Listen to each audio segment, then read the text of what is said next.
The story begins in an abandoned construction place in the middle of the night.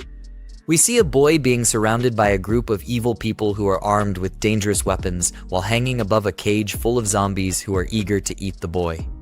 We learn that the boy's name is Jiang Zioyong. The woman asks if life is meaningless for him now because all of his friends are dead while she asks that. The cold sweat drips all over his face, and Jiang remembers the good times he had in the past with his friends, and says to himself that it is all my fault that you guys ended up like that, and regrets that things went that way. Jiang gets mad and screams at the evil woman that she deserves a miserable death, and that how a person can do something like that to fellow humans. The evil woman with a satisfied face is clinging to a man with a good build, and while she does so, she says that Jiang is angry at her again. The man suggests to torture him slowly so she can vent her anger at him for having such a foul mouth. The man thanks Jiang for the supplies, and because of the supplies they have, they can live a comfortably life for a few more months before the supplies run out. But while he does so, he clicks a button, and so because of that, Jiang falls with full force to the ground in the cage full of zombies who immediately get alerted by his presence. The zombies who are starving are running with full speed to Jiang, and once they get to Jiang, they begin to eat him alive, while we see that Jiang is coughing up blood because of the damage he is getting. Jiang thinks to himself that if he had another chance to live again, he would make better use of it, and that he would make them pay for what they did to him and his friends so that he would never experience something like that again in his life. Jiang, who wakes up again after experiencing something terrible, gets called upon by the same evil woman who betrayed him in his previous life, and while the woman screams that he didn't put her name to the house deed, he couldn't grasp the situation he is in right now because he thought to himself that he had died just a second ago. Jiang looks around and thinks to himself that could it be that I have been reborn before the time of the apocalypse and that they gave me a chain to redo life. He says that in his last life he has been deceived by Jing. We learn that she stole the inheritance left by his parents and made him homeless, and because of that he had to sleep on the streets in the cold weather. We also learn that later that time a global catastrophe occurred, so because of that most people were turned into zombies and plunging the world into chaos. With the help of friends he survived and built a safe zone to survive the apocalypse until it is safe to walk around again. But he couldn't have known that the deceitful Jing pretended to be a desperate person seeking his refuge and sympathy. In the end, she betrayed him and let the enemy inside to destroy him and his friends. We move back to his house where Jing is screaming at him while saying 400,000 yuan and not a penny less. Jiang, with a serious face expression, stays silent while looking at her. The evil woman gets angry and asks if he heard her. Jiang thinks to himself that he cannot act impulsively now, so he needs to wait when it is the right moment.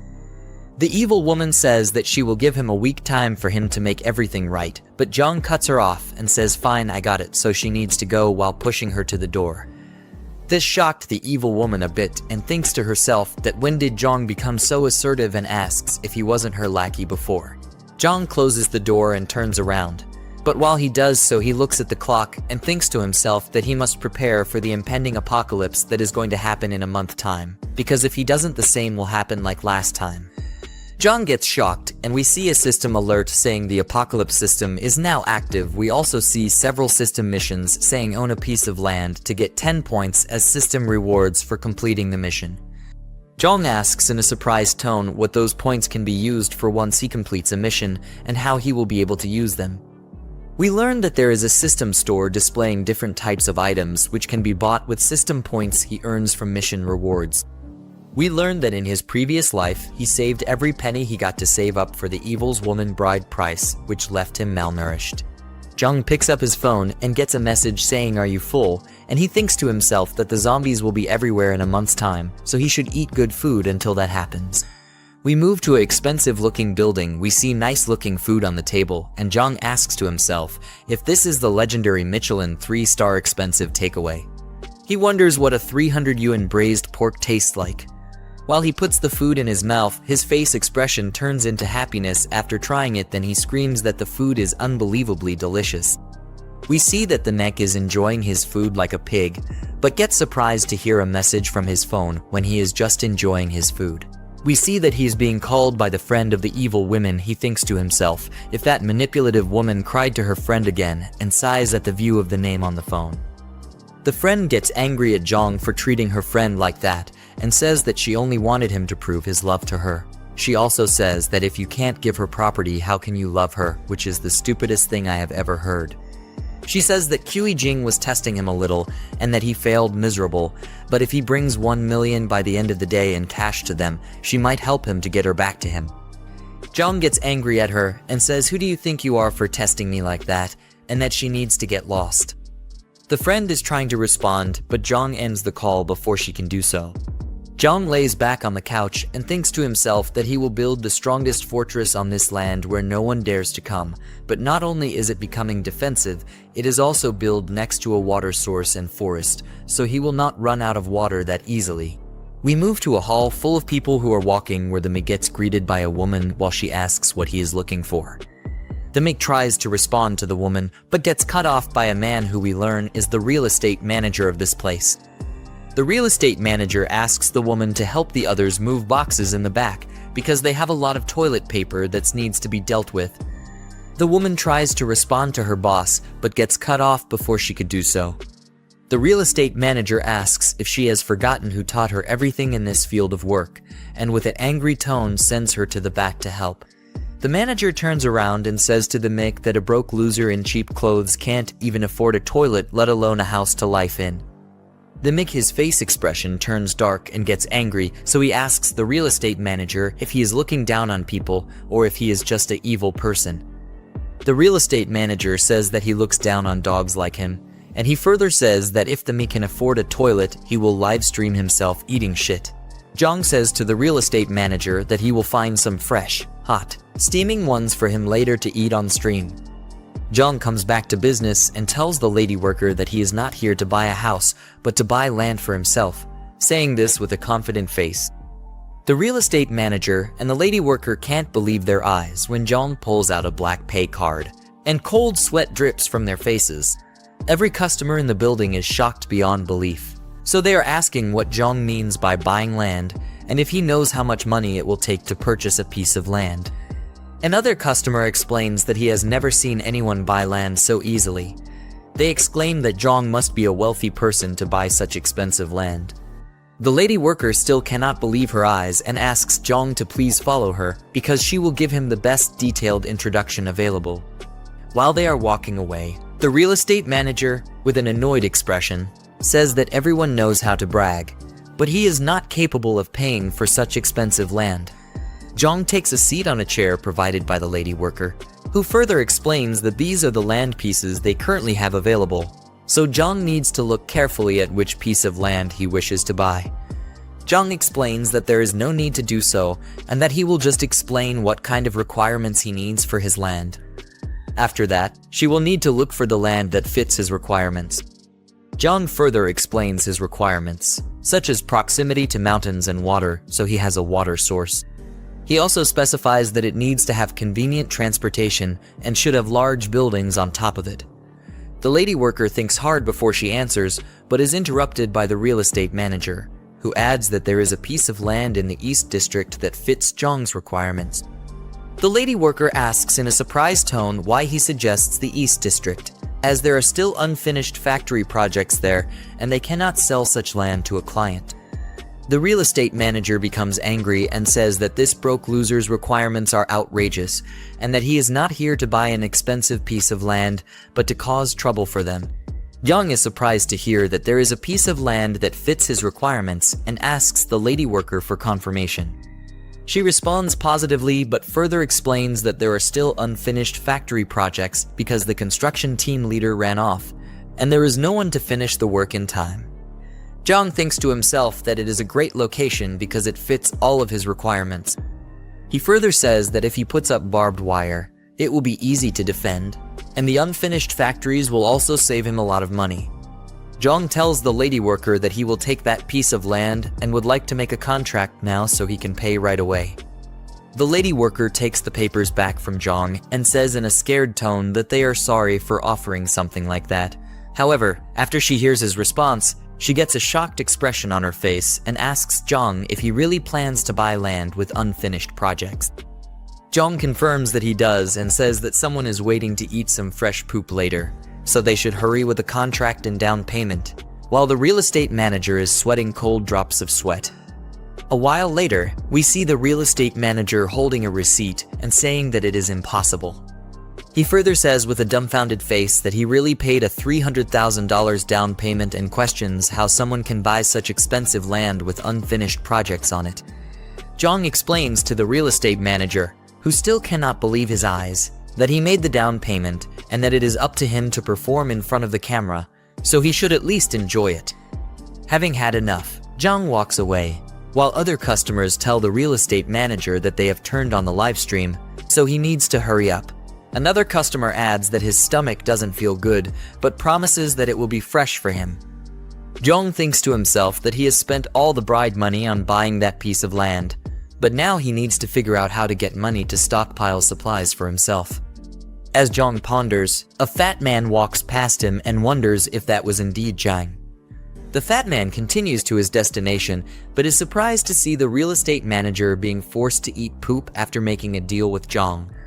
The real estate manager, in a state of shock, protests that he doesn't want to eat poop, but the people ignore him and keep putting the poop in his mouth. The fat man, now angry, exclaims about what the hell is happening in his absence. We then move to the evil woman, who is meticulously doing her nails. She receives a call from the fat man and answers, greeting him and asking if he remembers her.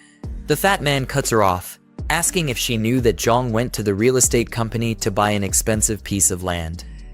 The evil woman gets upset and asks how a broke loser like Jiang could afford something so costly. The fat man explains that it was a $300,000 down payment, so he must have used the bride money. The evil woman becomes even more upset, fuming about how Jiang could use her money, but the fat man calms her down and tells her she needs to figure out what's going on with him.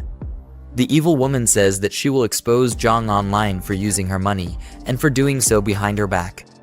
We then return to Jiang, who thinks to himself that buying supplies and building a base requires a lot of money, and he doesn't know where he can get such an amount when he's broke. Suddenly, there's a loud bang on the door, which surprises Jiang. It turns out to be the evil woman with her friend. Jiang asks what they are doing there, but the evil woman cuts him off, accusing him of spending her money behind her back.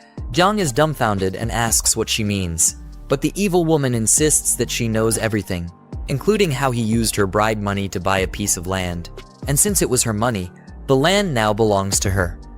Jiang becomes angry and asks if she has suddenly gone crazy. He explains that he has plenty of money while slapping her with a stack of cash. As the evil woman looks on in disbelief, Jiang makes it clear that he will never give her anything and asks if he's dumb for knowing that she has been having an affair with the fat man for a long time. The evil woman begins to sweat coldly, wondering how Jiang found out about the affair. Her friend jumps in, saying that it's just a misunderstanding between a couple and that they need to take it easy. Jiang interrupts, stating that there is no misunderstanding and that a cheating woman like her is not his girlfriend. He tells her to go back to the fat man and, irritated by her presence, slams the door in their faces. The evil woman, left outside, thinks to herself about how Jiang knows about the affair since they were very discreet when booking rooms.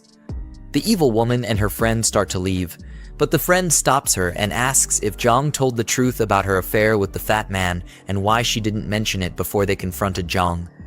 The evil woman uses the excuse that they only booked a room a few times. The friend, concerned about how everything has spiraled out of control, suggests that they should go back and come up with a plan to handle Jiang. The evil woman agrees, saying that it is the only thing they can do at the moment. However, the friend thinks to herself that since the evil woman messed up with Jiang, she now has a chance to claim Jiang for herself. After all, they are good sisters, but she's not holding back. We then move back to the construction site where Jiang has bought the land. Jiang is asking a middle-aged man how long the renovations will take to complete. The middle-aged man, clearly perplexed, asks Jiang what kind of force he has offended to require such extensive renovations.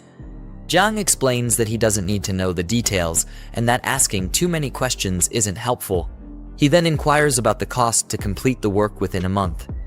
The middle-aged man tries to explain that it's impossible to finish in a month, but is cut off by Jiang, who says that if he doesn't want to do it, he'll find someone who will.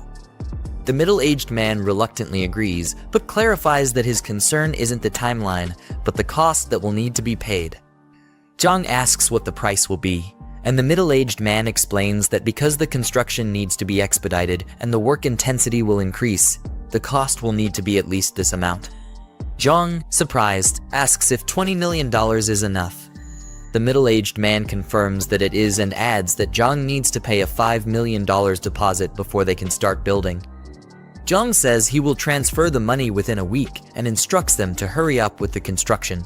The middle-aged man tries to respond, but is cut off by Jiang, who adds that if the deposit isn't paid, the land will be his, so the man shouldn't worry about the payment. The middle-aged man agrees and acknowledges Jiang's terms. Suddenly, the friend of the evil woman calls out to Jiang. He turns around with a confused look on his face. The friend clings to Jiang's arm and asks him what he is doing there. As the crazy witch's friend clings to Jiang innocently, she asks him what he's doing there. Jiang looks down at her in anger and remembers that she was the one who persuaded the crazy woman to swindle him out of his family's property in his past life. He swore to pay her back twice the misery he suffered, with his face still filled with rage. The friend, on the other hand, was still asking what he was doing there while trying to act like a good girl. She asked him if this was the land he bought and complimented the scenery, calling it a very nice place. She then asked if he planned to build there, while desperately squeezing her melons against his arms. Jiang pushed her away and told her that whatever he was building had nothing to do with her. The girl was completely shocked at his actions. She didn't think a pathetic loser would have the mind to push away a hot chick like her. She asked herself what was going on and didn't understand why Jiang was acting so weird that day. In a normal circumstance, just touching her hand would make him blush and his heart race. But now he was completely irritated by her presence. Even after deliberately caressing his hands, he still had no reaction towards her. While she was angry and nervous, Jiang went ahead to talk with the construction workers and told them that the gates needed to be expanded. The crazy girl's friend called out to him, but he just ignored her like a piece of garbage. Since he had broken up with Jiang, the friend didn't want to miss the opportunity to take Jiang for herself. She saw it as a golden opportunity for the land to be hers. She gritted her teeth and clutched her hand in desperation as she thought about how to make things work in her favor. Back at Jiang's home, he sat down on his couch with the documents of his newly bought land laid out on the table. He said that he had pledged the house to the bank, but it only got him $3 million, which wasn't nearly enough for the first phase of the construction. He needed to figure out how to get more money into his broke pockets. With a serious look on his face, he thought that since the apocalypse was coming soon, it wouldn't matter if he sold the house multiple times, and then concluded that he would do just that. Suddenly, he heard loud bangs at his door and a voice yelling at him to open it.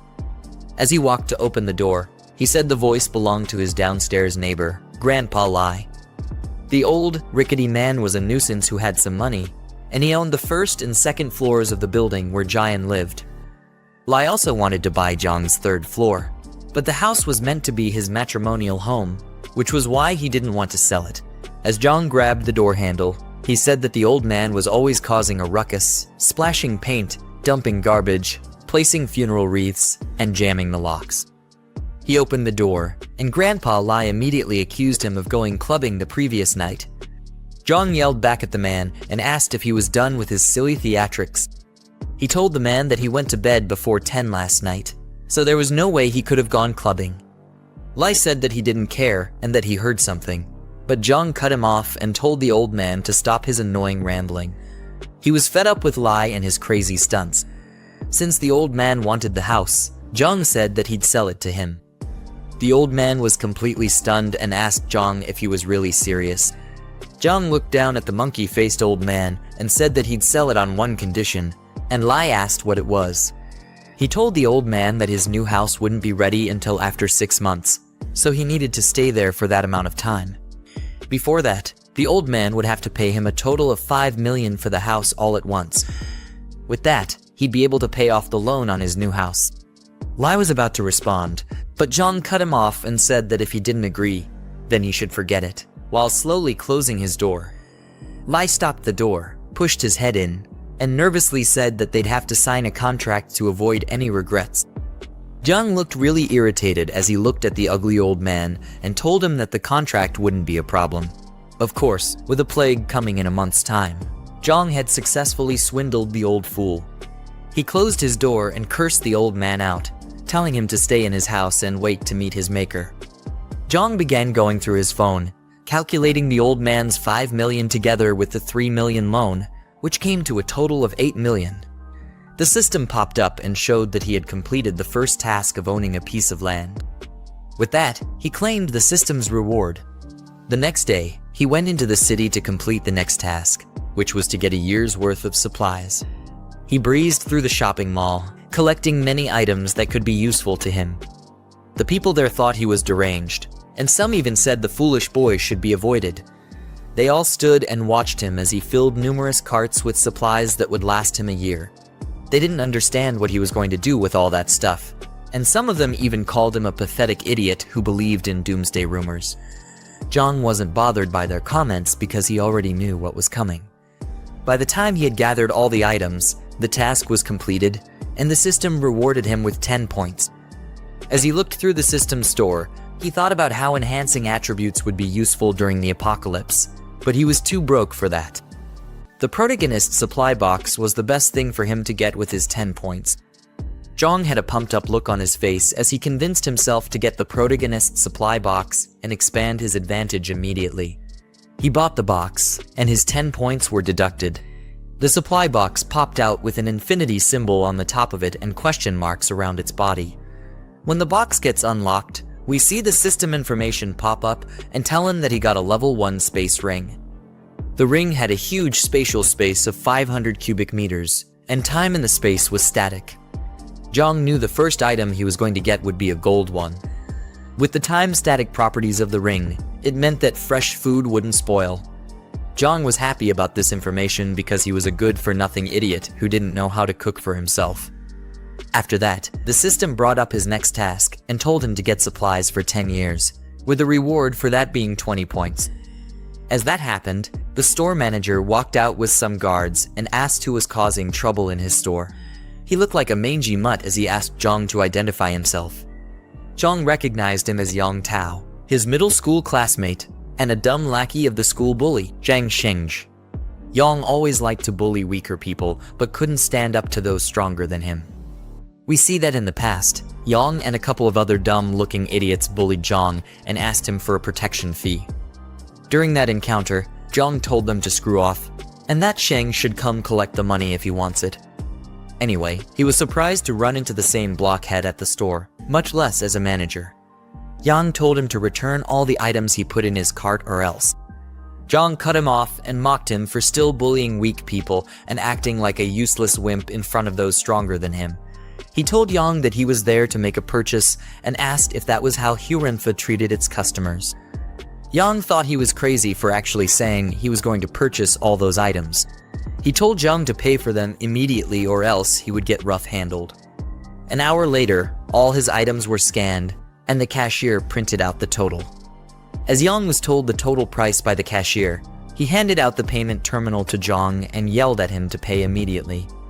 With a spark of confidence in his eyes, Jiang swiped his card as if he were in a battle. The transfer was successful, but Yang didn't look too happy about that. As he walked away with his guards, Jiang called him back.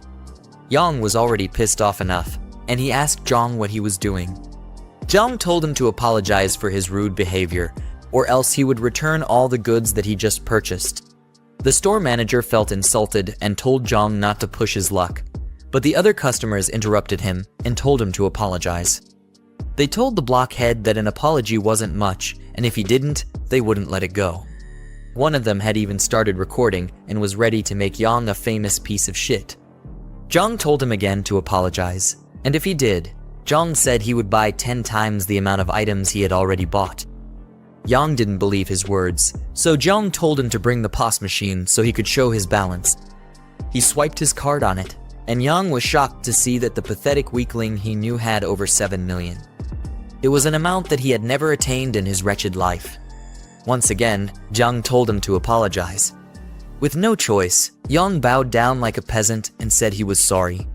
As he bowed, Jiang patted him on the head and told him not to be so reckless in the future and to leave room for others. Yang had an utterly defeated look on his face, but he couldn't retaliate since it would only bring more trouble for him. He asked Jiang what he was doing with all the things he bought, and the Mick said he was planning a big venture. Jiang told him that the supermarket's inventory wouldn't be enough for his venture and that he needed a wholesaler. Jiang turned back his head and asked Jiang if he knew some wholesalers since he worked at the store.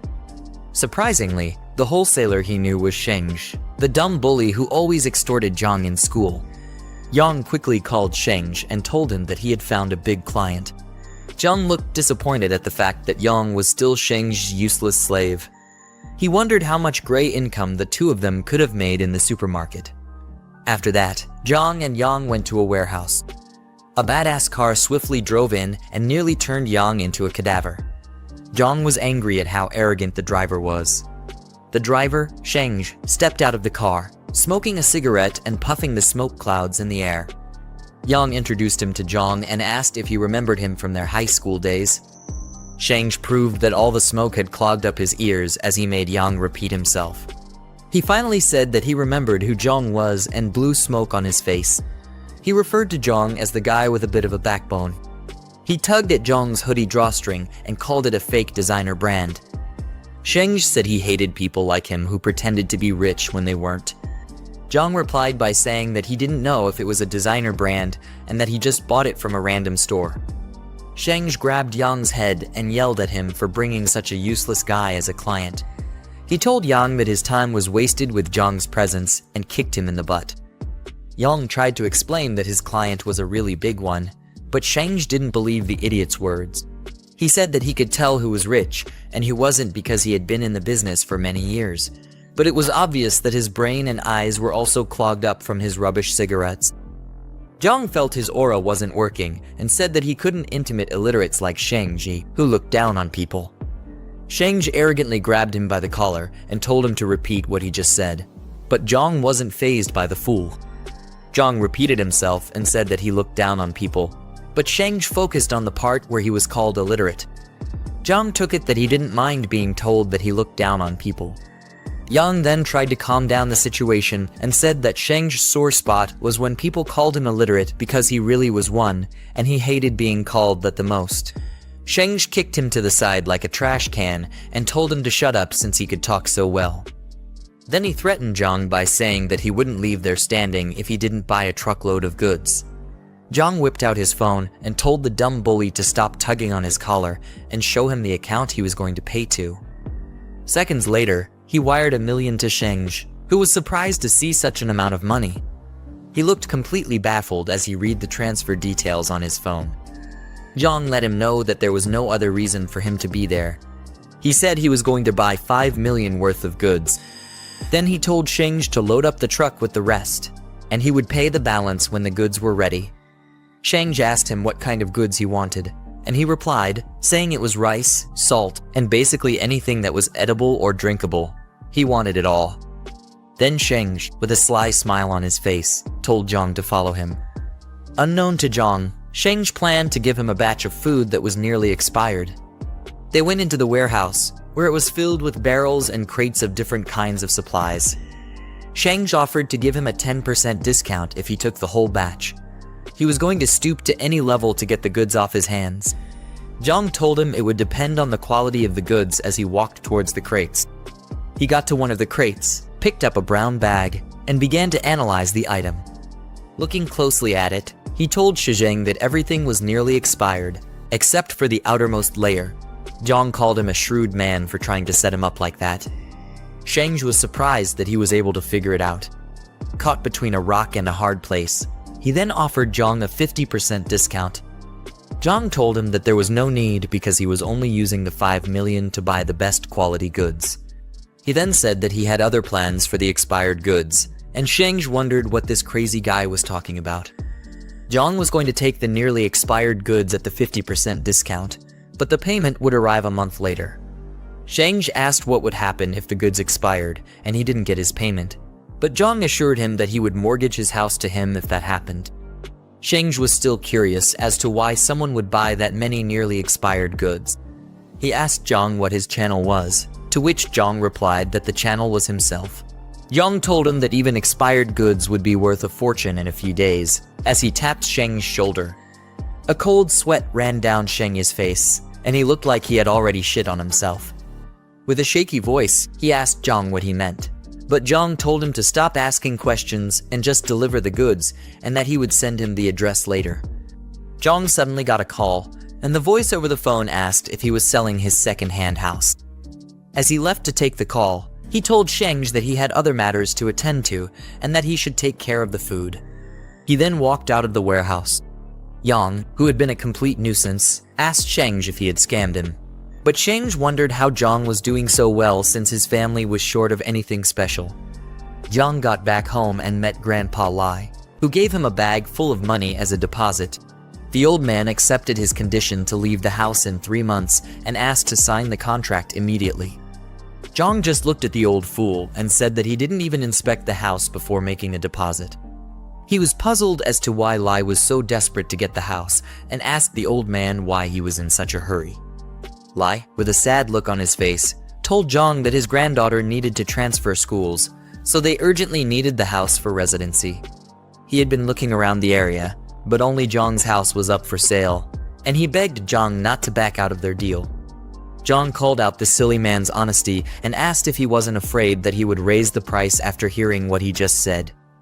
Grandpa Lai was shocked at Jiang's words, and he looked like he could have had a heart attack at any moment. He told Jiang that buying the house would cost him their entire family's savings, but Jiang assured him that he wasn't going to back out.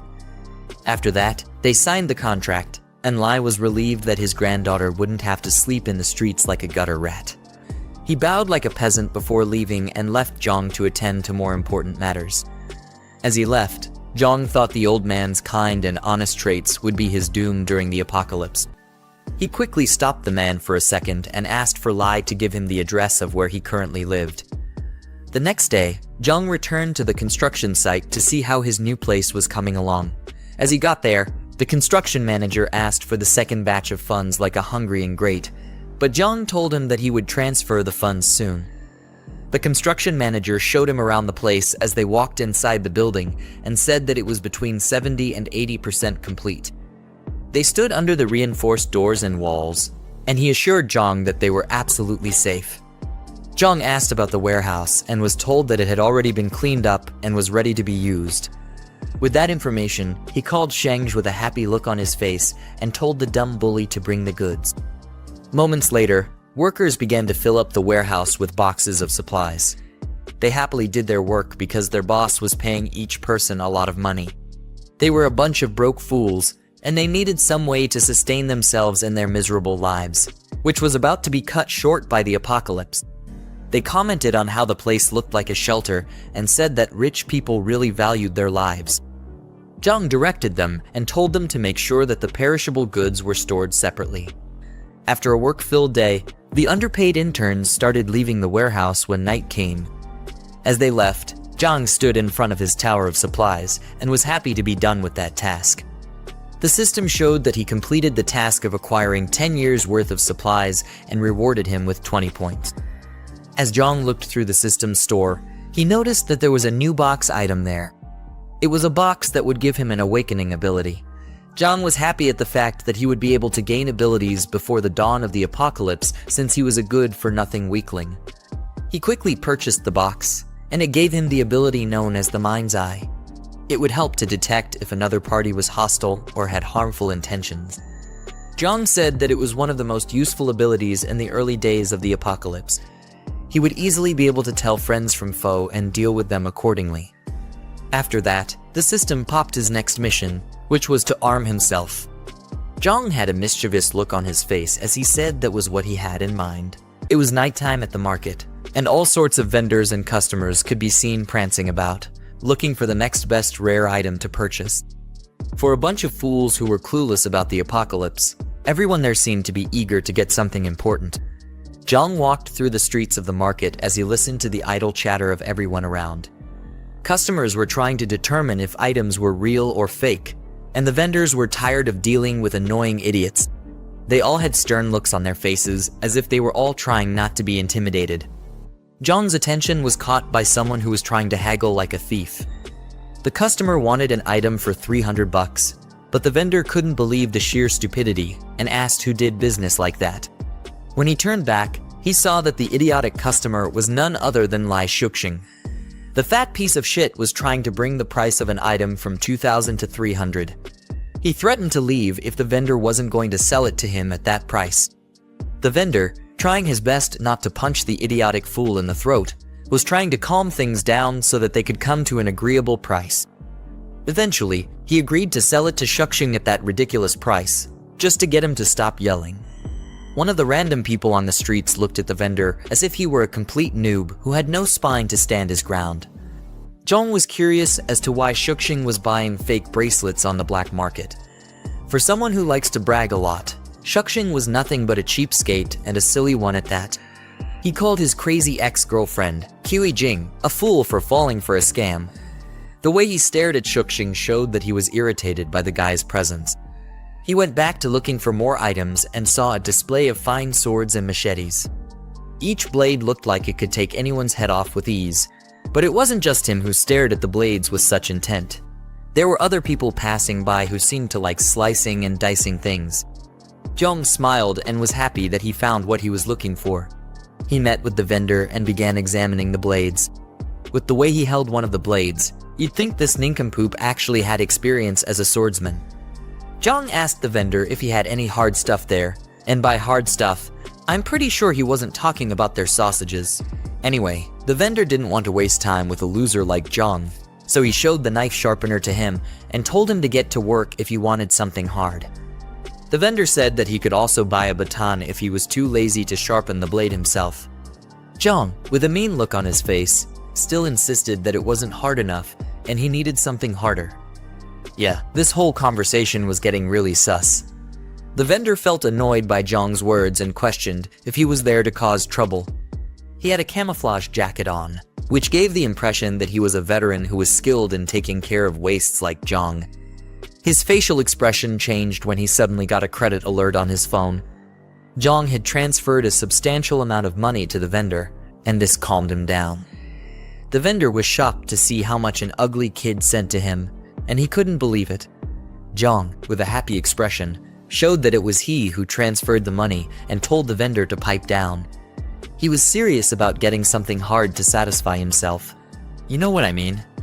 After that, the vendor told his assistant, Xiaoxiang, to watch the stall, while he directed Jiang to somewhere private where he could get the hard stuff he'd been craving. He said that talking outside was inconvenient and pointed the way to Jiang. Rather than a warehouse, they went to what looked like a casual person's home. I guess he was serious about giving Jiang that hard stuff. I'm just joking. When they got inside the building, the vendor showed him different kinds of homemade guns enough to at least kill chickens, and they were quite cheap too. The ammo and gunpowder were also cheap, but Jiang said it still wasn't good enough for him. At this point, the vendor thought Jiang was just an annoying crackhead. The look on his face said he was tired of dealing with such an annoying customer. He then showed Jiang a replica revolver, and its performance was almost the same as an active-duty handgun. Regardless, it was still stupidly cheap.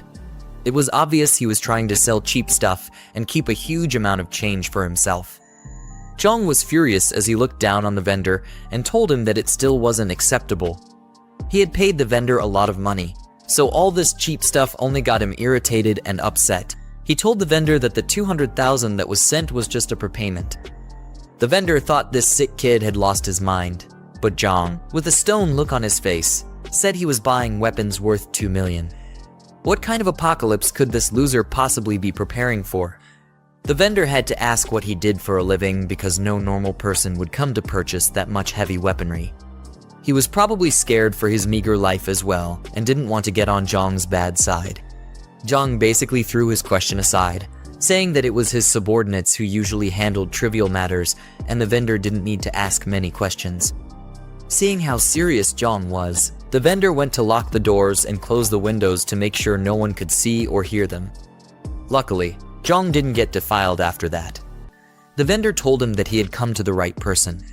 He whispered to Jiang that he would give him an address and also told him to write a list.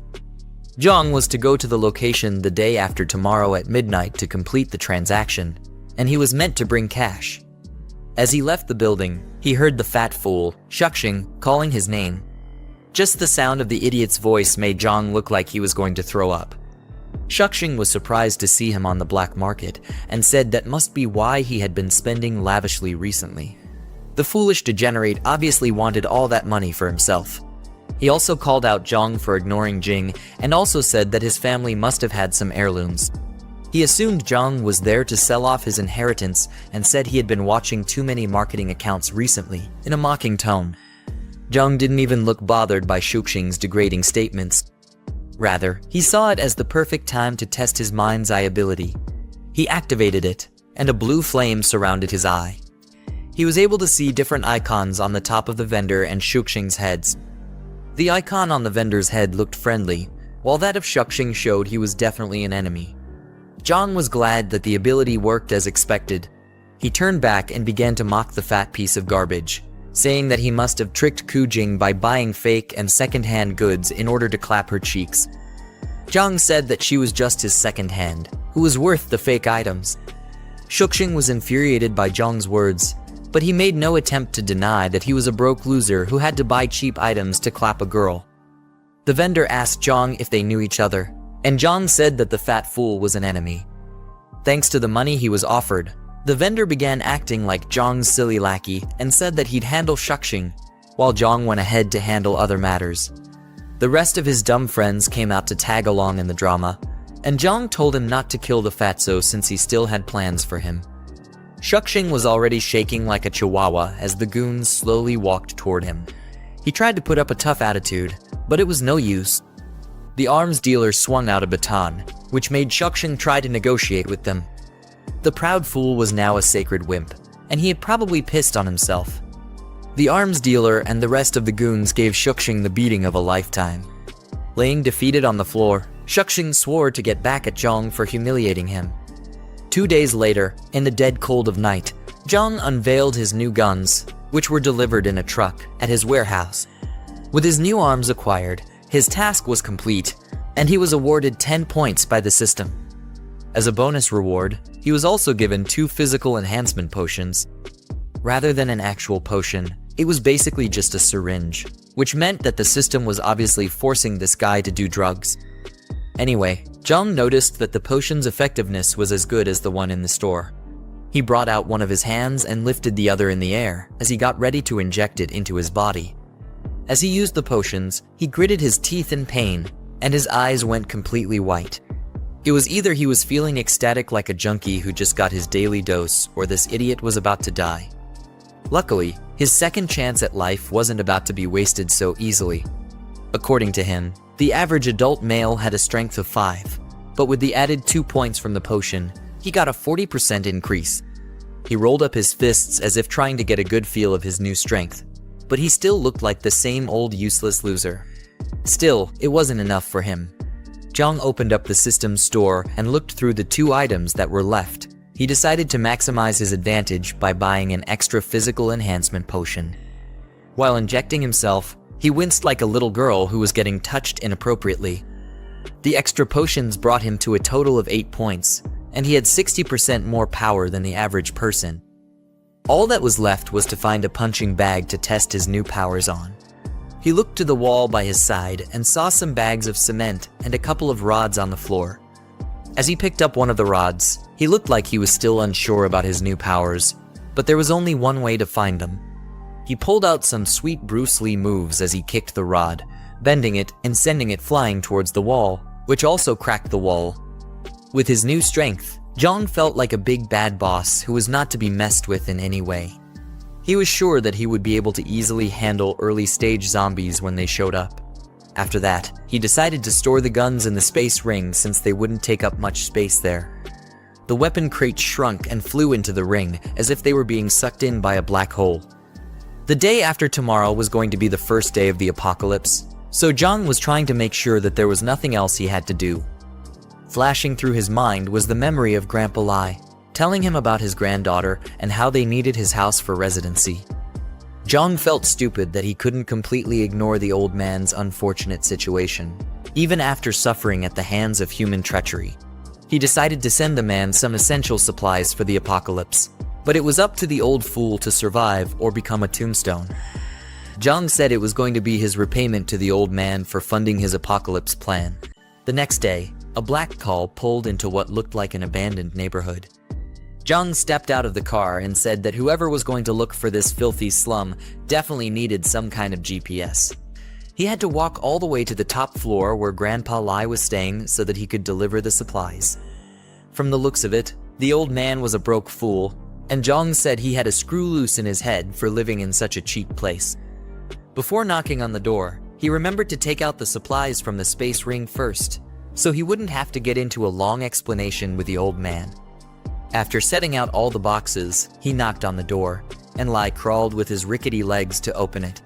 As he opened the door, he already started saying that he would pay his rent by next Monday, but he had no idea who he was talking to at first. It was obvious that there were barely any working brain cells left in the man's head. Seconds later, his eyes sparked open, and he recognized that the person in front of him was Jiang. He was even more surprised to see the huge number of boxes that surrounded Jiang. It's as if his eyes finally started working well, and he asked Jiang what all the boxes were for. Jiang said he'd explain later and asked the man to help move all the boxes into his home. They had to be discreet about it so that the nosy neighbors wouldn't think they were doing something illegal. Jiang ended up doing most of the moving because the old man was an incompetent piece of garbage. Lai wished he was like the young folk because of how much stamina they had. He said young folk like Jiang could move so much stuff in one go without being out of breath. But I'm pretty sure moving just one box nearly sent him 6 feet under. When they were done, check the room and the door to make sure it was sturdy enough. While he was still looking around, he told Lai to listen well to what he was about to say. The old man's eyes and memory were barely working well. He was definitely expecting too much if thought that Lai's ears would be working normally. Jiang told Lai that he should use the supplies wisely and that they would last him for half a year. Then a picture caught his attention, while the old man was telling Jiang to keep the supplies in his room because they would be moving in soon. Jiang didn't even pay any attention to the old man's words. He had given him the supplies, so if the old man wanted to continue being a fool, Jiang wasn't going to be bothered. The photo that caught his attention showed Grandpa Lai and a very beautiful, brown-haired young lady. He immediately recognized the pretty girl as Shanshan, probably one of the girls he had clapped in his previous life. Jiang didn't think she'd be the crazy old man's granddaughter. He asked Lai if his granddaughter was named Meng Shanshan, and Lai was surprised that he knew who his granddaughter was. He asked Jiang how he knew, considering that he had never mentioned her name to him before. Jiang's face suddenly turned very cold and serious as he asked Lai where Shanshan was. Now that his hot chick was in the picture, he couldn't possibly abandon her and her grandfather. Lai told him that she was still studying back in their hometown, but once they were able to move into Jiang's house, she would come around. In a flashback, we see Jiang and Shanshan sitting together, while she puts her head down and cries like an annoying brat. She complained about being the one who caused trouble for her grandfather. Jiang had a sad look on his face as the scenes flashed through his mind. He remembered that in his past life, Shanshan said her grandfather risked his life to rescue her from the captured high school. The old man was able to save her, but he met his maker afterward. With that in mind, Jiang swore to make it up to her so the same events wouldn't be repeated. He was determined to survive and make babies with her this time around. He told Grandpa Lai that he couldn't move houses anymore. Lai had a shocked expression and probably thought that Jiang had completely lost his mind. He thought Jiang was going to change his mind and begged the boy to reconsider his decision. But Jiang told him that the world was going to fall into ruin the next day and humans were going to be plunged into a cesspit of suffering. The house and his granddaughter's school status weren't going to matter in the face of all this. The old man was confused by Jiang's words. He had a perplexed look on his face, thinking that Jiang was probably the one with dead brain cells. Either that or the boy was mentally disturbed. Jiang told him to guide them to the school where Shanshan was so that they could pick her up, and he would have a new place arranged for them. The only expression that ran through Lai's face was confusion and fear. He told Jiang that he sounded like a deranged idiot, and that he had no idea what Jiang was talking about. This wasn't making things easy for Jiang. He needed to look for a way to explain things to the stupid old man, but he was too old to understand anything, and they were running out of time. He had a very worried expression on his face as he thought about how to handle this. He began to explain the concept of hunger to the old man, something the broke fool should have been quite experienced with. Jiang explained how miserable and terrible the people in the famine era would be. Grandpa Lai didn't understand how such a tragedy could befall those in such a peaceful and prosperous world. He didn't believe such a thing would be possible in their time. With no other choice, Jiang pulled out his ring and sucked all the supplies back into the spatial dimension. The old man was frightened as this happened, and he didn't even know what to say. In the blink of an eye, all the items were gone from the room. Lai asked him what happened to the items and assumed it was some kind of dark magic.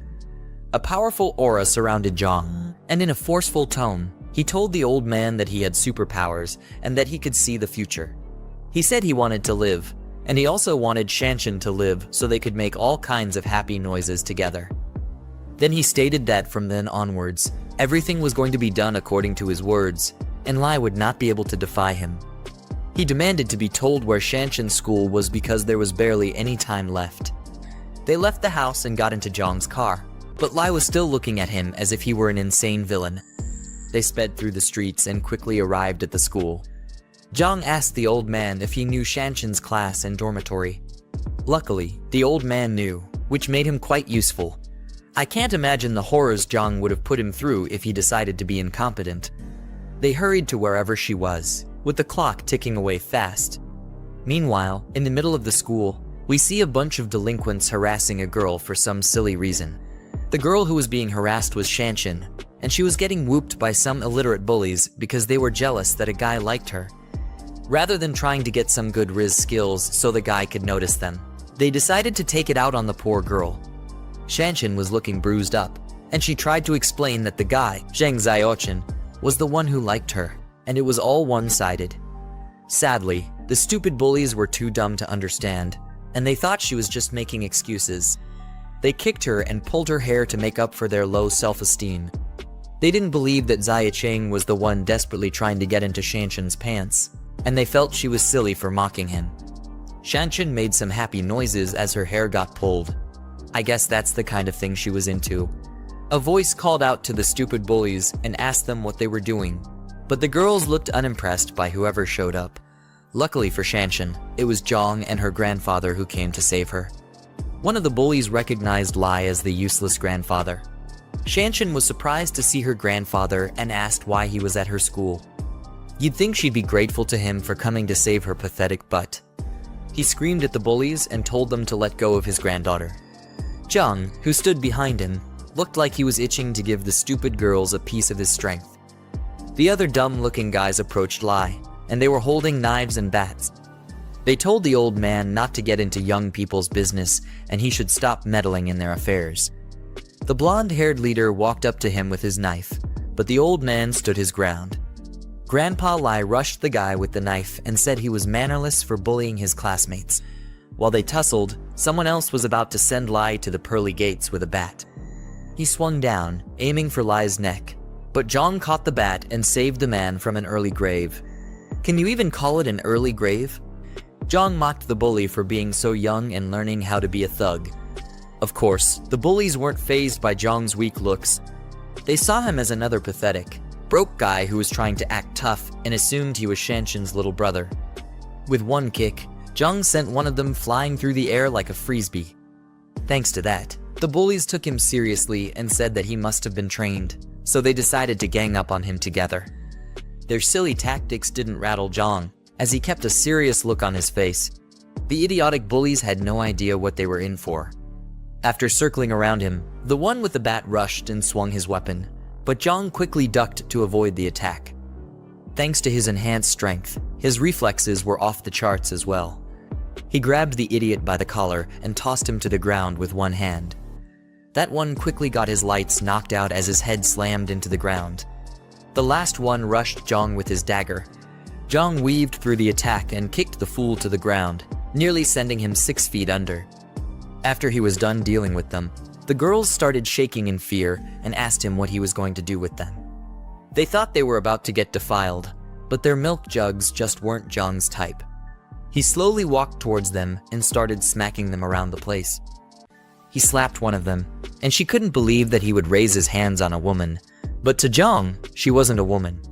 She was just an ugly gorilla who liked to bully others. The other one got her hair pulled, and she screamed for Jiang to let go of her. He suddenly pulled out a knife and held it to her neck. Tears filled her eyes, and in a shaky tone, she asked him what he was about to do. He quickly swiped the blade across her neck and gave her a befitting end. Jiang had a devilish look in his eyes after what he had just done. Shanshan and the other bullies couldn't believe their eyes. They didn't think he could have done something so horrid. Anyway, just to let you guys know that he didn't actually kill her. Yeah, I got you with that one. The girl knelt on the ground and cried out because Jiang had cut her hair. Any more cuts, and she would have been looking like a bald freak. To her, it was the worst possible fate she could have imagined. She yelled out in a thundering rage at Jiang, cursing him out and saying that she wouldn't forgive him for daring to cut her hair. Jiang looked down at the fool as if he were her god and told her that long hair would only drag her down. She didn't understand his words, and she was too angry to comprehend anything at the time. He told her that she would understand in a few days and that short hair might actually save her life. Just like that, he killed all hair-pulling fantasies she probably wanted to satisfy in her miserable life. With the girls dealt with, he called Shanshan and her grandfather and said that they were leaving. Shanshan was confused and asked where they were going. Moments later, they got into the car and left. In the car, Shanshan was shocked to hear that she wouldn't be going to school anymore. Her grandfather explained that there was going to be a huge famine soon, and because of that, there was no need for her to sit and listen to boring lectures anymore. They had to do their best to survive. While Shanshan was trying to understand Lai's crazy words, Jiang had a sly smirk on his face as he drove. He was most likely happy that he had secured someone he could feed his chocolate to, and he couldn't get the fantasies out of his head. On the other hand, Shanshan told Lai that he shouldn't be listening to scam calls because she thought the old man had completely lost his mind. Considering his age, she wouldn't be wrong. She argued with him and asked how much he got scammed for, and Lai tried to explain that he was telling the truth. While the two continued arguing, Jiang was just happy to have Shanshan and promised himself to protect her this time around. Then he butted into their conversation and told Shanshan that he was the one who informed her grandfather about the famine and it wasn't a scam. She was just surprised that the idiot could actually talk. Then she nervously asked who he was. Jiang introduced himself and told her that she could call him Brother Yang. Shanshan then thanked him for dealing with the bully, Sun Y, and teaching her silly bunch of stupid lackeys a lesson. Jiang told her not to worry about the fools because they barely had many days left in their useless lives. Shanshan was confused and asked what he meant, and if there was really going to be a famine. Then Jiang told her that he used the concept of famine to explain the situation to Lai's deteriorating brain. Shanshan was glad to hear that because she was sure that there couldn't be a famine in such peaceful times. But he burst her bubble by saying that it was the apocalypse that was actually coming. Now, she was even more nervous as she exclaimed the word apocalypse in confusion. Jiang claimed that the time was right and told her to check her for short videos and the news. He said if nothing unexpected happens, she should start seeing signs of the situation. Shanshan quickly picked up her phone and came across the news of someone with rabies who was biting others like a mad dog. From her phone, you could see some officers trying to hold down the despicable zombie-like person as he struggled to break free. More news came up about a strange smog, and they highlighted that it had a strange smell. Kinda like Jiang, considering that the piece of garbage hasn't showered since the beginning of this book. More screams could be heard from Shanshan's phone as people complained about getting bit by others. Her face was struck with fear. She couldn't believe the horrific events that had started to take place and thought it must have been a dream. She was completely shocked to hear Jiang say that these were all expected events and that they were signs of the beginning of the apocalypse. This idiotic girl still stupidly asked if there was really an apocalypse, even after seeing the signs on her phone. I guess stupidity runs in her family. The next day was going to be the first day of the apocalypse, and the toxic smog would cover several provinces, including Province B. The unknown toxic smog was going to affect all living creatures, and chaos would be slowly unleashed in the world. Slowly, a significant portion of humans would be turned into repulsive, brain-dead zombies, and everything would fall into ruin. People would try to run for their meager lives, but their efforts would be completely useless. Eventually, the zombies would catch up to them and turn them into a McDonald's Happy Meal, eventually turning the innocents into filthy zombies as well. Jiang said that Shanshan should obviously know what zombies were. She obviously did. But the whole story was still too unbelievable for her. Being popped out of school to being told about an apocalypse was the last thing she expected in her life. While they were stuck in a traffic jam, Jiang told her that she would believe everything in the coming weeks. By then, she would cling onto his sausage like a desperate ex-girlfriend because he would be her only saving grace. Jiang was pissed about the traffic jam and noticed that even the emergency lane was stuck as well. Grandpa Lai was worried, so he asked Jiang what they would do if the zombies caught up to them in the traffic jam. But Jiang said that it wasn't that urgent yet. But he started to think about it and the possibility of a small outbreak occurring while they were trapped there. While he was thinking about it, some crackhead driver tried to cut in front of his car. Jiang blocked him but suddenly slammed the brakes, nearly sending the old man and Shanshan flying through the windshield. Jiang was angry that the reckless driver was trying to cut into the emergency lane without a turn signal. He wasn't going to let the idiot get away with such tomfoolery, so he started driving like Vin Diesel in the Fast and Furious movies. The car kept trying to cut into the lane, but Jiang wasn't about that life. The stupid driver pulled up beside him and started yelling and cursing him out, but Jiang ignored the foolish ingrate.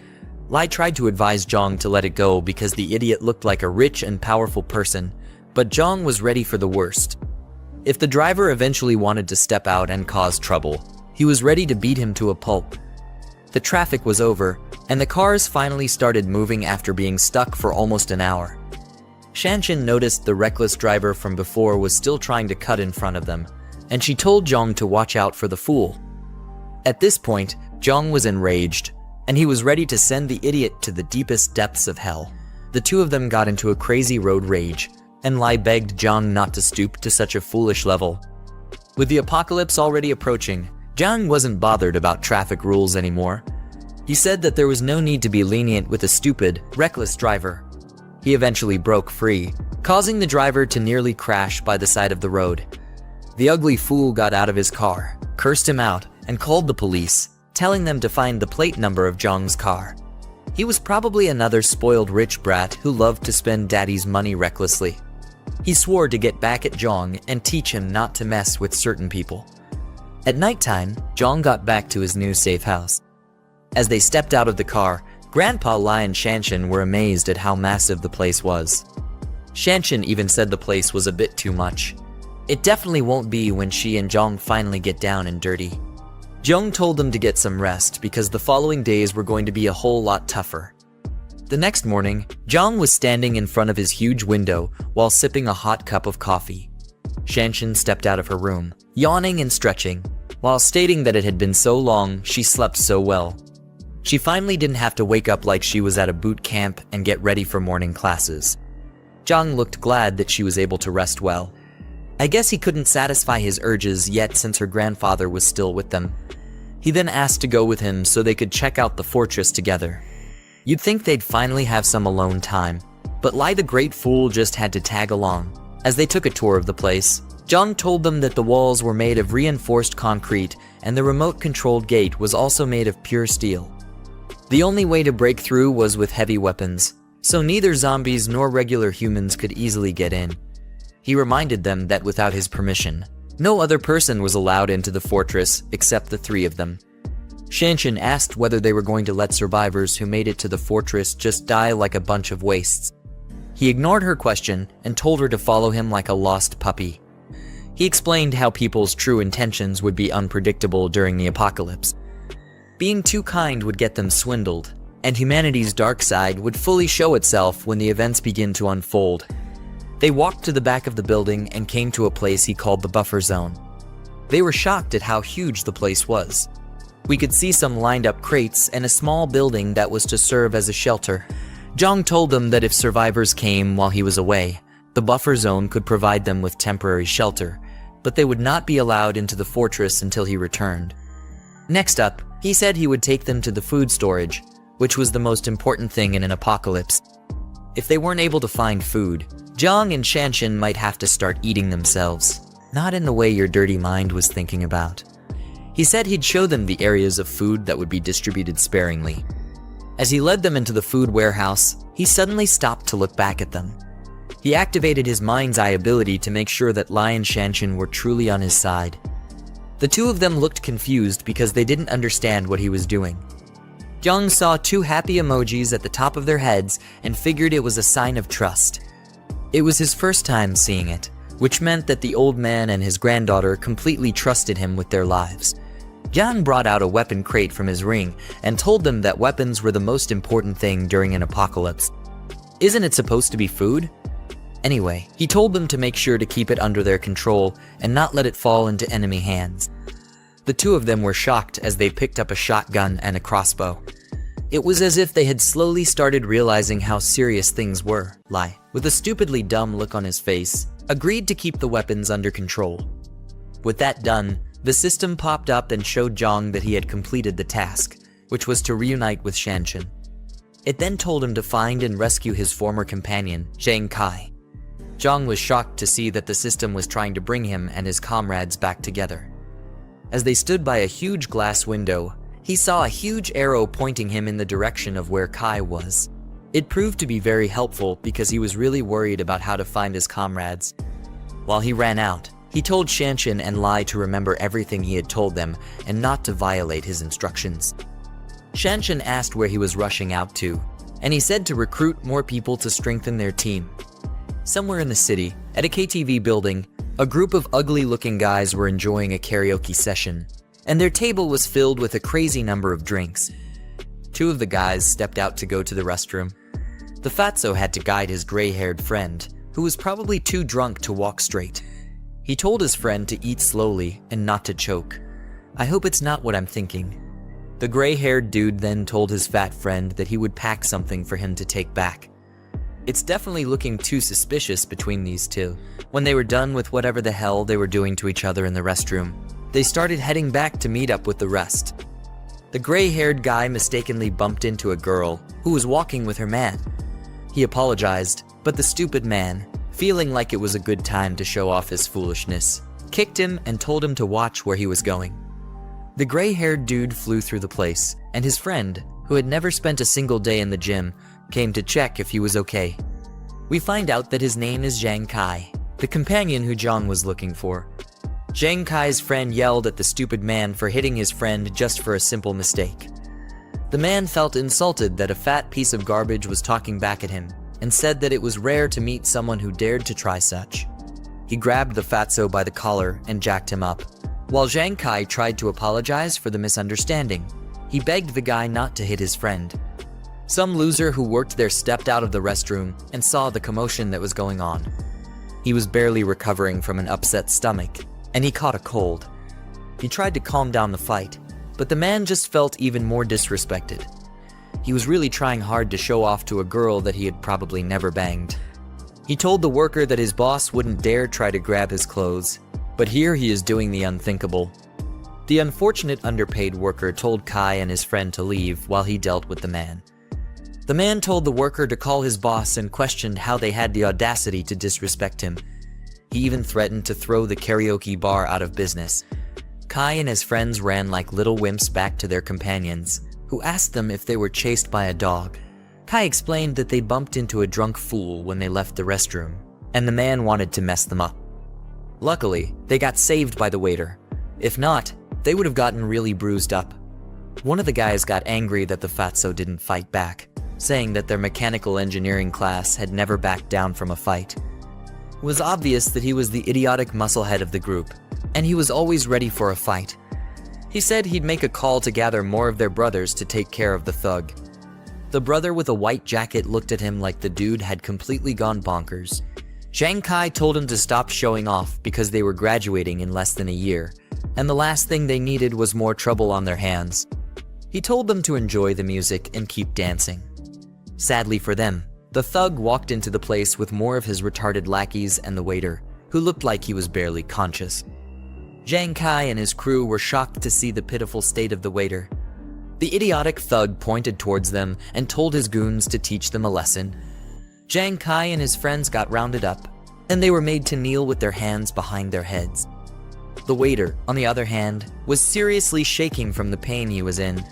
The stupid musclehead demanded to make a call, but instead got a bottle smashed on his head for speaking when he wasn't allowed to. He started bleeding from his head, and Zhang Kai screamed his name, Chen Chong. All this was just because a foolish thug wanted to show off to an ugly girl who looked like a troll. Meanwhile, Jiang arrived at the karaoke bar, but was completely clueless as to what was going on inside. The butlers at the door ushered him into the venue as he said that the world was ending and his friend still had the mind to sing. While the music was going on and the lights of the club were still spinning, Jiang was bleeding from his head like a waterfall after one of the thugs smashed his head with a glass bottle. The thug still held the broken bottle as if he were prepared for another round, while Jiang Kai called out to his bleeding friend. The foolish guy who was doing all these theatrics for his ugly girlfriend asked her if she was feeling better after seeing him display the traits of a deranged idiot. He put his arms around the girl and tried to get a good feel of her arms, but she wasn't impressed by his lame heroics. The girl was more pressed about how her nail polish looked as she asked him what was there to feel better about. She told him that he wasn't even dealing with the actual person who bumped into her. The thug, with the brain of a buffoon, turned his attention to Jiang Kai. He held the broken bottle to Jiang's face and slowly approached him. The girl still showed no signs that she was the least bit impressed with all this tomfoolery. Meanwhile, Jiang was slowly getting up and trying to recover from his bleeding head. Out of anger and frustration, he quickly reached for an ashtray and wanted to use it to make the thug pay for nearly sending him to his maker. He tried to smash it on the guy's head, but the other goons held him back. One of the brain-dead thugs called him a little punk and mocked him for being foolish enough to try and fight back, given his unfortunate circumstances. Jiang struggled to break free, but it was no use because he was too much of a weakling to them. The thug, who was nothing but a simp, felt irritated and angry that Jiang was bold enough to try and fight back. He didn't expect him to have so much guts, and he gritted his teeth fiercely in anger. As the other goons held Jiang down, their leader smashed another bottle on Jiang's head. Yeah, he definitely can't be coming out of this one. The wine splashed everywhere, and broken bottle pieces could be seen flying through the air. Jiang was knocked out cold, and he slumped to the floor like a sinking rock. Jiang Kai and the rest of his friends were completely shocked at the horrid event they just witnessed. You could see the anger on one of the friends' faces, while the other two tried to call out to their friend. At this point, there wasn't any need for them to hold back anymore. They had tried their best to be calm and respectful, but it ended up quite bad for them. Jiang Kai and the fatso rushed towards the leader of the thugs to send him 6 feet under, while the last guy stood at the back, holding a baseball bat. On the other hand, one of the waiters was hiding in the corner and shaking like a pathetic coward. In the background, you could hear the thugs calling Jiang Kai a punk, and they were furious that he just wouldn't back down.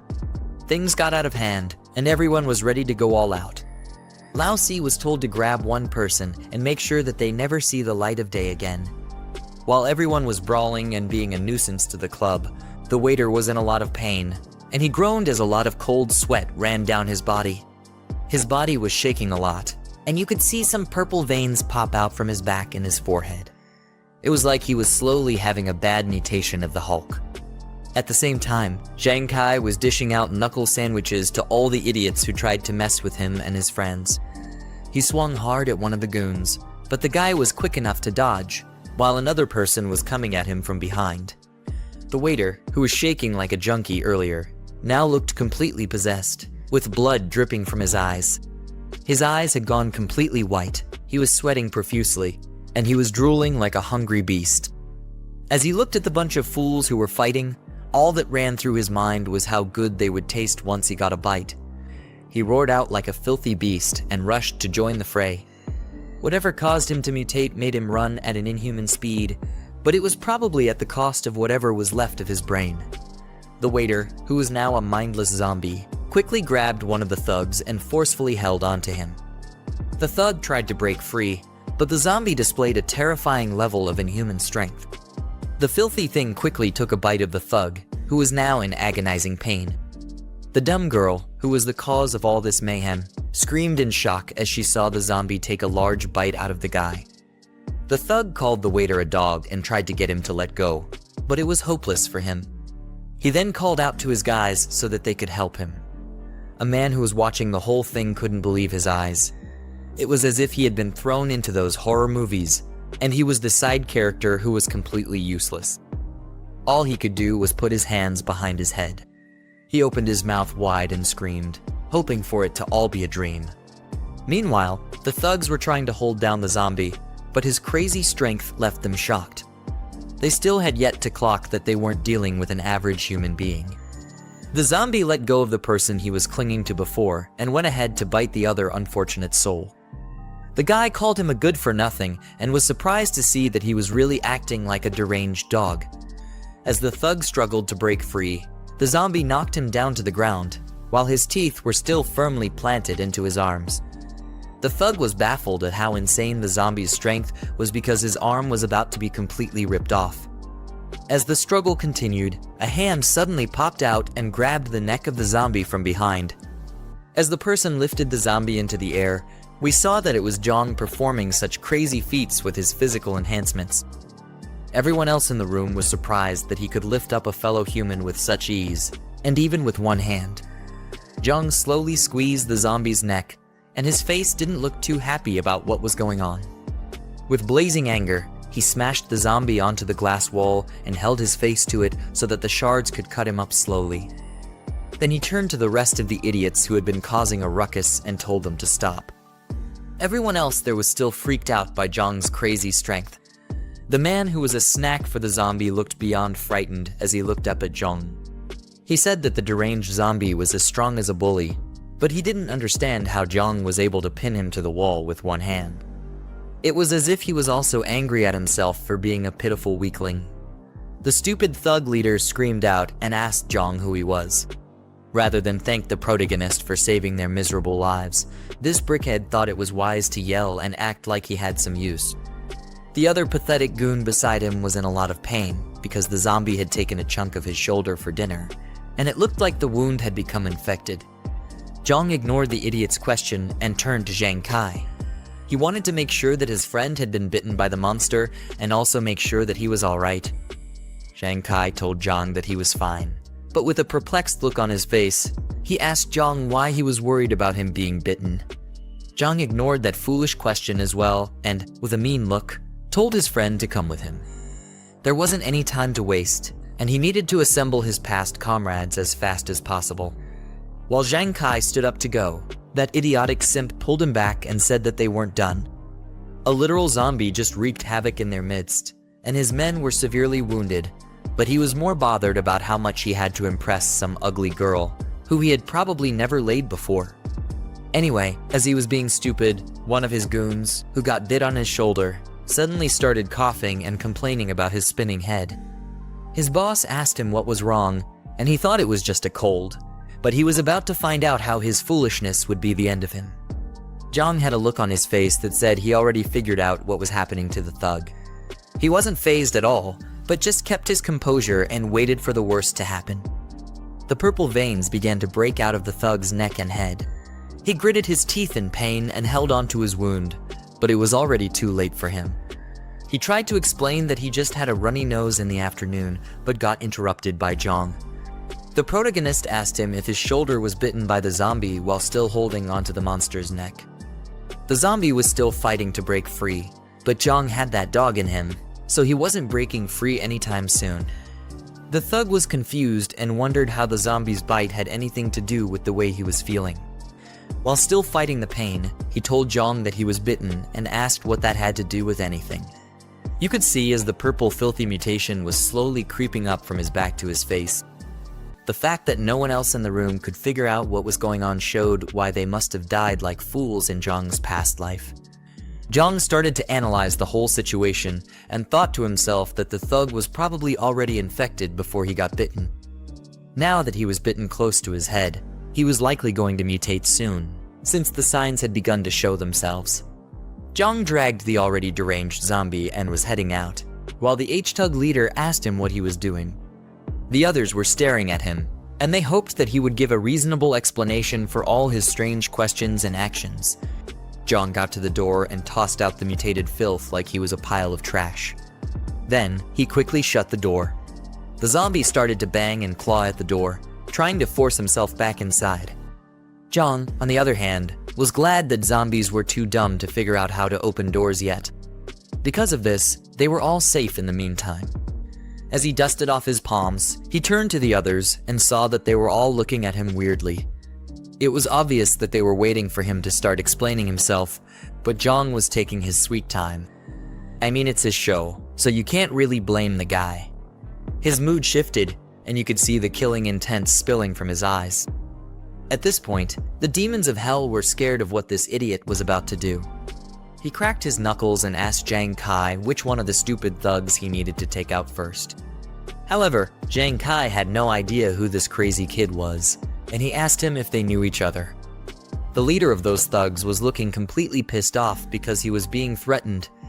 He rushed towards Jiang, telling him that he was getting cocky, and he attempted to land a punch on the pretty boy's face.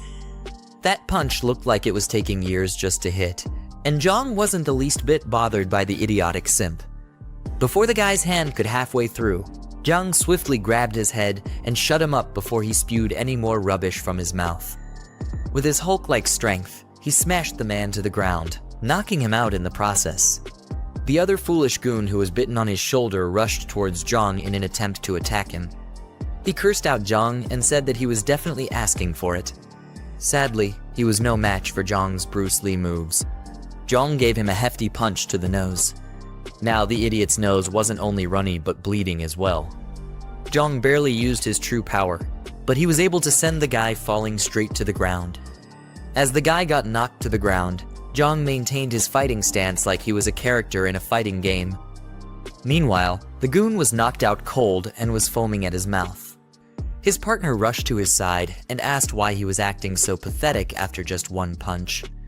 His body began to shake and wiggle, which showed that the mutation had begun, but his partner had no idea what was about to go down. On the other hand, Jiang was feeling like the next best thing since sliced bread, as he asked if there was anyone else who wasn't convinced and wanted to get a taste of his fists. He said that they were welcome to try. After everything, he told Jiang Kai to take his friend and wait for him outside the private room. Jiang Kai wiped his chin and proceeded to do as he was ordered. He and the fatso slowly lifted Jiang and carried the pathetic guy out of the room. The thug leader and his goons attempted to leave as well. His lackeys carried the injured one and helped him to the door. As they got to the door, Jiang told them to hold it, and he blocked their way. The leader stupidly asked him what he was doing, and the girl, who the leader was trying so much to clap her cheeks, was shocked as well when Jiang stopped them. Jiang told him that all the drinks must have gone to his head and made him forget his own name. He told the man that he almost got his brother killed, but the leader only looked more irritated and scared at the same time. The leader told Jiang to stop spouting nonsense and ordered him to get out of his way. Jiang was fed up with the buffoon's arrogance, and he pushed him back. His eyes were blank, making it look like he had gone into feral mode. The leader cursed him out and said that he was going to die after what he just did. I guess the drink really did clog his head because he quickly forgot that Jiang held up someone by their neck with just one hand. Before he could get up, Jiang quickly left the room and locked the door behind him. The guy got up and demanded for the door to be opened, saying he was going to skin Jiang alive for being a punk. Unknown to him, he was about to face a more deadly and disgusting opponent. The goon who was bitten on the shoulder earlier had been completely consumed by the mutation. His eyes were red, and his senses were no longer with him. You could have possibly searched his eyes for a sign of himself, but there was no humanity left in him any longer. The mutated thug let out a feral roar and began looking for the closest person to feast on. His other comrades couldn't hold him down, and they were confused as to why he was acting so feral. They called out his name, Hat, and asked him what he was doing. Obviously, they were too blind to see that Hat was hungry and looking for the next best meat to devour. Jiang stood on the other side of the door and listened to the chaos that ensued inside the room. The guys banged on the door and struggled to get their zombie friend off their leader, but it was only a matter of time before they became mindless monsters like him.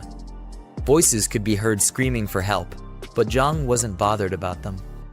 One of the workers approached Jiang and nervously asked what was going on and if he needed help. Jiang told the man to lock the door completely and not let a single soul inside if he knew what was good for him.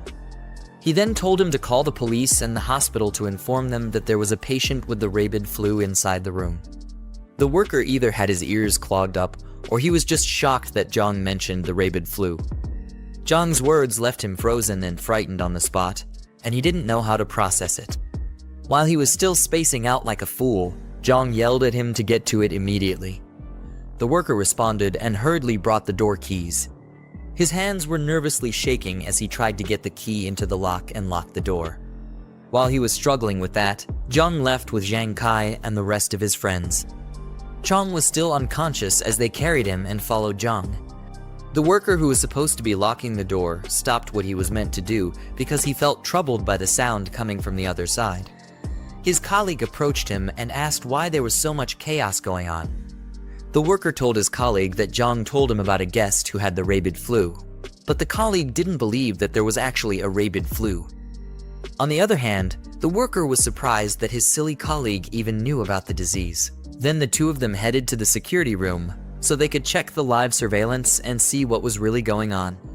They ran through the hallway as quickly as they could, but when they got to the room, they saw the horrors that had been unleashed.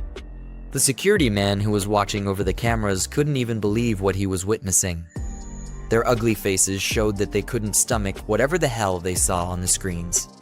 The security footage showed that the thug leader and his goons had all been turned into brainless zombies. They feasted on each other, and the leader was finally able to get a taste of his girlfriend. The girl lay dead on the floor, and her eyes looked like she had also gotten infected with the disease. The workers quickly called for the police, but I wondered if they were calling them to become part of the feast. Meanwhile, Jiang and his friends had finally gotten outside to where he parked his car. He told them to hurry up because the club wasn't safe anymore and things were about to get way worse than they already were. They got into the car and quickly drove out that night to somewhere safer. Inside the car ride, Zhang Kai thanked Jiang for saving them and asked him who he was. Chong was still knocked out like a light, and the others were eager to know who Jiang was as well. Jiang introduced himself and told them that he was hired to protect them, and that they didn't need to know who the employer was. They just needed to be grateful that he bothered himself to save weaklings like them. One of the guys seated at the back asked Jiang if the rabid flu was actually real since rumors from the internet had debunked it. Jiang turned back to answer him and completely abandoned the fact that he was driving. Maybe his powers also gave him eyes at the back of his head. Anyway, he acknowledged the idiot's stupid question and asked him if he thought everything that they just witnessed back at the club was all an illusion. The second-hand Choji realized he was telling the truth and nervously asked if there was any cure for the said flu. Jiang told him that the disaster wasn't about to go away anytime soon and the world was already at its wit's end. It was only going to get worse, and they needed to be prepared for anything. They suddenly heard someone scream from outside the car, which made them confused as to what was going on. With the windows wound down, they looked outside and saw a zombie attacking an innocent civilian who was screaming for help. The civilian was convinced that it was the effects of the rabid flu that were affecting the zombies. Jiang then explained to them that the current situation was just a localized breakout. It was still on a small scale and in the early stages, and most victims were still in the incubation period. He said it wasn't going to take long before things spiraled out of control on a larger scale. If they wanted any hope of surviving, they needed to follow his orders.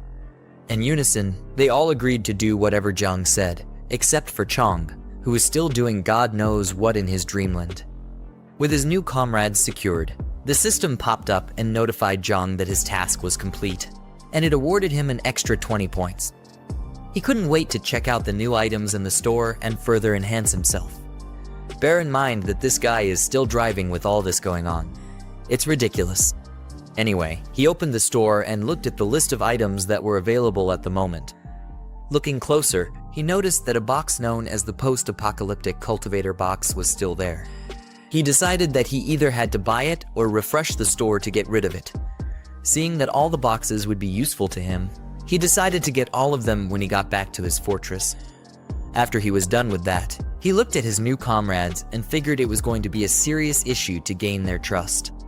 Zhang Kai and the others looked unbothered as they stared out the window, hoping to make sense of everything they had just experienced. In a flashback scene, we see Zhang Kai crying like a wimp and blaming someone who he once treated as a brother. Jiang explained that in his past life, Zhang Kai's entire dorm was killed by zombies because one of his brothers betrayed them. Jiang was the only one who ended up surviving the tragedy. Because of this, Jiang was trying to figure out who the culprit was so that they could deal with the person early on before it was too late. Later on, in an apartment in the city, we see our good old crazy witch talking with someone sweet over the phone and asking the person how things are on their end. It was probably another fool that she had managed to charm with her looks. She asked the person when the supplies they mentioned would be delivered and said she was scared to go to the market because it was so chaotic outside. The person on the phone assured her that he would send it as soon as he was done with what he was doing. Suddenly, she exclaimed when she heard a loud bang on her door. The guy over the phone was worried and asked her what happened. She said there was a crazy knock on her door, and she had to hang up. She looked through the hole and was relieved to see her friend, who was trying to suck on Jiang earlier. Jiang said that she was scared to death because of the frightening knock, but her friend didn't even care to know. She just told the crazy witch that someone known as Old Liu, who lived on the first floor, was taken away that morning. They got inside the room, and Jiang was shocked to hear the news. She asked her friend how that happened, and the girl told her that the police and an ambulance had come to take the person away. With a nervous look on her face, Jiang figured that was why it was so chaotic downstairs earlier in the morning. Her friend was convinced that it was because of the rabid flu, and she was sure that it wasn't just useless rumors anymore. She asked Jiang if Shuxing had delivered the supplies he promised, but I trust that pathetic piece of shit to be completely useless when he's most needed. Jiang's friend told her that these men weren't any good for her. She told her to call Shuxing and let him know that Jiang had a large stockpile of supplies. With how much he had, Jiang was sure to become the next Elon Musk with how much wealth he would acquire. Jiang asked her how she knew about this, and her friend said that she told one of her lackeys to keep an eye on Jiang the last time she got kicked out of his place. She found out that every few days, trucks would come to his fortress to deliver a lot of supplies for him. Jiang looked pissed and assumed that Jiang probably knew about the pandemic in advance. Her friend persuaded her to call Shuxing and seal the deal while they still had time. She also told her to convince the desperate man to give them a bigger size of the cut when he made the money. The car speeds into the fortress, and Jiang along with his friends steps out. Zhang Kai couldn't hide how amazed he was with how large the fortress was. Jiang said that was the usual reaction everyone had when they saw the fortress for the first time. At the same time, Shanshan and Grandpa Lai stepped out to welcome them. Lai was glad that Jiang was finally back, and Shanshan asked if he was okay. Jiang told them not to worry about it because he was alright, and then he proceeded to introduce them to the new members. Zhang Kai and his classmates were then introduced, and Jiang said that they would be their companions from then on. Shanshan happily welcomed them because she felt that they were trustworthy since Jiang had chosen them to be companions. Jiang then told Grandpa Lai to show their new comrades around the area and explain the rules and regulations to them, to which Lai agreed. One of Zhang Kai's friends, the fatso with glasses, felt really nervous and said that the fortress felt like they had come to northern Myanmar. The dude with the white jacket then called for everyone's attention. He asked Jiang to give him and his classmates weapons as well, so that they could contribute to defending the fortress. The audacious request made Jiang very skeptical about whether the guy could be trusted. The guy's classmate then calls him Yiming and tells him not to be so eager to get weapons. They had just gotten there, and they needed to earn Jiang's trust first. Jiang then told them not to be worried because they would get weapons within a few days. Noticing that Jiang was still unconscious, Jiang said that they should have him checked in the medical room first since his injuries were still severe. Zhang Kai and his brothers went inside the building and proceeded to freshen up themselves. Yinming then asked the fatso, who's known as Fourth, why he stopped him from getting weapons earlier. He said that if he hadn't been stopped, they would have had weapons by now, but Fourth was just confused. Yinming told him that given their current situation, they were being protected, and at worst, they were practically under house arrest. Fourth wasn't pleased with his words and told him to stop talking like that because, after all, Jiang saved them. Nevertheless, Yinming still wasn't okay with their condition. He asked Zhang Kai what his background was, to which Zhang Kai replied by reminding them that Jiang said someone hired him to protect them. Yinming was still displeased. He wanted to know who could have hired Jiang and said that it was possible that Jiang wasn't telling them the truth. To top it off, he told them to look at the way Chang was being treated. Despite the fact that Chang's injuries were being monitored in the medical room, Yineming said that the room was more secure than a prison. He felt that Jiang might have been planning to harvest Chang's organs there and told his brothers that they needed to strike first. Fourth tried to reason with him by asking what would happen if they were wrong about Jiang, and if that wouldn't be like betraying their savior. Yineming told him that he would rather betray the world than let the world betray him. If what Jiang told them was true, he planned to take over the fortress and seize control. Yineming was too far gone in his head, and there was no going back for him. He had a sinister look on his face, while he said that besides them and Jiang, the only other people in the fortress were Grandpa Lai and Shanshan. If Jiang happened to be away, he planned to use the opportunity to capture Shanshan and her grandfather. He also said that the girl was cute and suggested that they could have their fun with her. Jiang Kai and Fourth couldn't even believe the words that were coming out of this guy's mouth. They just stood and stared nervously at him and couldn't come up with what to say. Yineming then tried to play off his sinister plans by telling them to relax because he was just playing with them. He told them not to take it seriously, but they would be wise if they did. Jiang Kai was relieved to hear that he was joking and told Yineming not to scare him like that. The apocalypse hadn't even started yet, and he was already thinking about lawless deeds. Fourth also told him that if Jiang really wanted to harvest their organs, he would have locked them up already, especially since he had guns. As Jiang Kai and Fourth left the room, Yineming said to himself that they were not worth plotting with. He said that in chaotic times, one had to be ruthless, and once he succeeded, they would become his lackeys for life. Meanwhile, in the warehouse, Grandpa Lai and Shanshan approached Jiang. Lai told him that Jiang Kai and the other had been settled and Chang was lying in the medical room as well. All the doors and windows were also secured as Jiang had instructed. Jiang thanked the old man, then told him and Shanshan to get some rest because no one knew what could happen the next day. Jiang called back their attention when he suddenly remembered something. Aside from Chang, he told them to keep an eye on the other remaining classmates of Jiang Kai because he felt there was a traitor among them. Shanshan and her granddad looked very worried as they heard that there was a possibility of a traitor close to them. Later that night, Jiang returned to the warehouse and began looking through the system's item shop. He started redeeming the supply boxes one by one, and each of them had an item that would prove to be very useful to him. From lots of food supplies to many rounds of ammunition, the supply boxes made sure Jiang wasn't lacking in any area. Jiang stood in front of the huge mountain of rewards, saying that they were pretty decent. Although it wasn't as good as spending money freely, in the upcoming resource-scarce apocalypse, the rewards were very invaluable. The next day, some flashy cars and trucks pulled up to Jiang's fortress. A man in a suit and the rest of his goons stepped out of the cars with weapons in their hands. The man was talking with someone over the phone and wanted to confirm if he was at the right address. After confirming, he said they would eat together when he got back. As the man orders the goons to break down the door, he's revealed to be the crazy driver from earlier who Jiang had a little road rage fight with. The goons started banging on the gate in an attempt to break it down, but their efforts were completely futile.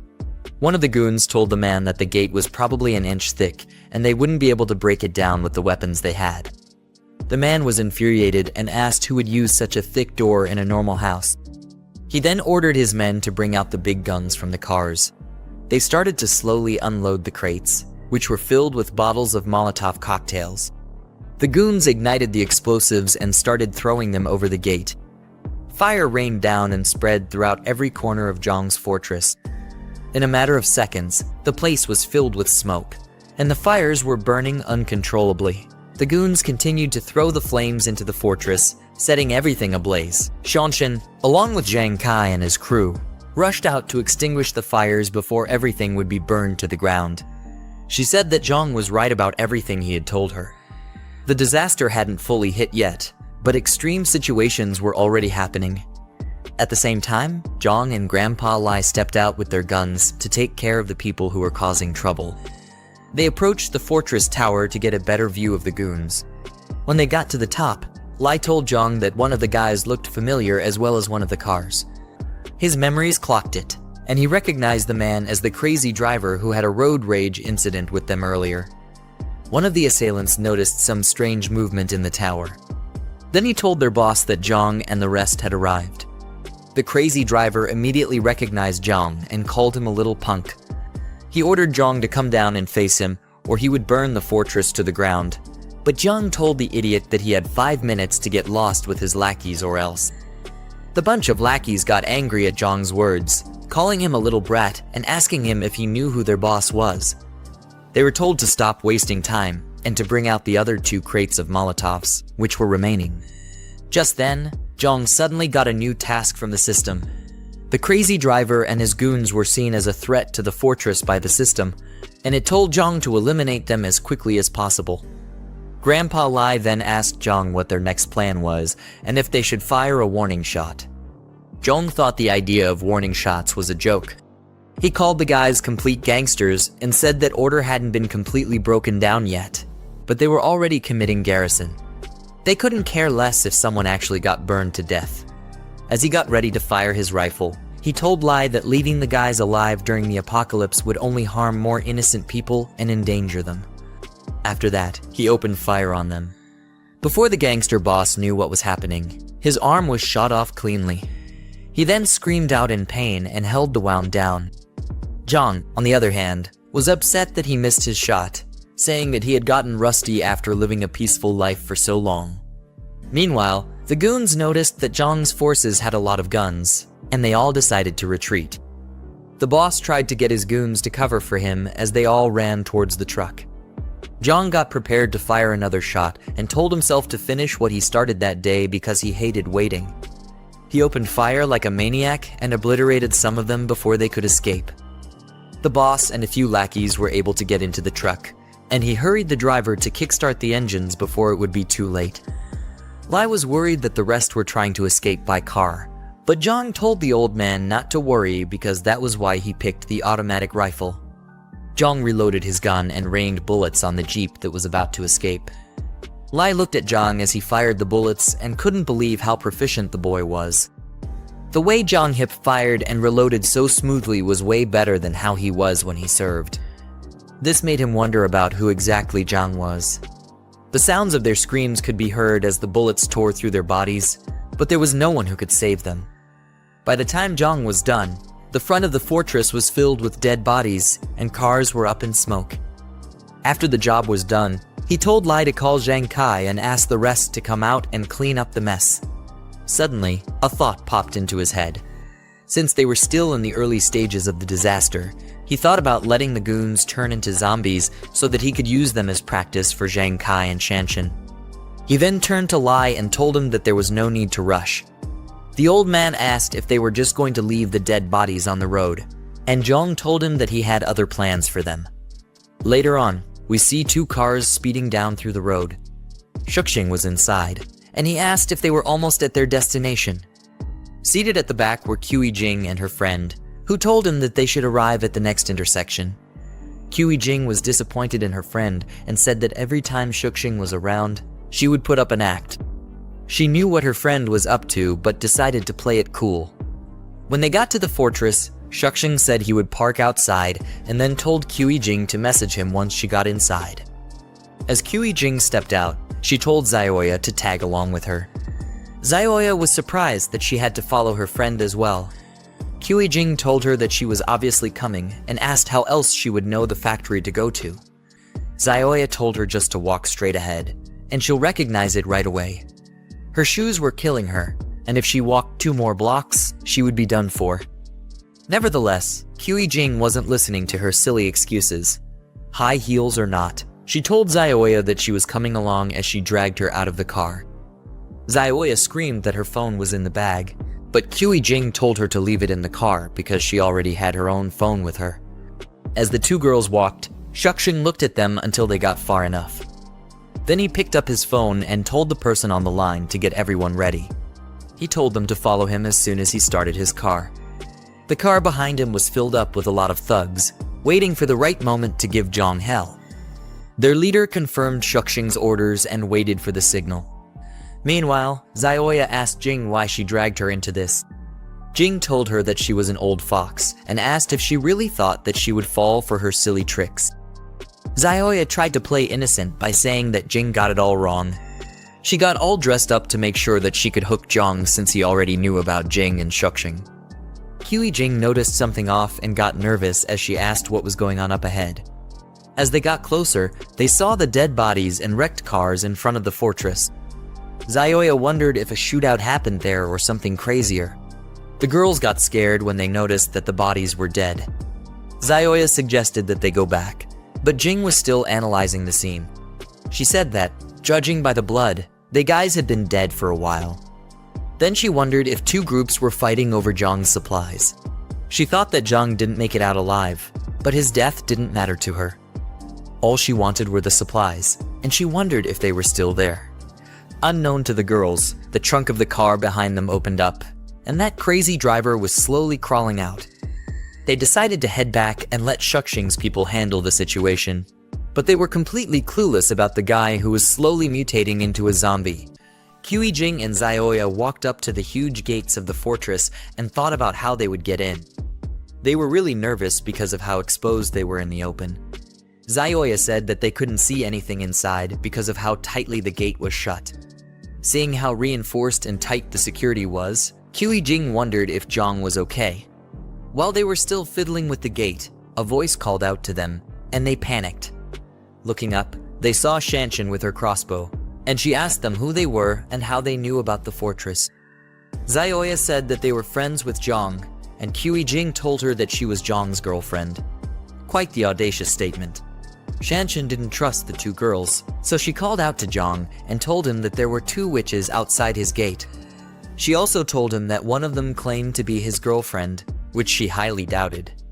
Jing was pissed off and felt that Jiang suddenly changed his attitude because he found a new girlfriend, whom she thought was Shanshan. Zioya told her to calm down and not to show any displeasure because they still had important matters to handle. She asked if Lai Shuxing would be able to handle the ambush, considering that Shanshan had a crossbow in her hands. Jing told her friend that Lai Shuxing would be able to handle it because he brought a few pistols. She was confident that he would be able to take down Jiang once the gates were open. But her expression showed that she was very angry that Jiang had another girl that he was taking care of. Jiang finally came out and questioned the girls from the top of the tower. He called them by their names and asked what they were doing at his fortress. He was obviously disgusted at their presence. Jiang quickly activated the Eye of Insight ability to check if they were really friends or foes. Zioya said that they were friends and asked if it was a bad thing to come check up on him. She tried her best to play the role of an innocent girl, saying that things were very chaotic at the time and they were worried about him. Zioya then asked Jiang if he didn't care about them anymore. Despite her attempts to act friendly, Jiang's ability already showed him that they were definitely planning to harm him. Without a moment's hesitation, he called their bluff and laughed at the idea of them being worried about him. He already suspected that Lai Shuxing was probably nearby already, and he asked the girls how many people he brought and what weapons they had. Zioya and Jing were completely speechless.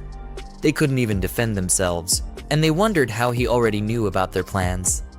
Before the girls could think up the words to say, Jiang fired at them with his gun, and he made it obvious that he fired a warning shot. They thought he had gone completely insane for actually shooting at them. The two girls couldn't fathom why Jiang had become so hostile towards them. Zioya tried to get Jing to speak calmly because Jiang was still the one pointing a gun at them.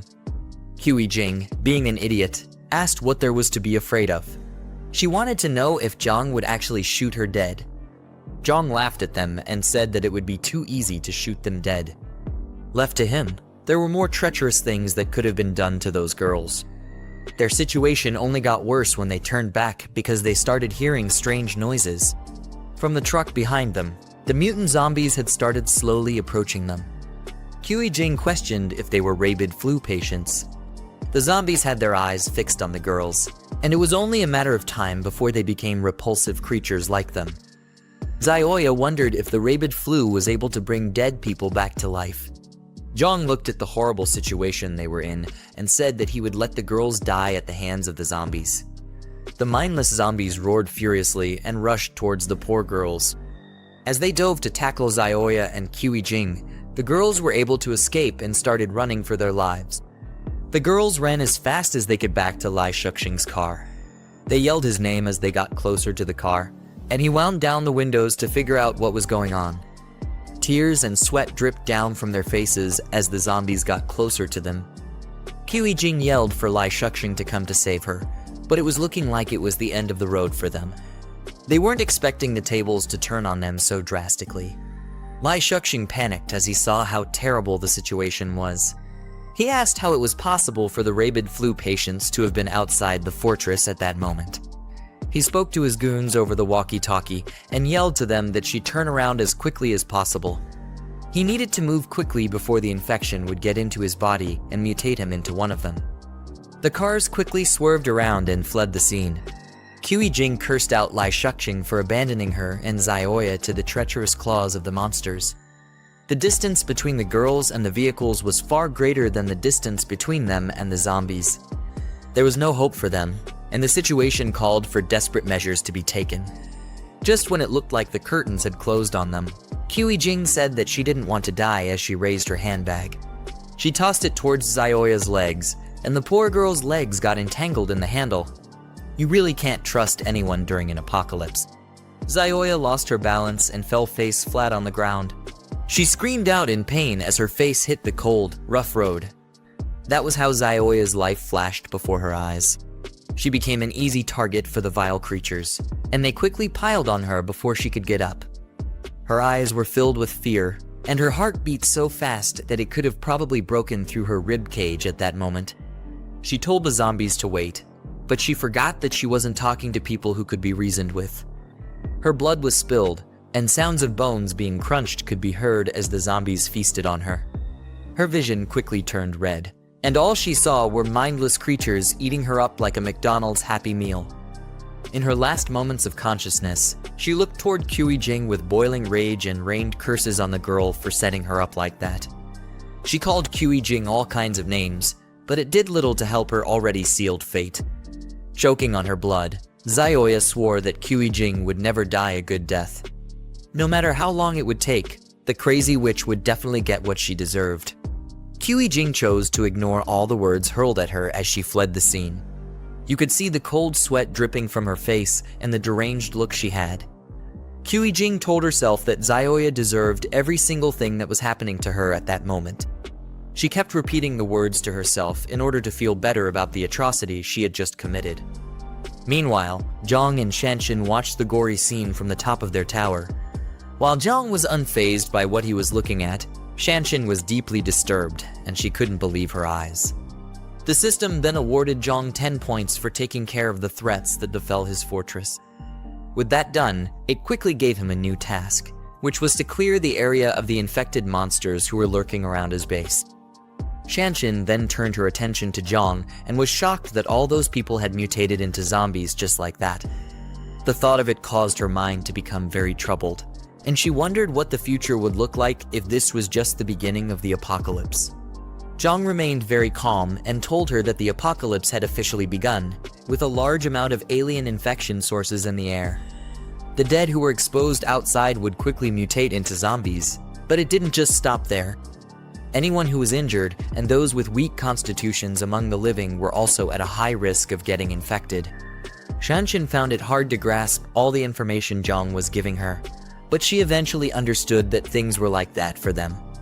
After that, Jiang told her to call everyone together for a meeting. She looked at him and was baffled at how someone could remain so calm in such trying times. Moments later, everyone in the fortress gathered in a room. Shanshan locked the door, while others sat down and waited for what Jiang had to say.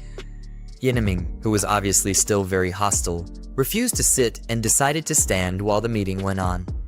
Jiang then told them that they had to remain indoors for the next 2 days, except it was absolutely necessary for them to step out. He said that they had to keep the doors and windows tightly shut in order to let their bodies gradually adapt to the infection source. From his words, it seems the body is able to fight it when it's introduced slowly as opposed to when the virus takes the body by full force.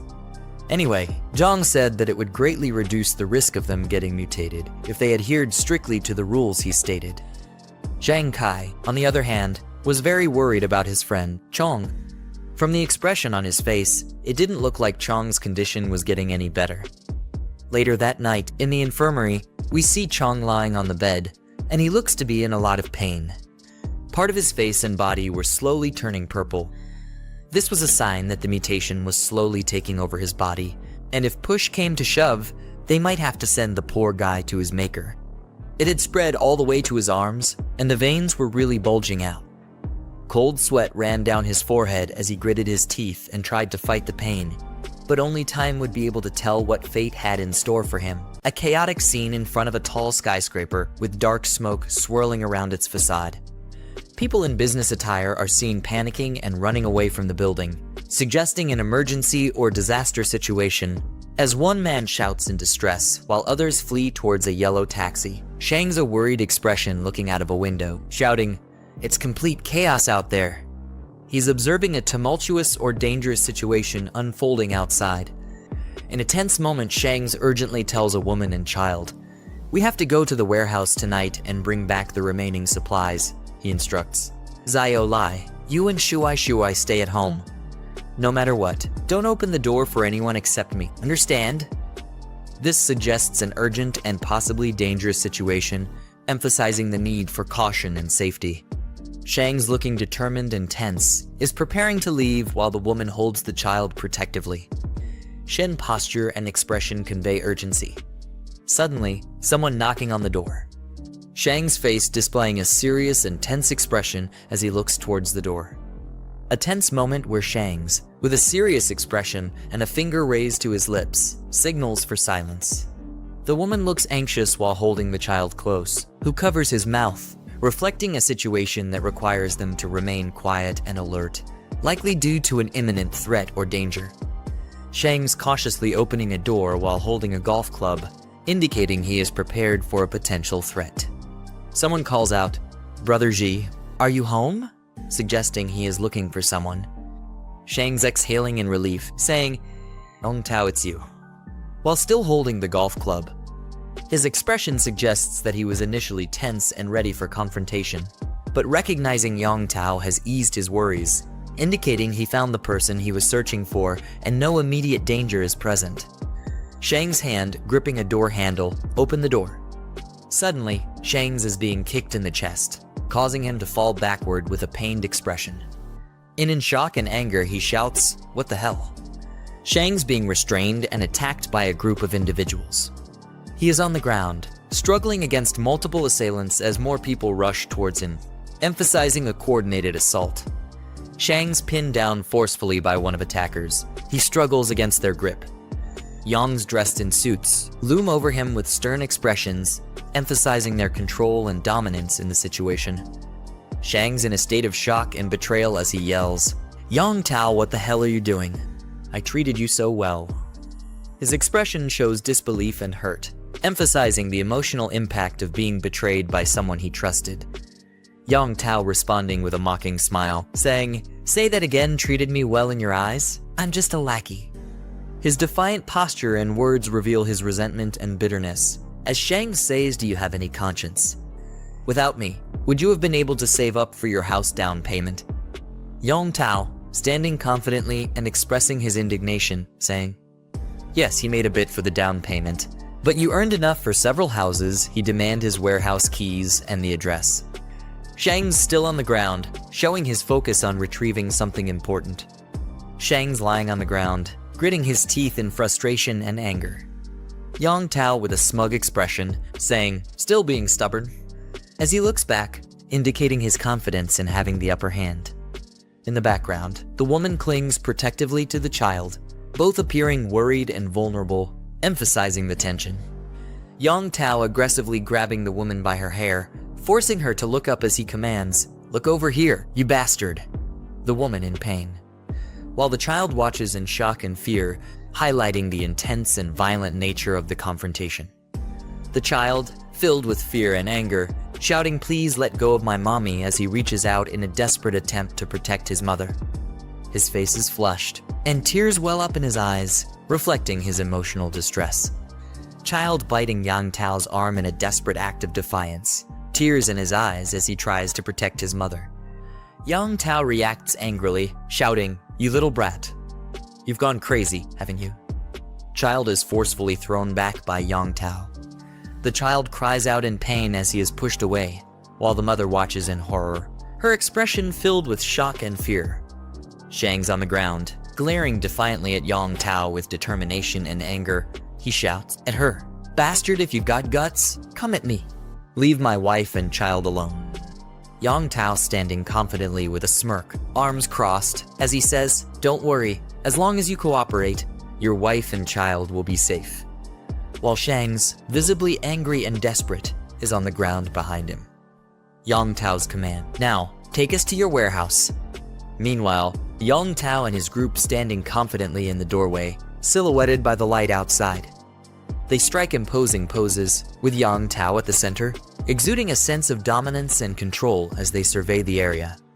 Yang Tao inspecting a few remaining boxes and questioning, "This is all that's left." Shang's beside him, facing away, responds defensively, "Weren't you the one who found those big clients? Everything's been sold off. Even the near expiry and expired food is almost gone." Yang Tao face, deep in thought, as he touches his chin with a contemplative expression. Yang Tao with a cunning and ambitious expression, reflecting a bold and unscrupulous plan to capitalize on Zhang Xiaoyang's resources. Shang's advised to stay away from him. When he was delivering goods, he accidentally saw that he was carrying a gun. His serious expression and furrowed brow indicate the danger he perceives, while the person beside him listens attentively. He continues, "That guy must have somehow gotten wind of this disaster ahead of time." Yang Tao dismissively addressing the man, "That's his problem to deal with." His posture is confident and uncaring, with arms crossed and a smug expression, indicating that he has no intention of getting involved in the complications or risks mentioned. Yang Tao looking down with a cold expression, while Shang's behind him reacts with surprise, saying, "What do you mean?" Yang Tao responds with a manipulative offer, "Take Zhang Xiaoyang's supplies, and in return, your wife and child will be safe." It's a fair trade, don't you think? His proposal places the Shangs in a difficult position. Shangs with a tense and conflicted expression, his brows furrowed and his mouth set in a grim line. His eyes convey a mixture of anger, frustration. In Jiang Fortress wide view of a large industrial complex or facility situated on a hillside. A tense confrontation, Jiang with his group, Jen Kai's facing someone off screen. Their expressions range from stern to determined, suggesting they are confronting a challenge or standing up against a threat. His friend in the foreground, seen from behind, appears to be seated, and the aggressive voice. His friend in a state of extreme distress or anger, shouting at her, as he appears to be strapped or restrained in a chair. His body is tense, with veins bulging and his mouth wide open in a fierce expression, suggesting he is either in pain or vehemently resisting. The fatso in the foreground looking tense and serious, crying. Behind him, one person appears worried while another shields his face, indicating discomfort or distress at the noise. Jen Kai friend with a serious and determined expression, sweat dripping down his face as he commands to kill him. His intense gaze and the cold, resolute tone of his words suggest a pivotal moment where he is making a grave decision. Zhang with a serious expression, looking off to the side in the background, the other man watching him closely. Jen Kai looking surprised and slightly angry, asks, "What did he says?" His expression suggests disbelief or shock at something just said. Beside him, Fatso with glasses adding to the tension in the scene. His friend states with a serious expression, "He's already dead. If you don't finish him off now, and he somehow breaks free, everyone's life will be in danger then." His tone is pragmatic but cold, reflecting his focus on the perceived threat. In contrast, the Fatso passionately argues, "He's our brother. You're giving up on him without even trying." His reaction underscores the emotional conflict. Zhang calmly states, "He's right. Once someone turns, there's almost no chance of recovery," referring to the restrained individual in the bad, who is visibly in distress or transformation. The Fatso looking troubled, with hesitation. Zhang gripping the hilt of a sheathed knife, poised and ready to draw it. The confident grip and the slight shine on the blade suggest imminent action. Zhang handing a knife to another individual, instructing him with a calm but firm, "Use this." The recipient, taken aback, responds nervously, "What do you mean?" His wide-eyed expression and hesitant posture indicate his shock and reluctance. Zhang with a calm yet serious expression as he commands, "Finish him off."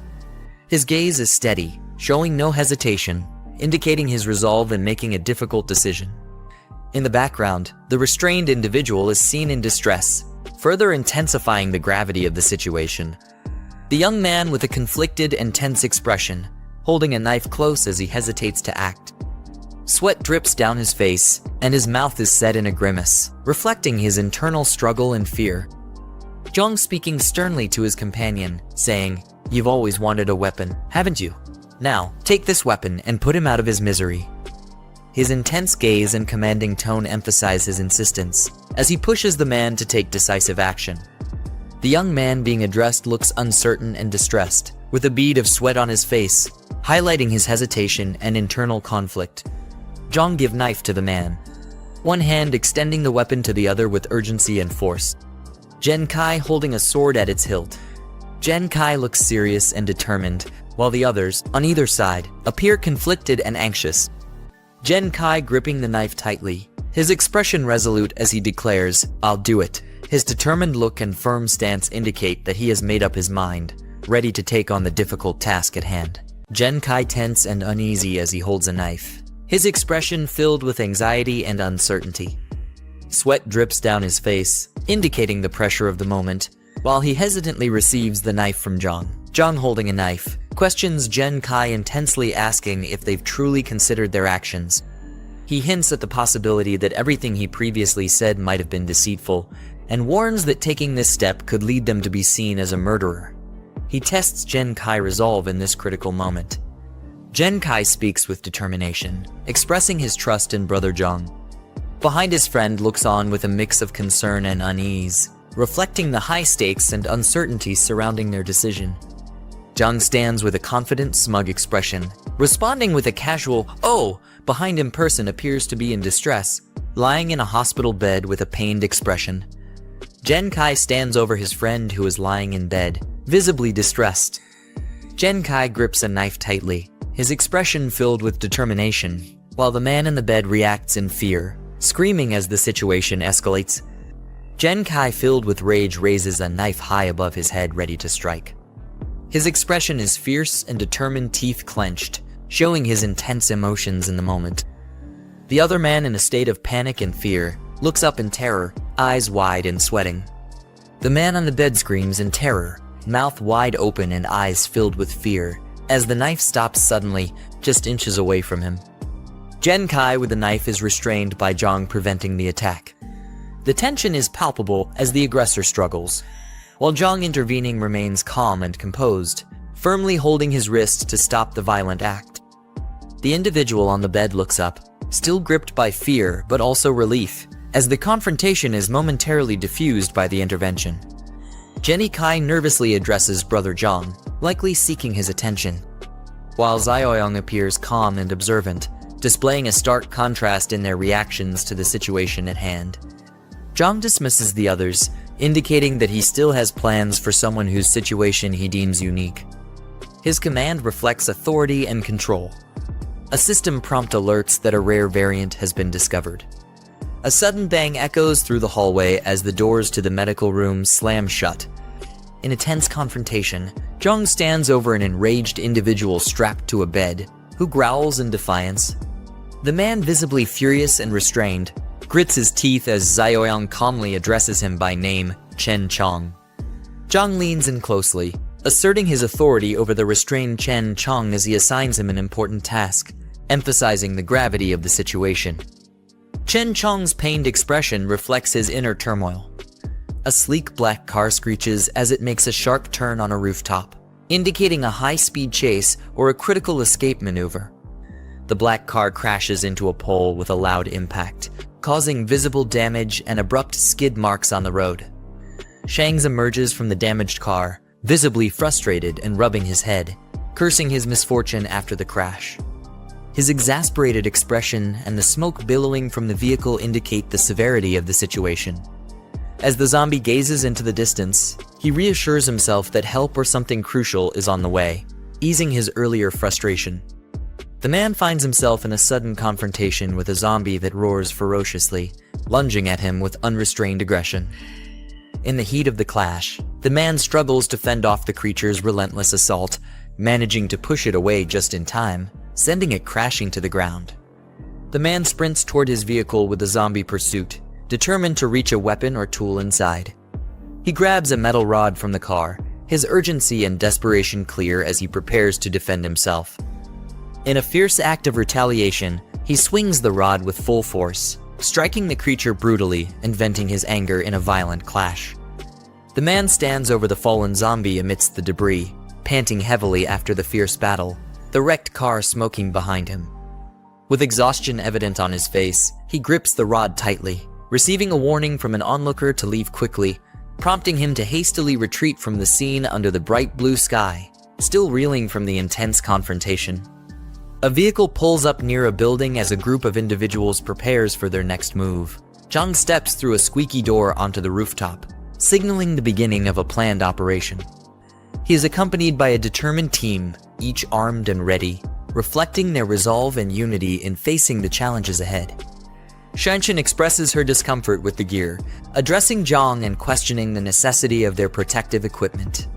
Jiang, maintaining his composed demeanor, stresses the dangers posed by zombies, explaining that their unpredictable strength makes the gear essential, especially for those with less combat experience. As the group huddles together behind a building, strategizing their next move, Jiang leads them with caution and determination, emphasizing their need to stay alert.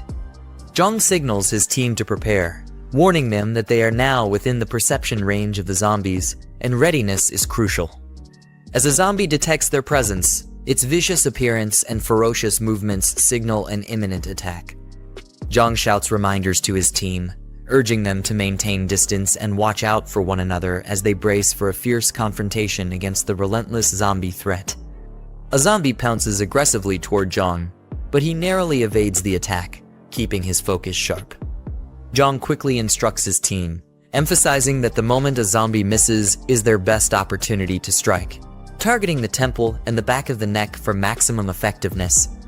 One of the team members, driven by Jiang's guidance, steps up with determination, ready to deliver a decisive blow as he shouts his attack command. A powerful blow lands on the zombie's head, sending shockwaves of impact, but causing the creature to react violently, showing its resilience. The attacker yells in pain, realizing that striking the hardest part of the skull was a mistake, as Xiaoyang critiques from a distance, highlighting the error as a lesson for the group. As the zombie roars back, it aggressively counters, grabbing and pushing the attacker, demonstrating the peril of misjudging these relentless foes. In a desperate cry for help, the team member calls out for Zhen Kai as the zombie closes in with menacing intent. Jiang acknowledges a correct defensive move, urging Zhen Kai to step in as teammates rally to assist. With precise timing, Zhen Kai swings a bat, delivering a powerful strike to the zombie, turning the tide of the battle in their favor. The zombie takes a powerful hit to the head from the bat, staggering but still standing, showcasing its resilience. Jiang, watching the group's effort, urges them to keep attacking, emphasizing that one hit won't be enough to take the zombie down completely. One of the team members, filled with adrenaline, turns to Xiaoyang with a proud yet anxious expression, asking how they performed, eager for feedback on their teamwork and combat skills. Jiang smirks confidently, unfazed by the approaching zombie as he casually dismisses the danger with a nonchalant attitude. Zhen Kai urgently shouts a warning for Jiang to be careful, clearly alarmed by the zombie's rapid advance. The zombie lunges with a fierce snarl, closing in dangerously close, its gaping maw aimed directly at Jiang. Jiang grabs the zombie by the head with a firm grip, halting its attack effortlessly and displaying his superior strength and composure. He admonishes the zombie as if it were capable of understanding, reminding it of the crucial lesson to always be aware of one's surroundings, turning the tables with a sharp command. The rest of the team looks on in stunned silence, clearly impressed and taken aback by Jiang's cool and commanding control over the situation. Shang approaches a large reflective surface, scanning his surroundings with a cautious expression as he notices vagrants roaming nearby. Frustrated by the unexpected presence, he questions whether Jiang would have alerted them or confessed something important. Meanwhile, a rugged vehicle pulls up with urgency, and a commanding voice resonates, urging everyone to stay vigilant and support their comrades, signaling a rallying call to action. Jiang arrives to the vehicle, a voice confirms that it's Jiang, causing a stir among the scattered group below. Shang peers out from the back of the vehicle, astonished to learn that Jiang and his gang are actively hunting down someone referred to as the Madman. Meanwhile, a shadowy figure with glowing eyes emerges from beneath the vehicle. Kaijing crawls desperately on the ground, reaching out with determination despite the severe injuries, eyes filled with fear and urgency. The hand grasps tightly onto the leg of a bystander, startling him and causing a sudden reaction. The man stumbles backward in shock, yelling out in surprise as he falls, the grip of the injured person still firm, intensity of their plea for help or escape. The man's face contorts in a mix of fear and shock as he realizes the threat before him, his expression filled with dread. Suddenly, the Kaijing rises with an unearthly roar, her eyes wide and furious as she lunges toward him, embodying a terrifying transformation that catches him completely off guard. Shang is brutally attacked, his face contorted in shock and pain as he screams out in horror.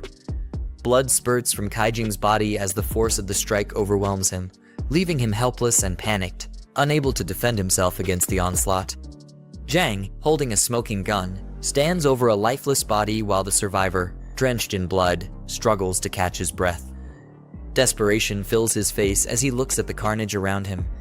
Jiang holds his rifle firmly, his expression serious as he confronts the situation before him. Shang stumbles toward him, overwhelmed with relief, calling out to his older brother, grateful to have finally found him alive amidst the chaos. Shang's eyes widen as he notices something unusual, his attention drawn to the blood-stained arm of the man before him. The infected wound becomes more visible, causing a moment of tension as the situation grows more dire.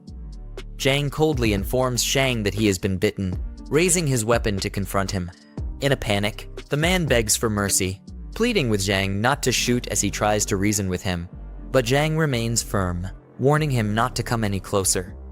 Shang is filled with despair and admits that he knows he's beyond saving and will soon turn into one of the crazed infected. However, with tears of anger and desperation, he reveals that Yongjing has taken his family hostage, using them as leverage to manipulate him, in a plot to steal Zhang's resources. With determination, the man pleads his innocence, insisting he has never committed any heinous acts and that his family is blameless. He begs Jiang to protect them from the cruel fate that awaits, leveraging the loyalty they've built and the resources he's accumulated as his final desperate attempt for mercy. Jiang reflects silently, acknowledging that while Shang's initial motives may have been selfish, there's no denying that his actions had helped Jiang in the past. With a determined expression, he contemplates his next move, fully aware of the weight of the situation before him. His group of survivors, led by a determined Jiang, gathers with weapons in hand, ready to take on the next challenge. Jiang smirks, realizing that the added incentive of rewards for completing tasks has only strengthened his resolve to move forward. Jiang smiles confidently as he reviews the newly assigned tasks from the system, his determination growing with the promise of rewards. His mission is clear: to rescue his wife and eliminate any infected lurking outside the base, with every success adding to his reward points. Shang, battered and covered in blood, reassures Jiang that he will handle matters concerning his family, standing strong despite his injuries. In an emotional display, he falls to the ground, declaring his undying loyalty, swearing to repay his debt even if it means serving in another life. The man kneels before Jiang, urging him to take action, his desperation evident. He hesitates, but Shang pleads for him to end it, not wanting to become a threat to his family in the future. Jiang, holding a gun and deep in thought, remains silent as he weighs his decision. Shannon, nearby, orders someone to fetch a bicycle for him, signaling a change in the situation as the older man looks on from behind. Jiang, with firm resolve, instructs Shang to leave and go somewhere far from the crowds, as time is running out. Shang, realizing the gravity of the situation, expresses his gratitude with a solemn smile, thanking the younger man for his final act of kindness. He speeds away on a bicycle, racing against time as the desolate streets blur behind him. With fierce determination, he calls out for his wife and child, pushing himself to the limit in his final act of desperation. Shang, now overwhelmed with emotion and tears, presses forward despite the pain and fear as his eyes glow with determination. Meanwhile, Jiang stands in front of a group of defeated enemies, his rifle slung over his back, commanding respect and authority from those around him. A petrol bomb smashes down with tremendous force, taking out another enemy in a brutal display. At the same time, a lighter ignites, signaling the start of something dangerous and possibly destructive. A massive fire erupts as the group of survivors stands in silence, watching the destruction unfold before them. The leader coolly evaluates their progress, reminding them that with their current skills and teamwork, future challenges should be manageable. Shannon, with sharp eyes and determination, expresses her concern about facing larger hordes, noting that their current abilities might not be enough. The group listens in silence, with the weight of her words causing them to reflect on the looming dangers ahead. Jiang, resolute, commands the group to follow him as he strides ahead with purpose. The group approaches a large, imposing door, preparing for whatever awaits them on the other side, with the tension in the air thickening as they get closer. Jiang acknowledges a man named Shenbo and informs him about the warehouse. Handing over the key, he entrusts the safety of their weapons to Shenbo, knowing he'll protect the armory while the leader heads into the city for a mission. Shenbo expresses concern about the chaos in the city, questioning whether it's wise for Jiang to venture out alone. However, Zhen Kai enthusiastically volunteers to accompany him, rallying the others to join the mission. Jiang insists that his companions stay behind, as they are not yet ready to face the dangers ahead, entrusting Shenbo with the responsibility of their safety. As he drives off, determined and focused, his weapons rest beside him, ready for the challenges awaiting him in the city. The system display shows empty options, frustrating the young leader as he notices that the marketplace hasn't been updated with anything useful. Annoyed, he contemplates spending points to refresh the system, hoping for better supplies for the mission ahead. With no other choice, Jiang presses the refresh button, knowing the difficulty of the upcoming mission. After spending his points, the system reveals several supply crates that might give him the edge he needs to succeed. He notices that the cost of manual refresh has increased, making him realize he'll need to be more cautious with his points. Satisfied with the rare item he obtained from the refresh, he contemplates the value of his decision as he prepares for the challenges ahead. The system confirms the successful exchange of points for the black tech supply crate, reducing his score significantly. Jiang speeds off in his car. The streets are quiet, but the tension lingers in the air as he drives toward his destination. The black tech crate reveals a powerful energy-enhancing serum, boosting the leader's physical strength. With a smirk, he consumes the serum, feeling its effects immediately as a bright surge of power courses through his body. Jiang is surprised by the strength of the +5 energy serum, realizing its significant impact. Without hesitation, he injects the serum into his arm, immediately feeling its powerful effects surging through his body. He feels an intense surge of power, clenching his fists as his body is pushed to its limits. The system displays his new stats, showing his attributes boosted to an extraordinary level, far beyond that of an ordinary person. The scene shifts to a tall residential building, identified as the home of Jiang. A mother comforts her scared child, reassuring him that his father will handle everything and keep them safe. Meanwhile, two menacing figures burst into the room, their serious expressions signaling trouble as they confront the family. The mother, alarmed, demands to know what the intruders plan to do. One of the men cruelly grabs her, mocking her fear and implying that they're there to cause serious harm. The mother struggles against the intruders, pleading for them to stop as they begin to assault her, terror filling her face. Despite her resistance, the men continue their attack, leaving her defenseless. A woman is forcefully grabbed by two men, her cries for help ringing out as she struggles to break free. Behind, a young boy watches in fear, unable to intervene in the escalating confrontation. A figure steps into the room, towering over the scene as one man is thrown to the ground. A confident man enters the scene, his expression stern as he questions the chaos unfolding before him. His calm but commanding presence immediately shifts the atmosphere, as if he holds control over the situation. The man with a stern expression is approached by an accomplice, who calls him over with a sly grin, seemingly unfazed by the situation. Despite the apparent lightheartedness, there's an underlying tension as they exchange words about how to handle the woman. The man smirks, his expression showing confidence as he dismisses the situation, hinting that this isn't the first time he's dealt with such matters. The man with the ponytail expresses frustration, warning his accomplices about the potential consequences if things go wrong with the woman. He asserts his authority, making it clear that they need to handle the situation carefully if they want to avoid drawing unwanted attention. The man grins with a confident smirk, taunting his targets as if he's toying with them, showing no fear of the situation. Meanwhile, in the shadows, the woman clutches the young boy tightly, both trembling in fear as they brace for whatever danger might come next. Under the eerie glow of the crescent moon, chaos unfolds in the city streets as shadowy figures scramble in panic, surrounded by wrecked vehicles. Jiang calmly grips the steering wheel, his enhanced abilities sharpening his focus and reaction time. With double the physical capacity of an average person, he's fully in control, prepared for whatever lies ahead on the road. Jiang speeds through a crowded highway, effortlessly dodging cars as flames trail behind, leaving chaos in his wake. Moments later, under the ominous night sky, the city is in disarray, with zombies scattered across the road, unsure of what just tore through the streets. He's stepping out of the car as its headlights illuminate the deserted road ahead. With the city just beyond, he realizes it's time to leave the car behind and continue the mission on foot, his gaze sharp and determined under the moonlight. Jiang senses something off, his eyes narrowing as he scans the darkened forest around him. Suddenly, a zombie charges at him, screaming wildly with terrifying speed, catching him off guard. Jiang swiftly dodges the attacker's strike, countering with a precise and forceful movement. His fist connects solidly with the opponent, showing his superior strength and skill in a swift, decisive blow.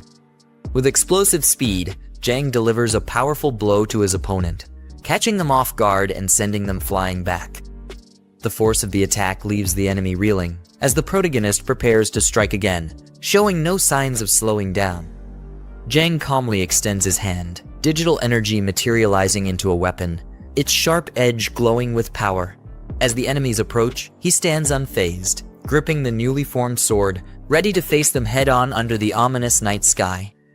Jiang dashes forward with lightning speed, his eyes locked on his target as he closes the distance in an instant. With a swift and powerful strike, his blade clashes in the darkness, leaving his enemies defeated under the moonlit sky, marking the end of the confrontation. Jiang stands over his fallen foe, reflecting on his superior strength and reflexes, knowing that his enhanced physical abilities have given him the edge. Sensing danger, his heightened awareness kicks in, alerting him to a new threat surrounding them as a tense realization spreads.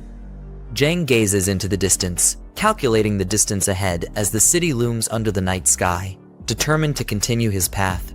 Suddenly, a system notification appears, alerting him to an unexpected mission that has been triggered, surrounded by cautionary markers. Zombies find themselves surrounded, panic setting in as they desperately try to defend against the incoming threat. Inside the store, quick orders are given to barricade the entrances, with others scrambling to bring heavy objects to fortify their defenses. A young boy, desperate and terrified, cries out to his father, fearing that they won't make it out alive. His father, trying to maintain his composure, reassures him with bravado, but the tension in his voice reveals the fear they both share, as tears stream down the boy's face. The tension rises as one man sarcastically complains about the chaos, while the officer, gripping his gun, nervously wonders if this could be the end for them. With sweat beading down his face, he contemplates the gravity of their situation, realizing just how dire things have become. The silhouette of figures outside the window hints at the looming danger as the noise of breaking glass fills the room. Instinctively, the group reacts, readying themselves for the incoming threat, as one of them nervously questions the sudden commotion. The glass shatters violently as a figure crashes through the window, debris flying everywhere in a chaotic explosion of force. Panic sets in as one man screams in shock, while another stands frozen, horrified by the sudden intrusion. Blood splatters against the walls as the figure collapses, leaving a dark and unsettling scene in its wake. The room falls eerily silent, with the shattered window and bloodstains serving as grim reminders of the chaos that just unfolded. The officer, sweating and breathing heavily, gives orders to move heavy objects to reinforce their position, clearly feeling the pressure of the situation. As the group quietly complies, Tension builds, and they brace for whatever is coming, trying to avoid making any noise that could give them away. Outside, shadowy figures gather around the fallen bodies, the eerie silence only broken by the faint sound of their movements. Inside the group, tense and ready for a fight, stares in disbelief at the horrific scene, questioning who could have caused such devastation. One of them shouts in panic, convinced that they are dealing with a mutant, his fear clearly escalating. Confused, the other person asks what a mutant is, and the first explains that it's an enhanced version of a zombie, stronger and more agile, just like in comics, novels, and games. A police officer, clearly frustrated, criticizes the younger man for always indulging in comics, novels, and games, blaming them for his poor performance. His partner, exasperated by the comment, calls out his lack of tact and urges him to focus on carefully observing their surroundings to avoid being caught off guard by the mutant. The group cautiously moves forward, each person scanning their surroundings as they slowly gather at a designated point. Suddenly, one of the officers signals for everyone to stop, bringing the group to a halt as tension fills the air. Jiang receives a system notification, confirming that his mission is complete, with additional points earned for his actions. Meanwhile, a frantic voice exclaims that the entity they encountered must have been a mutant, filled with fear and disbelief. One man observes Jiang from a distance, commenting that he appears to be a survivor. Jiang, with a smirk, dismisses the notion of mutants, confidently stating that it's not yet time for them to overrun the streets. One of the men exclaims, confirming that Jiang is indeed a survivor.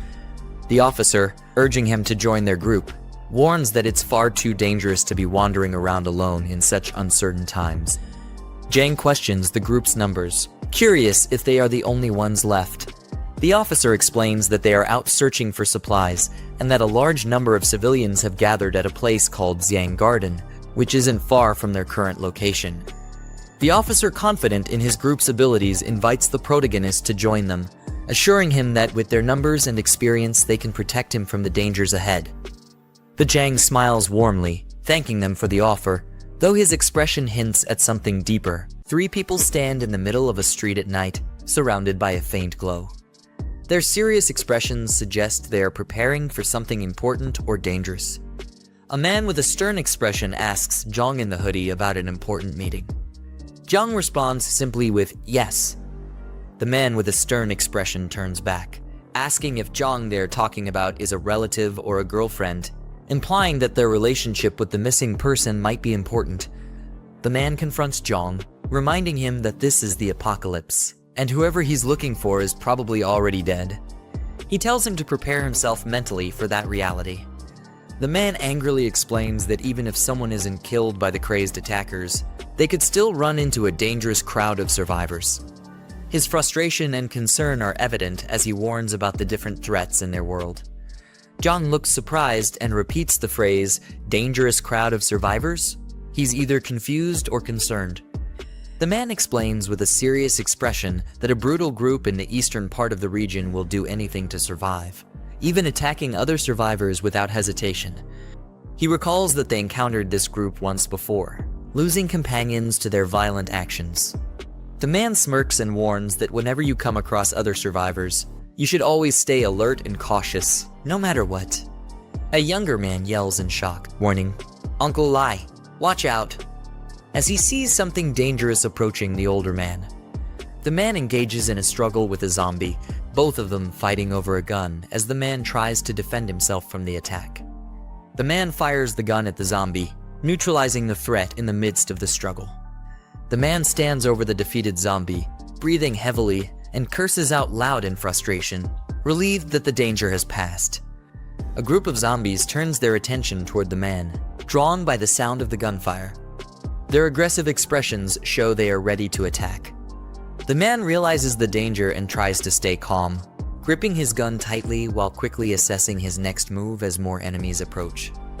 The man spots something in the distance and shouts, "I've got it," as he notices a bus that could be their means of escape.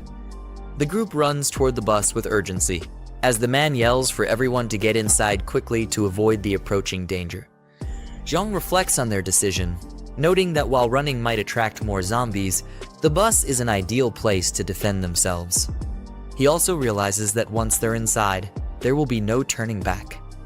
Calmly assessing the situation, he gives himself a score of 70 for his quick judgment in this crisis. The man urgently calls out to Jiang, telling him to hurry up as he runs toward the bus while a zombie chases him closely. Jiang barely makes it onto the bus, jumping inside just as the man helps pull him in. The man quickly closes the bus doors and warns Jiang to carefully check every seat to make sure no zombies are hiding inside. The boy responds, panicking as he notices that the zombies haven't given up and are still outside, crowding near the bus. The man, frustrated and panicked, yells, "Damn, were we too slow?" as zombies start banging on the bus window, trying to break in. A group of zombie hands reaches for the bus, aggressively pounding on the side as they try to get inside. The zombies crowded around the bus desperately reach out, as one of them mumbles something ominous, indicating their relentless desire to attack.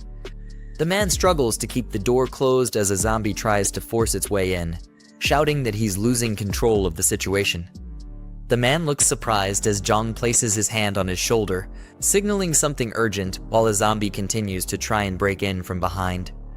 Jiang pushes the man back with sudden force, surprising him as he reacts quickly to the dangerous situation. The man, startled by Jiang's strength and decisive action, questions just how strong Jiang is in disbelief. Jiang calmly tells the man that he can no longer hold the door closed. He suggests they rally the team and break the windows to counterattack the incoming threat. The man coughs and gathers his strength while Jiang stands ready, as both prepare to fight back against the incoming zombies. The zombies start breaking through the windows of the bus, shattering the glass as they move closer to attacking the group inside. A crowd of zombies reaches for the bus, trying to climb inside through the broken windows. One of the zombies screams as it makes its way toward the bus, the darkness of the situation closing in. The man fiercely attacks a zombie, yelling, "Die," as he drives his weapon forward in a life or death struggle. A couple of survivors help pull someone inside the bus as the man keeps his gun ready, protecting the group. The man checks his gun, realizing they are running low on bullets, and worries that they don't have enough ammo to deal with the large number of zombies. The man is startled when someone hands him an unexpected item, saying, "Use this," while he looks on, confused and unsure of what it is. Jiang, now armed with a crossbow, looks surprised and questions, "Where did this come from?" as he prepares for the next action. The man responds that he grabbed it without thinking during the chaos, now holding the crossbow firmly, ready to use it. Outside, the zombies scream in frustration as they continue their relentless assault on the bus, determined to break through. The survivors on the bus begin shooting down the zombies from above, yelling insults as they fend off the horde.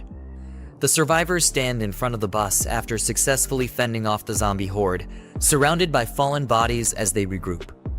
One of the younger survivors holds his weapon and exclaims that surviving 2 dangerous situations in a row is no coincidence, claiming they must be the chosen ones of this apocalypse. Jiang calmly advises him to remain cautious and avoid becoming overconfident in these dire circumstances. Under the crescent moon, a distant view of a peaceful-looking Jiang mentions, and someone expresses hope that everything is going smoothly on the other side. The group is walking down a hallway. One of the men volunteers to take the night shift, showing his readiness to help. Another man with glasses looks surprised and asks why the first man is suddenly being so enthusiastic and proactive today. The man, clearly annoyed, snaps back, insisting that he's always been this way and tells the other man to mind his own business. The man with glasses, now confused and a bit nervous, wonders why the first man is overreacting so much to his question. An old man instructs the group to rest, telling the man to be cautious and wake everyone up if there's any trouble during his watch. The man assures him confidently, "Don't worry." The man sits outside at night, gazing up at the moon, and remarks that it's already late, and everyone must be asleep by now. The man stands on a balcony, deep in thought, mentioning that things could get worse and they need to resolve the situation before Jiang returns. The older man is shown peacefully asleep, unaware of what's happening, with his radio communicator resting on the pillow beside him. The older man continues to sleep soundly, unaware of any disturbances or the situation around him. The man stands in the doorway, watching intently, with a serious and focused expression, possibly checking on the older man or thinking about his next steps. Yiming sneaks into Grandpa Sheng's room, making his way toward the armor key. However, Grandpa Sheng wakes up and questions what he's doing. As Yiming punches him, he quickly retreats from the room. Grandpa Sheng shouts, cursing at him and demanding to know what he's trying to accomplish, then orders him to return the key. Shanshan and the others, awakened by the commotion, ask what happened. Grandpa Sheng informs them that Yiming has stolen the armor keys and that they must hurry to stop him. The others chase after Yiming, demanding to know what he's doing. In response, Yiming throws various objects into their path to block their way. Jiang Kai curses, calling him one sneaky bastard, as Yiming rushes through the infirmary. Yiming thinks he might as well go all the way now. Entering the medical room, he cautiously approaches his infected friend, only to be shocked when Chen Chong roars. Yiming wonders why one of Chen Chong's bindings is loose, thinking it's strange, as it had been tightly secured before. He then realizes it's perfect since it saves him the trouble of untying his friend himself. As Zhang Kai and the others arrive near the infirmary, they realize that Yiming let Chen Chong out of the medical room. They question if he understands that he's endangering everyone by doing this. Grandpa Sheng curses, admitting he had never imagined that Yiming could be such a sneaky person and that he'd severely misjudged him. Shanshan anxiously asks what they should do next since all their weapons are locked in the armory. Grandpa Sheng replies that, no matter what, they have to work together to restrain Chen Chong and lock him back in the medical room. He instructs everyone to use the techniques the Mick taught them, warning them to be cautious and not to let Chen Chong bite anyone. With careful coordination, Jiang Kai successfully chokes Chen Chong into submission, and the others restrain him. Jiang Kai confirms that they have him under control, and Grandpa Sheng orders them to tie Chen Chong up securely and return him to the medical room. They push him back into the room and lock the door firmly. Relieved but puzzled by how relatively easy it was to subdue Chen Chong, they speculate that perhaps he was the only threat they'd face. Grandpa Sheng mutters, frustrated about how much time they've wasted. Meanwhile, Yiming, having already slipped away, emerges from an alley and sarcastically questions who Grandpa Sheng is calling a sneaky bastard. He clarifies that he never found the main stash of weapons, and that there was only one weapon in the armory, but he claims it's more than enough to handle them. He aims the gun at them, ordering them to move to the back room. Jiang Kai, shocked, asks why he's doing this, reminding him that the Mick is their savior. Yiming retorts that a big favor can easily turn into a huge burden, declaring that the Mick saved them once, but now they're practically slaves for life. Grandpa Sheng shakes his head, commenting that some people are simply ingrates by nature and never learn. Yiming barks at them to shut up, but from the window, Chen Chong, holding a key in his hand, watches the exchange and prepares to attack. The scene shifts to the MC, who is being briefed by a policeman. The officer informs him that they're just one more intersection away from the Jinyu mansion. He warns that the area is a maze-like complex, ideal for mutants to hide in, so they'll need to be extremely careful. The Mick nods, listening closely. The policeman adds that once the Mick finds his people, he should head to Rongxiang Garden to meet him. He specifies that the MC's group is located in Building 8 and instructs him to enter through the side gate, not the main entrance. The Mick gives a thumbs up in response, thanking him for the advice. After the Mick departs, someone beside the policeman suggests they should help the MC, pointing out that he saved them earlier. The policeman hesitates, explaining that they have no idea what dangers lie inside the mansion. He emphasizes that if they stumble into a horde of zombies, they'll be doomed. The companion, undeterred, points out that the mech is likely walking straight into danger himself. The policeman shrugs, saying he did his duty by warning the mech about the risks, and that it's a shame since the mech has proven he's quite skilled. Meanwhile, Yang Tao and his ally are strategizing. Noting that the power is out and they have no phone signal, Yang Tao wonders aloud if Zhang managed to complete his task, but ultimately decides it doesn't matter. His lackey grins, saying he's been holding back for far too long and plans to cut loose tonight. Otherwise, he won't be able to sleep. His ally chuckles, agreeing that Zhang is likely dead by now. They agree on their plan to tie up Zhang's wife when they go up, ensuring she won't have a chance to kill herself. They reason that, given the uncertain nature of their lives, they might as well take their opportunities to enjoy what they can while they can. Brother Lot, however, reminds them to be cautious and to make sure the woman survives. Just then, he pauses, noticing something strange. All the zombies downstairs are lying dead. The super henchman opens the door to see what's happening. Meanwhile, he wonders if it's a rescue. Suddenly, he's startled. An extremely fast blade passes through his neck. Before he can react, the man coughs up blood as his head separates from his body. Meanwhile, the men approach Jiang Shen's wife and child. The poor mother orders everyone to leave. Two men smile maliciously. Soon after, one of them says enough and stops, pretending. The woman cries out in despair, "What are you doing? Let him go." Meanwhile, her poor son is pulled away. The wretch slaps her across the face as the boy flies away. The devil on earth states that they are the target. The boy, kneeling, says he will fight with all his might to defend his mother. Suddenly, a man is thrown out the door. The boy reprimands the men and, desperate, yells that they are bad people and asks them to let his mother go, as his father will not forgive them. Suddenly, one of the henchmen, headless, is thrown into the room. The boy screams in fear as he observes the mangled body. The boy continues to be afraid and, staring at a shadow in the doorway, asks, "Who is it?" Then Jiang Ziyang finally appears and asks the boy if Jiang Ziyan is his father. The frightened boy murmurs. The woman despairs and shrinks back. Suddenly, Ling slaps the woman and, furious, yells at her, asking if she's afraid her son will hear. He threatens her, saying that if she doesn't talk, they will have their fun. One of the henchmen says that since there's no sound, he'll go first. He strokes the woman's head as she cries. Then the bedroom door bursts open. One of the henchmen sneeringly comments that the boy has quite a bit of strength. Suddenly, one of their necks is swiftly cut. Ling turns and, looking towards the door, asks why they haven't gotten rid of the boy yet. Then, against all their expectations, one of his henchmen falls in front of them, headless. Lush Zhang wonders what's going on. Then, in the blink of an eye, Jiang Ziyang crushes the wretch's head.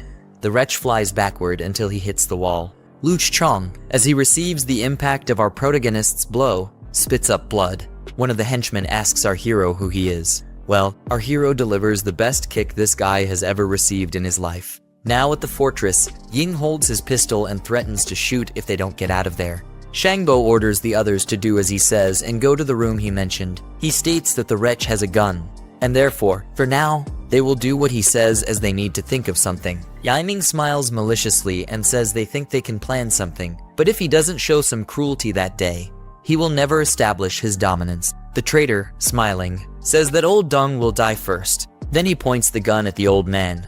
Shan and Zheng Chai cry out desperately. "Grandpa!" Ying observes the infirmary door. Meanwhile, he asks what that sound was. Surprised, he asks what's happening and how the infirmary was unlocked. The doorknob keeps turning. He wonders who's there. Suddenly, a zombified Chen Chong appears. They wonder if Chen Chong unlocked the door himself, but they state that it's impossible.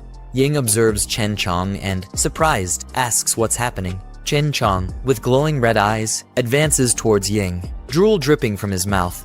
Ying points the gun at him. Then he says he can't let him live since a zombie used a key to unlock the door. Then he shoots. But to his surprise, the gun misfires. Ying despairs and exclaims that the gun is jammed. Chen Chong advances. Yiming, terrified, asks how this can be happening. The idiot cries for help as he is chewed on by Chen Chong. Then Chen Chong stands up after tearing Ying apart. Chen Chong carries him away in his own hands. The group wonders what's happening there. Zhengyi states that Chen Chong was so calm moments before. Everyone stares at Chen Chong in astonishment. Shangbo, seeing the absurd amount of blood, puts his hand over his mouth. Then the zombie approaches the doorknob with the key. Suddenly, he throws the key to the group. The key falls in front of them, and the zombie simply returns to the infirmary as if nothing had happened. Everyone looks at each other, dumbfounded. Jiang, in the foreground, wields a gun and opens fire with intense focus as he aims upward. Multiple men scatter and dodge in the background, caught off guard, with one lying dead on the ground. A man, gripping his gun tightly, lets out a loud, intense scream, his eyes wide open as a bullet hits his head, causing him to bleed. Another man hides behind a rock, peering out in surprise. In the background, yet another man is thrown backward, struck by a bullet. A man lunges forward, his face twisted in anger as he shouts, firing his gun with fierce determination. Jiang walks through an open area under the night sky as bullets hit the ground nearby. He stares ahead with a smug expression, his piercing blue eyes reflecting calm determination. A man, gripping his gun tightly, beads of sweat on his face, looks around in frustration. Behind him, Jiang aims his gun from a distance. Another man crouches behind a table, shielding himself as bullets ricochet off its surface with intense force. He braces himself, gripping his gun tightly, clearly caught in a perilous situation as the gunfire intensifies around him. The man shouts in frustration, sweat dripping down his face, angrily yelling, "What the hell is he doing?" He begs not to be shot. The man shouts angrily as he raises his gun, his face contorted in fury and determination. Behind him, another man sits by a concrete barrier. Jiang's eyes widen in surprise, his gaze sharply focused as he registers something unexpected. He swiftly moves his hand, firing his weapon with a focused and determined expression. A man recoils in shock, his face twisted with horror as bright red laser sights focus directly on him. He leans against the table, smirking with a sense of triumph as he grips his gun confidently. In the background, another man lies, blood dripping from his head. A man charges forward, his arm extended as he aims his gun, ready to attack. He stands face to face with Jiang, holding a gun pointed directly at Jiang's face. Despite the threat, Jiang remains calm. The man fires his gun. Jiang swiftly dodges the attack as a bullet narrowly misses his face. The man is shocked by his fast movement. Jiang lunges forward, disarming him with a fierce, determined look. The man is shocked and alarmed, caught off guard by the sudden, powerful move. Jiang brings his face close to his opponent's, staring intensely with unwavering confidence as he holds the gun firmly against him. The man is shocked, sweat dripping down his face. Jiang delivers a final shot with his gun. The man's face contorts in pain, his mouth open in a scream, blood dripping from his head. After the intense struggle, Jiang stands over his defeated opponent, who lies sprawled on the ground, motionless. With his gun slung over his back, Jiang gazes down. He kneels beside the fallen body, searching for anything useful. Later, Jiang enters a building, confidently walking into a dimly lit room framed by the open doorway behind him. 4 armed men stand on either side, preparing for an attack.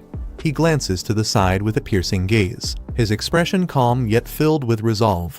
His intense blue eyes convey quiet confidence. Jiang stands calmly at the center as the armed men charge toward him from all directions, weapons raised in attack. Without wasting any time, he kills all of them. He stands with his back to the fallen bodies scattered around him, his posture calm and commanding as he addresses the group ahead. One of the dead men lies on the floor, blood dripping from his face. Jiang smiles calmly as a child excitedly compliments him, clearly impressed by his bravery and skill. Around them, the mother and police officers are shocked by the aftermath of his confrontation. A system window pops up, showing him a new mission with clear objectives. He reads the requirement to rescue 5 survivors, with a reward of 25 points upon completion. Jiang stands beside the officer and a child, all staring down at the defeated man on the floor.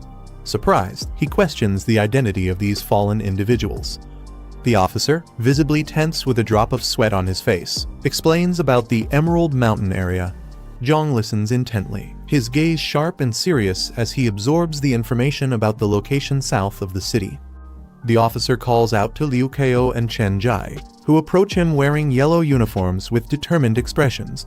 As they arrive, they acknowledge the guard, ready to discuss the situation regarding Emerald Mountain with Jiang. One of the men explains to Jiang that a sinister group, equipped with resources and weapons, controls the Emerald Mountain area.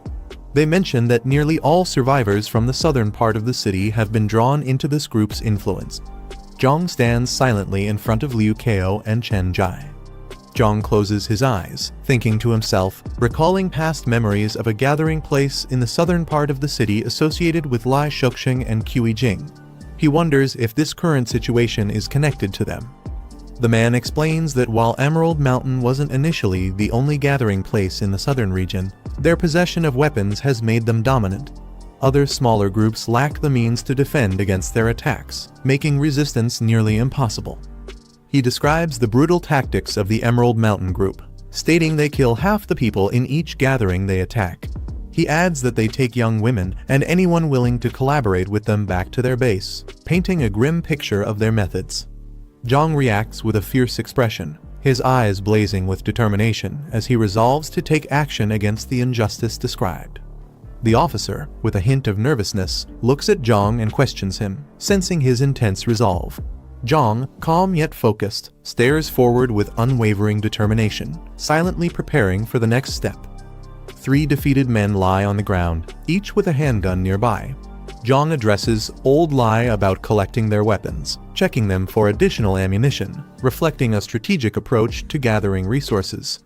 Jiang hands over a rifle to Old Lai, offering to leave him with 5 additional bullets as a gesture of trust and support. Surprised by this generosity, Old Lai questions if it's truly intended for him. Jiang speaks with confidence, telling Old Lai that the Emerald Mountain Group won't rest, even with their newly acquired weapons. He instructs the others to hold position for a couple of days while he prepares to confront and eliminate the threat. The man reacts in shock, warning Jiang about the Emerald Mountain Group's overwhelming numbers, which he estimates to be well over a dozen.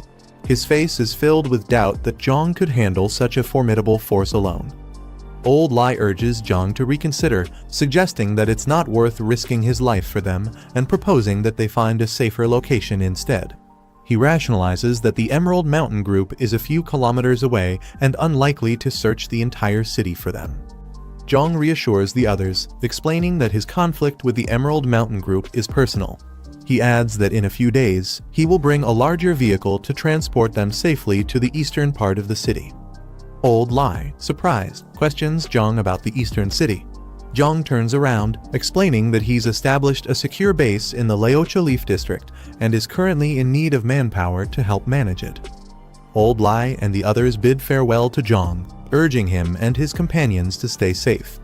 Jiang waves his hand in acknowledgement as he departs with a woman and child, heading into the unknown.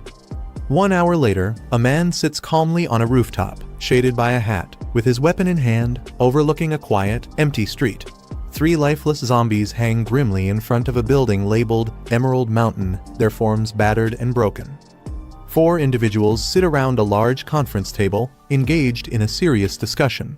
A man with reddish hair and glasses, smoking a cigarette, asks about the unresolved supply issues at Golden Blaze Entertainment City.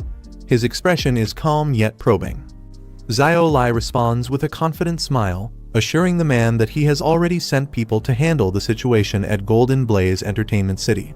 He says they should be returning with results soon. Another man with a relaxed demeanor points out to Wen Ji that the Golden Blaze area houses many high-end foreign residents, implying the importance of maintaining appearances and resources there. He jokingly suggests they can't just focus on Entertainment City's supplies alone, hinting at a broader responsibility. Xiao Lai grins broadly, addressing Kai Ji and suggesting there's no need to worry, as he has already arranged everything. He assures them that his people will return not only with supplies, but also with any live individuals they encounter. Wen Ji, cigarette in hand, addresses Xiao Lai with a casual yet condescending tone. He remarks that, despite all the tasks given, Xiao Lai has yet to successfully complete even one. Xiao Lai enthusiastically assures Wen Ji that he will definitely handle the task this time, promising his utmost commitment. In the background, Kai Ji, with dark hair, watches with an amused smile, observing his confidence. After the meeting, Xiao Lai and another man stand outside a building, Xiao panting heavily as he tries to catch his breath. The other man, concerned, asks if he is alright, clearly worried about Xiao Lai's condition. Brother Lai, with a tense expression, asks if the 7 individuals have returned. His companion, coughing weakly, informs him that he sent people to check an hour ago, but brings bad news, adding to the growing concern. Under the moonlit sky, Brother Lai reacts in shock upon hearing that all 7 were killed. Frustrated and disbelieving, he questions how Rongyang Garden, supposedly filled with ordinary citizens, could have. A car approaches a large, secluded building at night, casting an ominous shadow under the moonlight. Inside, Yiming hears the car's arrival and excitedly exclaims that it must be her brother Yang, drawing the attention nearby Old Man and Jiang Kai. As the car pulls up to the entrance, a system notification appears, marking the mission, taking responsibility as completed and awarding system points. As Yang steps out of the car, Yiming eagerly greets him, relieved to see him return. The group gathers around, with one of them confirming Yang's identity as Lu Yiming. Shocked, Yiming realizes that they all knew his true identity from the start, leaving her visibly surprised and questioning what else has been hidden from her. He instructs Jiang Kai to escort their guests to their rooms before joining him in the infirmary, signaling a moment of rest and recovery for everyone. In the hallway, one of the group questions Yang's prior knowledge of Lu Yiming's malicious intent, hinting at deeper suspicions. Yang responds cautiously, admitting that he wasn't entirely certain it was Lu Yiming. Yang reflects on his suspicion, revealing that he was certain one of Jiang Kai's friends had ulterior motives. This revelation shocks Jiang Kai, who becomes visibly disturbed. As Jiang Kai holds a weapon with a startled expression, the weight of Yang's words begins to sink in, hinting at betrayal within their ranks. Jiang Kai inspects the bullets and realizes, to his shock, that they're rubber. This discovery unsettles him, hinting at deeper manipulation in their mission. Nearby, older man speculates about a kid in the infirmary, identified as Chen Chong. Yang explains that Chen Chong isn't an ordinary zombie. He's a rare mutant, introducing an element of danger and mystery tied to this unique being. Yang carefully tests Chen Chong's awareness by asking him to blink 3 times if he understands. Chen Chong responds as instructed, proving his comprehension. Yang continues the test with a simple math question, and Chen Chong blinks in response, confirming his ability to process commands and indicating a retained level of cognition despite his condition. The nature of rare mutants that emerged after the apocalypse. Unlike typical zombies, these mutants possess heightened intelligence, unique abilities, and sometimes fragments of their past memories. Their transformation, triggered by exposure to otherworldly sources, grants them greater potential, making them far more formidable than regular infected beings. Yang remarks on Chen Chong's unique status, acknowledging that he is an exceptionally rare mutant, even among others of his kind. The group stares in shock as they come upon a gruesome scene. A body lies on the ground, lifeless, with blood pooling around it.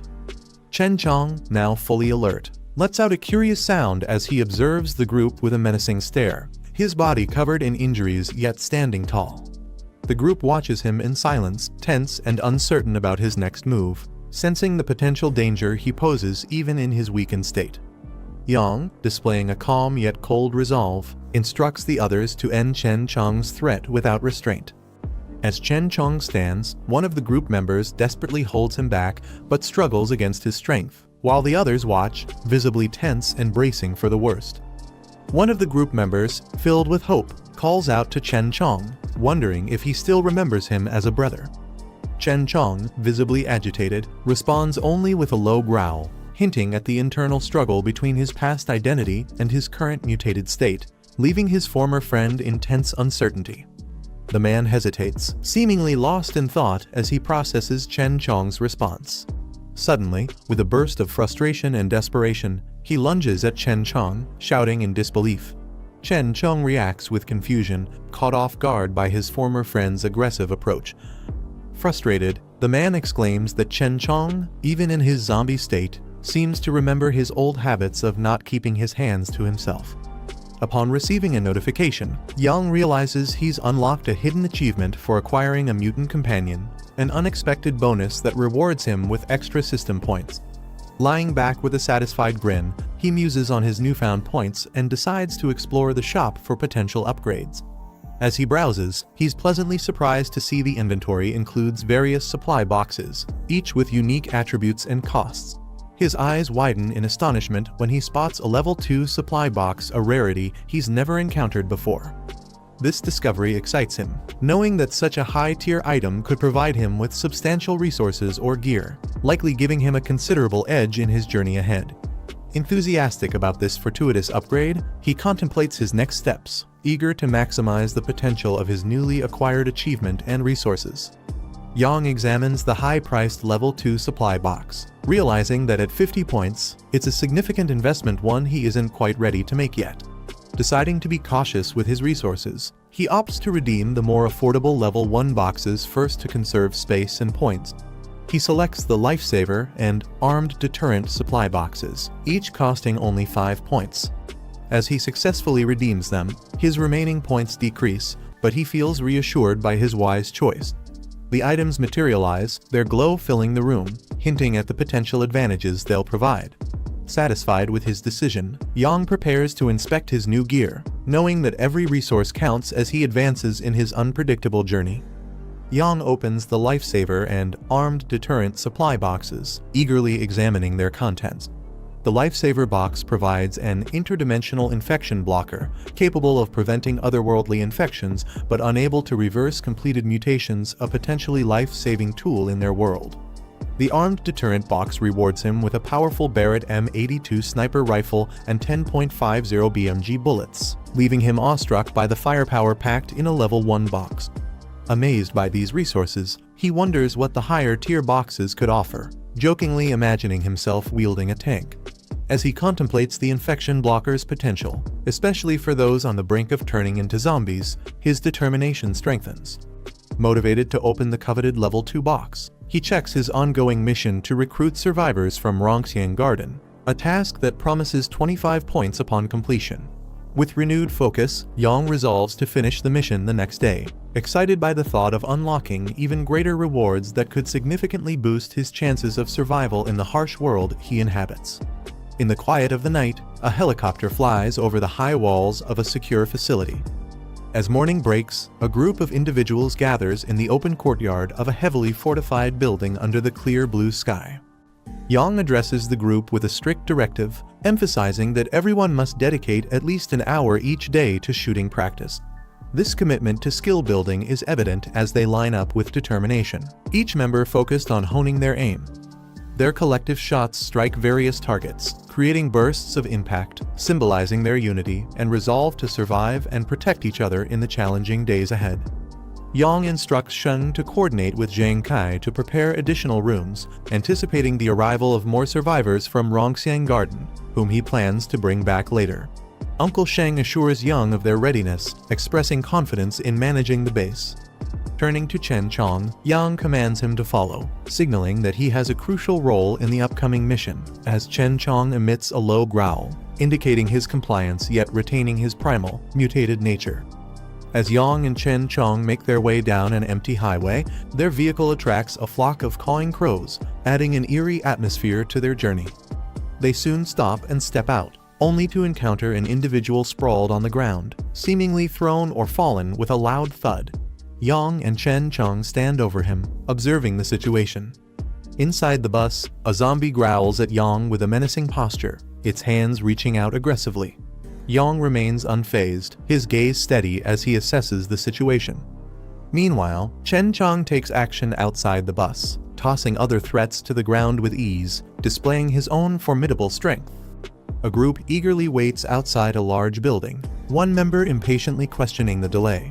Suddenly, someone spots the approaching vehicle, and excitement ripples through the group as they shout for Boss Lai to get ready. Boss Lai, visibly frustrated, clutches a cigarette and angrily asserts his disbelief that Rongxiang Garden cannot be taken down, especially with the large number of men at his disposal. With a powerful command, "Let's go!" Boss Lai's vehicle speeds forward, launching over a ramp as his team holds on, ready for the imminent assault. The zombie surrounds a fallen girl on the street, as a more zombies stands nearby, observing. One of the zombies suddenly turns its head sharply, its eyes wide and filled with an inhuman hunger. Its gaping mouth twitches, emitting a low growl, drawing the attention of the others as their bodies jerk unnaturally. Without warning, the zombies are violently flung into the air, crashing against the truck.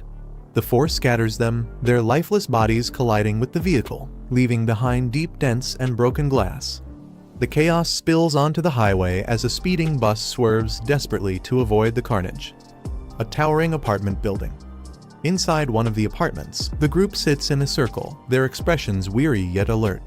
They exchange hurried whispers while eating, trying to plan their next steps as sunlight streams through the windows.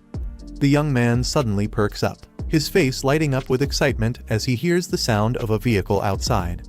He exclaims that it must be someone coming to rescue them, while the others exchange skeptical, wary glances. The officer holding a rifle gestures for everyone to stay silent. He insists on checking the situation himself before anyone makes a move, his calm but firm demeanor keeping the group from acting recklessly. He peers cautiously out of the window, sweat dripping down his face as he scans the quiet street below. Outside, a group of armed men gather near a pickup truck, checking their weapons. They point toward the tall apartment building, identifying it as their next target, their intentions clear from their sharp movements and loaded guns. Brother Lai, commanding presence, shouts orders to his group, urging them to move quickly. The soldiers respond immediately, gripping their weapons tightly as they prepare for an assault. Back inside, the officer realizes the intruders aren't friendly. His face hardens as he declares their true identity, a gang of ruthless looters from a nearby settlement. His warning silences the room as fear spreads among the survivors. One man smirks confidently, pointing out that they now have firearms to fight back against the invaders. The officer steps forward, formulating a quick strategy to deal with the approaching threat. He insists that everyone take their assigned positions, while he prepares to head to the rooftop for a better vantage point. The invaders move closer, their vantage point allowing them to scope the building. One of them points out the distance, ensuring they are just within range to strike their targets effectively. With a commanding gesture, Brother Lai raises his firearm, signaling the group to prepare for an assault. The team aligns behind him, their faces devoid of hesitation as they aim their weapons at the building. Inside the apartment, the survivors spot the attackers from the window. Shouting in alarm, they quickly duck, narrowly avoiding the barrage of bullets that rains down on their position. The gunfire echoes through the air as the invaders unleash a relentless volley, shattering windows and tearing through walls. Their precision and firepower force the survivors into a desperate scramble for cover. The man invaders charges ahead, shouting commands as he dodges the shattered glass. His determination is evident as he leads the offensive, undeterred by the chaos around him. Moments later, he halts and issues new orders. He instructs his team to surround the building, warning them to fire at anyone who dares to show themselves. Standing in front of his crew, he raises a megaphone, preparing to deliver a chilling ultimatum to the survivors. As the leader speaks through the megaphone, a sudden gunshot pierces the air, striking one of his men in the head. The group is caught off guard, panic spreading as they realize they're under fire. Chaos ensues as one of the attackers collapses to the ground, his weapon falling from his hand. Brother Lai and his subordinates react quickly, scanning their surroundings for the sniper. Another shot rings out, hitting Brother Lai in the leg, and he stumbles backward in agony. His cries echo through the courtyard, urging his team to find cover as the sniper continues their assault. The officer retreat, their weapons still drawn, while the survivors inside the building press their advantage. The security guard at the window reloads his rifle, taking aim again with steady determination. Frustrated, Brother Lai growls in anger, realizing their intel underestimated the survivors' firepower. He clenches his teeth, vowing not to retreat even as his men waver in the face of heavy resistance. From a nearby alley, one of the invaders whispers to their leader, suggesting they retreat. Brother Lai reluctantly agrees, signaling his team to pull back while vowing to return with greater force. One of the invaders panics and begins running ahead, shouting in fear. The leader yells at him to wait for the signal. Moments later, the runner is struck by gunfire, collapsing lifelessly onto the pavement. His abrupt fall serves as a grim warning to the others as they hesitate, caught between fear and loyalty. Brother Lai clenches his fists in frustration and shouts to rally his group. He demands that everyone charge together on his count. With his signal, the group rushes forward, their movements chaotic yet determined. The tension thickens as bullets fly, leaving destruction in their wake. Amidst the commotion, he smirks confidently, realizing the survivors' defenses are dwindling. However, as he reloads his weapon, his mind races to figure out their next move. Gunfire erupts again, striking down more of his men. Brother Lai takes cover, dodging a close shot, as his frustration begins to show. He curses under his breath, realizing the situation is spiraling out of control. Despite the mounting losses, his resolve remains unshaken as he calculates his next step. The officer reloads his rifle calmly, keeping a sharp eye on the fleeing invaders. His composed demeanor contrasts with the chaos unfolding below. The invaders rush to their vehicle, shouting for the driver to start the engine. Their desperation is evident as they scramble to escape the hail of bullets from the survivors. One of the attackers, left behind, waves frantically as the truck speeds off. He yells for them to stop, but his pleas are drowned out by the sound of gunfire. A bullet whizzes past, knocking off his cap as he stumbles in shock. His expression turns to fear as more shots close in, forcing him to sprint for cover. The fleeing truck weaves through the street while bullets rain down on it. The attackers inside huddle low, trying to shield themselves from the relentless assault. A bus speeds through the highway, weaving between cars with precision. Inside the bus, Jiang sits behind the wheel, his sharp gaze fixed ahead. He mutters something under his breath. From an overhead view, another vehicle crosses paths with the bus at an intersection. The tension rises as the two vehicles barely avoid colliding. He grips the steering wheel tightly, his expression turning serious. He mutters about finishing the task at hand, prioritizing the mission over everything else. The bus comes to a halt near a residential complex, its engine rumbling softly in the silence. Stepping out of the bus, Jiang observes the area with a calm but calculating demeanor. He notices a fallen figure nearby, their cap and weapons scattered on the ground, suggesting they were fleeing. His companion stands silently beside him. The tension builds as their focus shifts to the lifeless body, contemplating their next move. A chilling grin spreads across the companion's face, their expression sending a shiver through the air. The unsettling sound of laughter escapes their lips, breaking the silence. Jiang smirks and teasingly asks his companion if he wants to eat.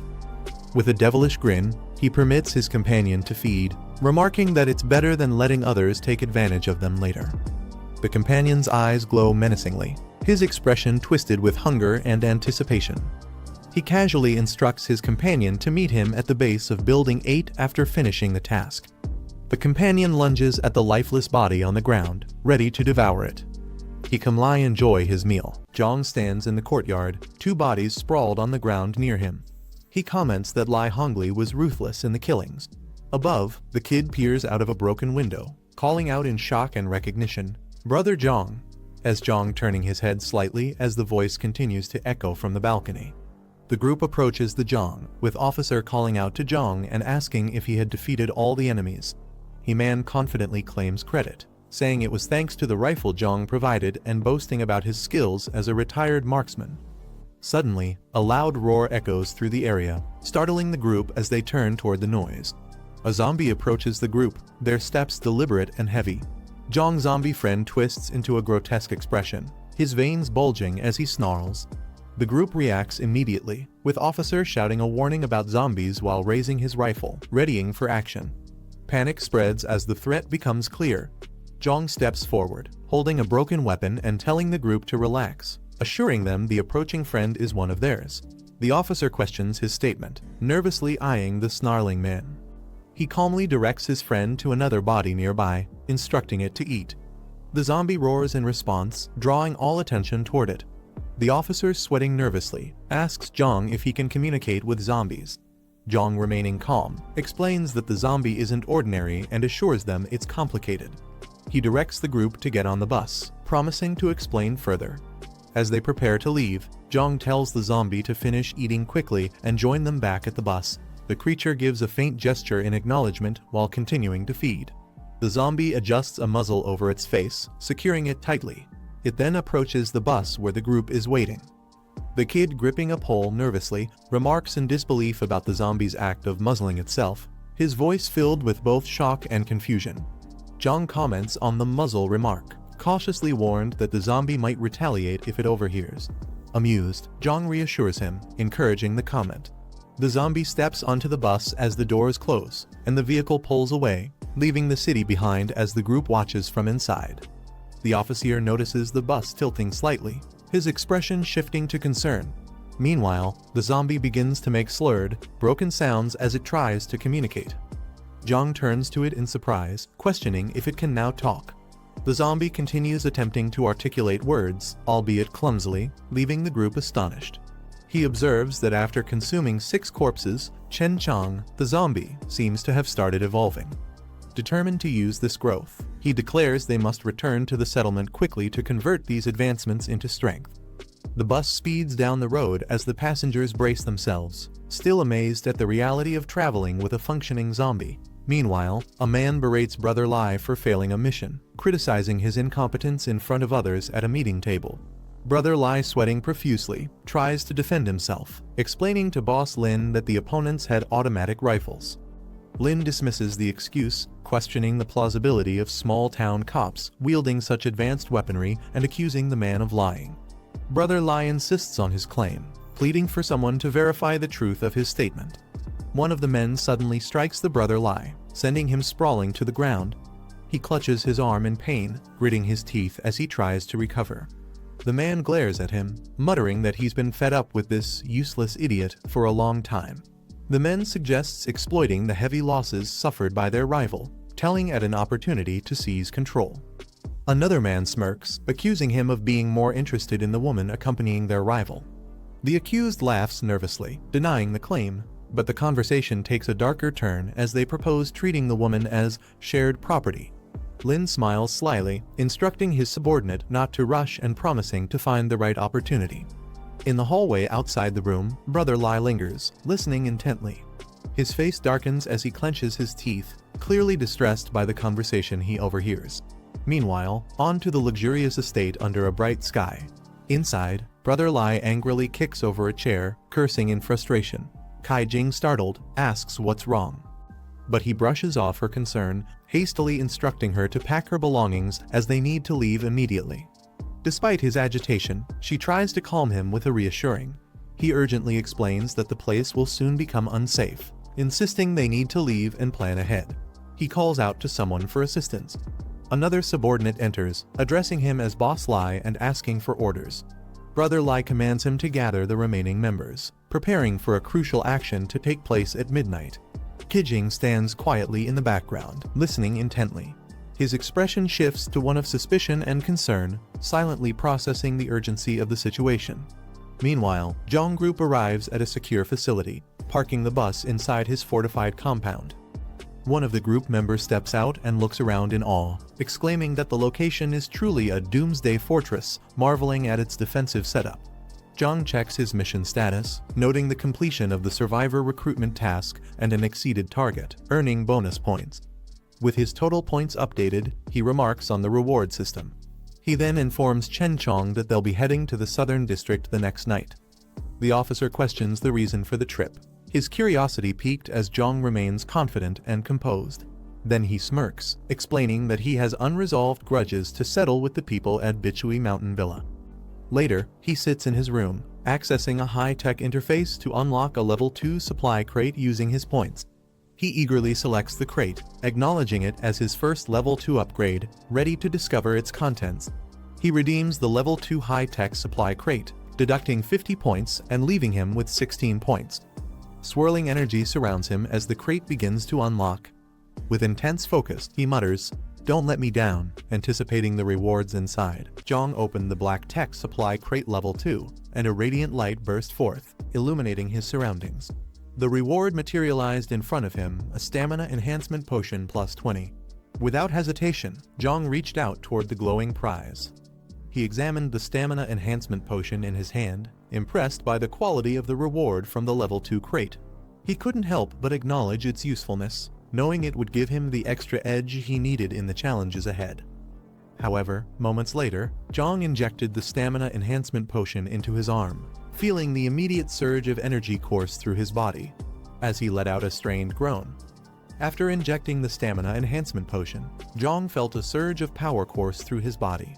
Glancing at his hands, he realized his stamina had reached an impressive 33 points, over 6 times the average person's full body capacity. A faint smile appeared on his face as he marveled at the sensation of his newfound strength. As Jiang adjusted to his enhanced stamina, a faint buzzing sound caught his attention. He turned, narrowing his eyes as a mosquito hovered near him. Without hesitation, Jiang swiftly pinched it between his fingers, crushing the insect effortlessly. Jiang froze as mosquito buzzed aggressively near his face, its reflection visible in his eye. Moments later, he casually flicked it away with precision, causing the insect to fall to the ground. Sitting comfortably, he glanced at twitching body with a confident smirk. As the sun set over the horizon, the fortress stood tall against the vibrant sky. Outside, Jiang and his group stood alert, with weapons ready and their focus unwavering. They prepared for the challenges that lay ahead. The officer turned to Jiang, confirming his assignment to head toward the south side of the city. Jiang nodded slightly. He was ready for the task ahead as the evening light cast long shadows across the fortress.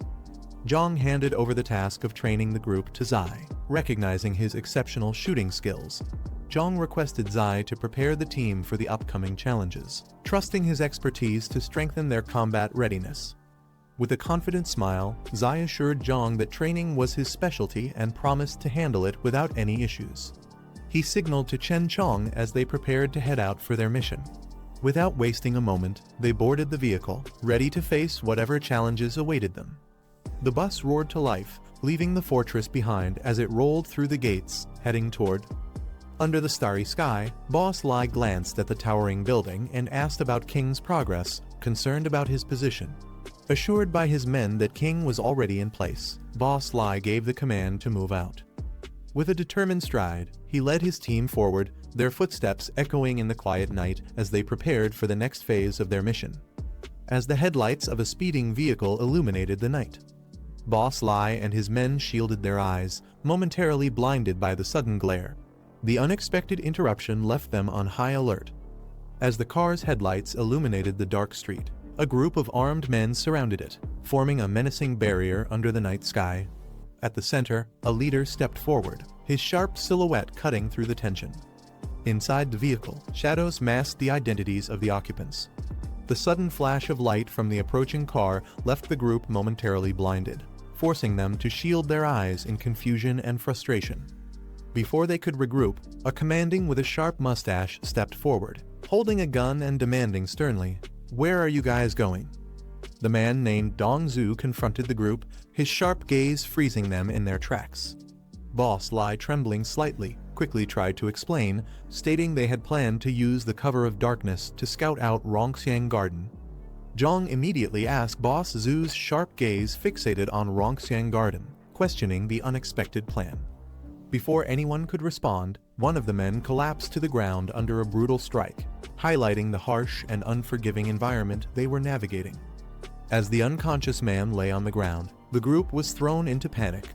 One of them shouted King's name in a desperate attempt to get a response. Boss Lai met with silence.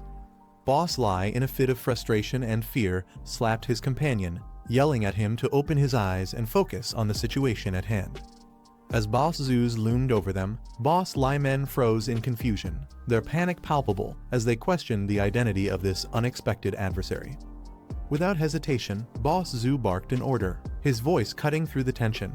"Take action." His armed subordinates immediately raised their weapons, bracing for what appeared to be an imminent confrontation. As the sound of gunfire erupted, bullets ricocheted off the surroundings with deafening bangs. Chaos unfolded as Boss Lai clutched his head in pain, reeling from the assault. Amidst the mayhem, his eyes widened in horror as his hand instinctively moved to cover his face. Boss Lai's icy stare bore down on the men, his frustration mounting as they stammered excuses. Their trembling forms sprawled on the ground were a clear sign of their fear. Instead of wasting words, he pointed firmly, a clear demand in his actions, urging Boss Lai to look at the car, pushing them to confront the truth of who might be inside. Boss Lai's focus was instantly drawn to the vehicle as Boss Zhu revealed the occupants. The moment Boss Lai laid eyes on them, his expression shifted from disbelief to rage. Among the individuals seated in the car, a familiar face sent a shockwave through him. It was Qi Jing. Jing, seated in the car with a confidence, smirks as he reveals the betrayal plan. Meanwhile, outside, Boss Lai erupts in rage upon hearing this. Held back by two of Jing's men, he furiously screams accusations of betrayal. Jing turned toward the composed Boss Jiang, seeking guidance amidst the tension. With a sly grin and calm demeanor, Boss Jiang lightly adjusted his glasses, exuding confidence as he prepared to respond to the unspoken chaos brewing outside. As the man clutched at the metallic collar tightening around his neck, gasping for air. Outside, one of Boss Zhu's enforcers pulled a rope with precision, leaving Boss Lai helplessly suspended in the air as a clear warning of the consequences of betrayal. As Boss Lai is hoisted by a rope outside the gates of a luxurious estate. Struggling and coughing, his helplessness is accentuated by the imposing backdrop of the grand building and the serene night sky. Jiang and his team began moving in silence. The bus stopped a short distance from their target, a large, heavily guarded mansion. With their faces shadowed by the dim streetlights, they crept along the high walls, their steps light and deliberate, blending into the night. Each step brought them closer to their objective, with Jiang signaling for caution as they neared the mansion's side gate. As Jiang and his companion quietly advanced along the dimly lit street, they suddenly noticed Boss Lai towering over them. Jiang, sensing the tension, subtly raised his hand, his eyes narrowing in silent anticipation. As Boss Lai hung there gasping, his body shaking with fear and humiliation, Jiang stood beneath him, his cold eyes gleaming. Jiang looked up at Boss Lai with an air of dominance. With a dismissive flick of his fingers, a sharp sound echoed the signal for the release. The tightly bound rope gave way with a sudden snap, the tension unleashing as Zhu's body plummeted to the ground. Jiang watches coldly as Boss Lai collapses onto the ground. Walking forward, Jiang kneels down, gripping Boss Lai hair firmly and lifting his head. With an icy glare and a slight smirk, he leans closer. On the other side, inside the dimly lit room, shadows on the window reveal a laughter and intimate moments. The woman provocatively and tied to the bed expresses frustration, demanding to be untied. The man leans close to the woman, suggesting this scenario is a playful reward. He coughed as he adjusted his pants, his ears catching an unfamiliar noise. "What's that sound?" he muttered. Approaching the window, he looked out. His grip on the window frame tightened, but he said nothing, his silence speaking volumes. Jiang is startled as he notices something unusual in outside before him, his expression change with confusion. Suddenly, loud gunfire echoes through the hallway. Two men are down, their pistols lying on the ground, smoke still rising from the barrels. As rapid knocking reverberates through the closed door, indicating someone outside, Jiang's gaze sharpens as he turns his focus toward the noise. Jiang and Jiang are caught off guard as Jiang suddenly leaps into the room, wielding a weapon. Jiang, clearly alarmed, questions the unexpected intrusion. Jiang's cold, focused gaze makes the tension in the room escalate. Before Jiang can fully react, Jiang closes the distance, pressing a blade against his neck, forcing him into silence. Jiang tightens his grip, pressing the blade closer to Jiang's neck, forcing him to freeze. Jiang gulps nervously, unsure of how to react. In a swift motion, Jiang throws him to the ground, leaving him stunned. Before anyone can intervene, Jiang leaps toward Jiang, effortlessly knocking him down. The others in the room are shocked. Jiang angrily shouts at Jiang, demanding to know who he is, while Kai Cheng recognizes him, calling out his name in disbelief. Jiang charges forward, throwing his knife with deadly precision. Jiang tries to dodge but is struck, coughing in pain as he collapses. Chaos erupts as Kai Cheng screams in agony, Jiang collapsing to the bed after being fatally wounded. Kai Cheng nervously addresses Jiang, asking what he wants. Jiang smirks, mocking the situation and sarcastically commenting on their predicament. He then taunts them further, mentioning how someone named Lai Shuxing would react if he saw them in this state. Jiang leaves the room as he moves toward the door. Kai Cheng panics as Jiang mentions Lai Shuxing as she repeats the name. Suddenly, Brother Lai roaring with rage. Jiang steps back calmly, letting the chaos unfold.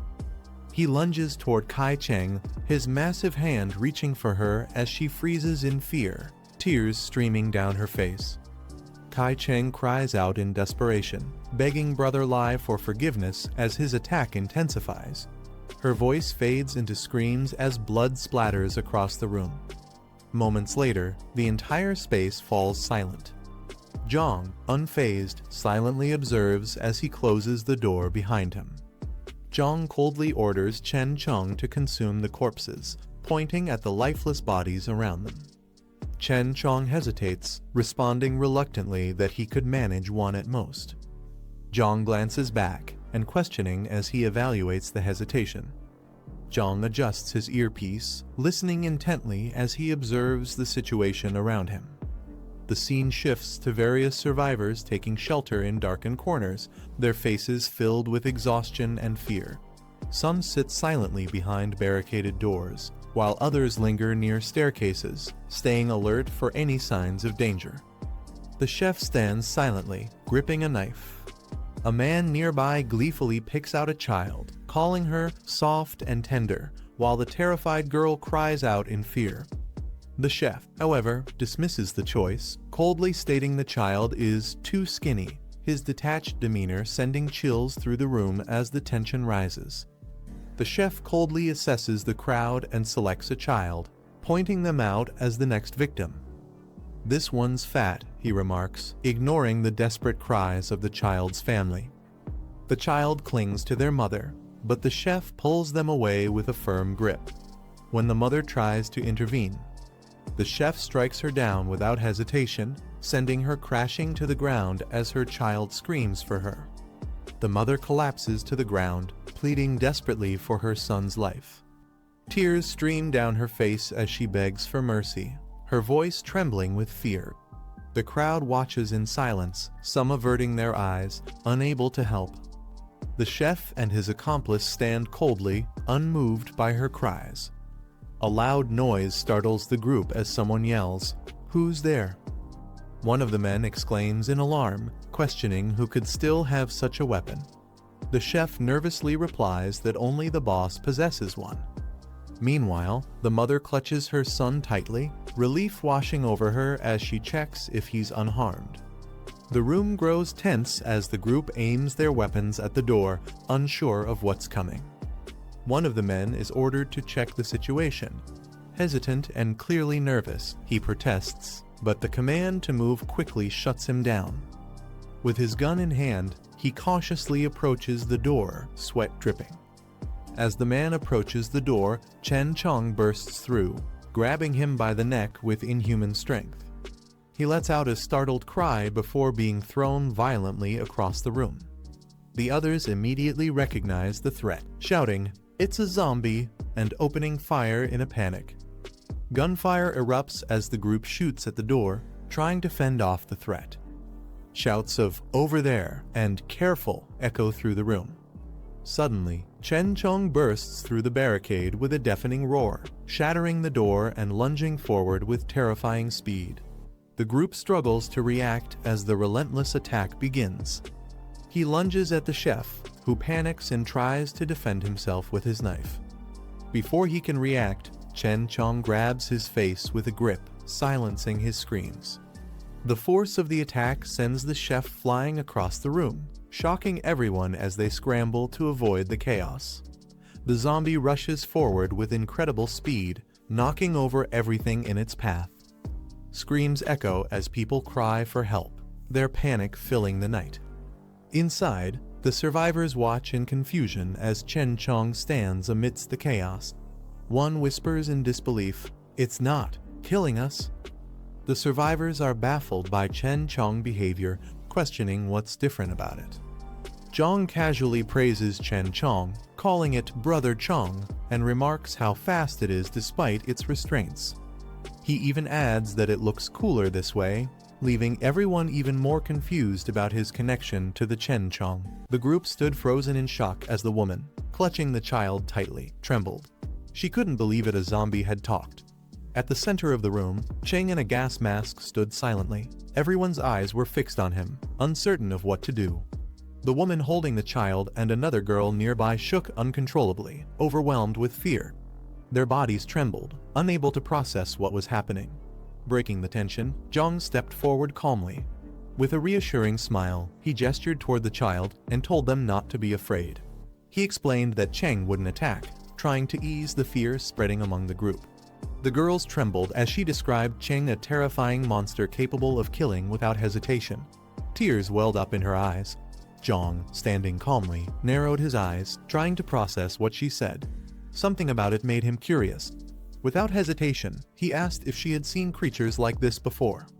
The girl nodded hesitantly, clutching tightly onto the woman beside her. Jiang's sharp gaze fixed on her as he pressed further, demanding to know where she had seen it. With a shaky voice, the woman finally answered it was at the East City Decoration Market. As Jiang processed the information, he muttered to himself that things were advancing faster than expected. He thought it would take more time, but the reality was far worse. It was happening now. Even more concerning, the East City Decoration Market was dangerously close to Old Tea City. Cheng, clearly unsettled, hesitated before asking Jiang what these creatures were. Jiang, maintaining his calm, responded that they were rare mutants. Unlike typical zombies, these beings retained some level of rational thought and memory, which gave them an edge, making them far more dangerous and efficient hunters. Jiang continued, explaining that their abilities stemmed from unstable mutations. Though powerful, this instability turned them into unpredictable threats. Most rare mutants were erratic, violent, and uncontrollable, far more dangerous than regular zombies. Cheng trembled as he questioned his own fate. "What about me?" His eyes widened with fear. Jiang placed a steady hand on his shoulder, reassuring him.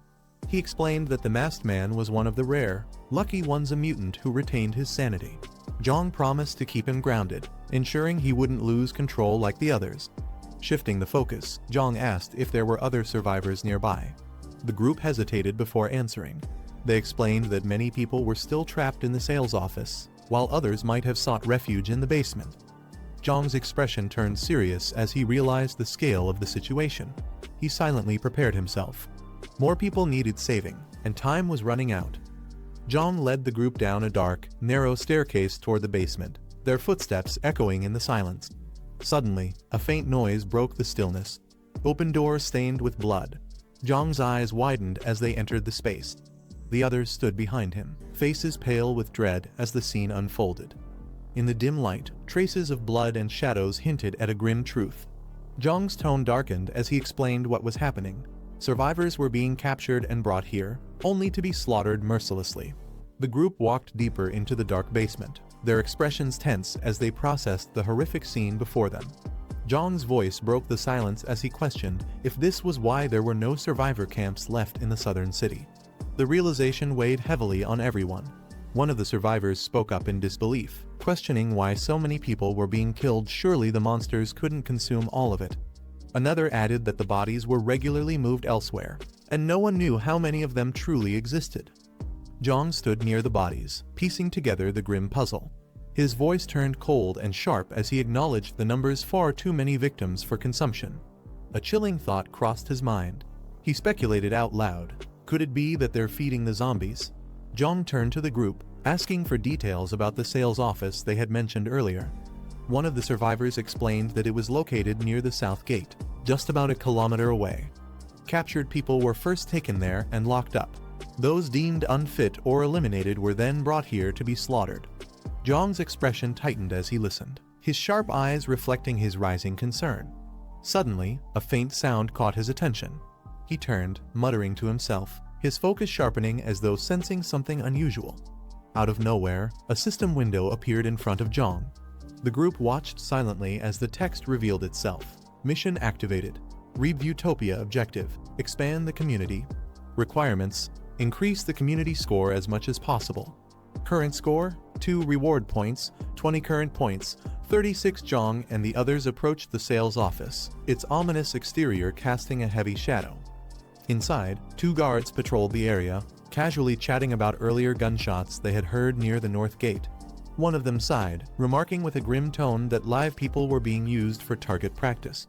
Suddenly, a loud noise shattered the calm. Cheng landed on the ground with force, surrounded by armed guards. Before they could react further, chaos erupted. Screams filled the air as terrified shouts rang out, "Zombies!" The guards panicked, their voices rising in fear and confusion. Inside one of the dim rooms of the sales office, a group of women sat huddled together, their faces weary and hopeless. Suddenly, loud noises from outside startled them. One of the women stood up in alarm, demanding to know what was happening. Another woman yelled to keep the door shut. She didn't care what chaos was unfolding outside. Her only plea was to stop anyone from coming in. The door handle turned slowly, the sound sending waves of panic through the room. One of the women, her face drenched in sweat, screamed desperately, begging whoever was outside not to come in. Fear had pushed her to her breaking point. The door opened, and standing in the doorway was Jiang. His calm, composed figure contrasted sharply with the chaos inside. Stepping forward, Jiang addressed the group firmly, telling them to come out. The women, though hesitant, sensed something different about him. Slowly, they gathered themselves, following his command. With Jiang leading the way, the women joined the survivors, now part of a growing group. They walked together through the blood-stained halls, leaving behind the horrors of the room. The woman stepped forward. She asked Jiang if he was truly willing to provide them with a safe place. Jiang's answer was firm and unwavering yes. But his gaze sharpened as he added one condition: everyone has to work. Survival would require effort, and no one would be exempt. Hearing this, the group's spirits lifted. The survivors eagerly agreed, with one declaring that they were all able-bodied and ready to contribute. Their confidence grew as they realized they had been given a chance and opportunity to start anew. Jiang didn't waste any time. Turning toward the exit, he raised his hand, signaling the group to follow. With a determined voice, he urged them forward. Jiang and the group drove through the night in a bus. Finally, they arrived at Fortress under the starlit sky. The survivors hesitated, taking in the sight of the towering walls and watchtowers. Inside the fortress, both spotted the bus. One of them exclaimed excitedly, recognizing it as Brother Jiang's vehicle. The other stopped him, cautious, noting that the bus hadn't entered directly. Jiang stepped out of the bus, turning back to the group. Calmly, he told them that this fortress was their safe haven, but entry wouldn't come easily. The survivors stood before Jiang, voicing their fears about where they could possibly live in such a dangerous world. Jiang calmly explained that temporary cabins and iron fences had been set up outside the fortress. While not as safe as inside, the conditions there were far better than most settlements they had seen. Jiang continued, pointing toward the surrounding area.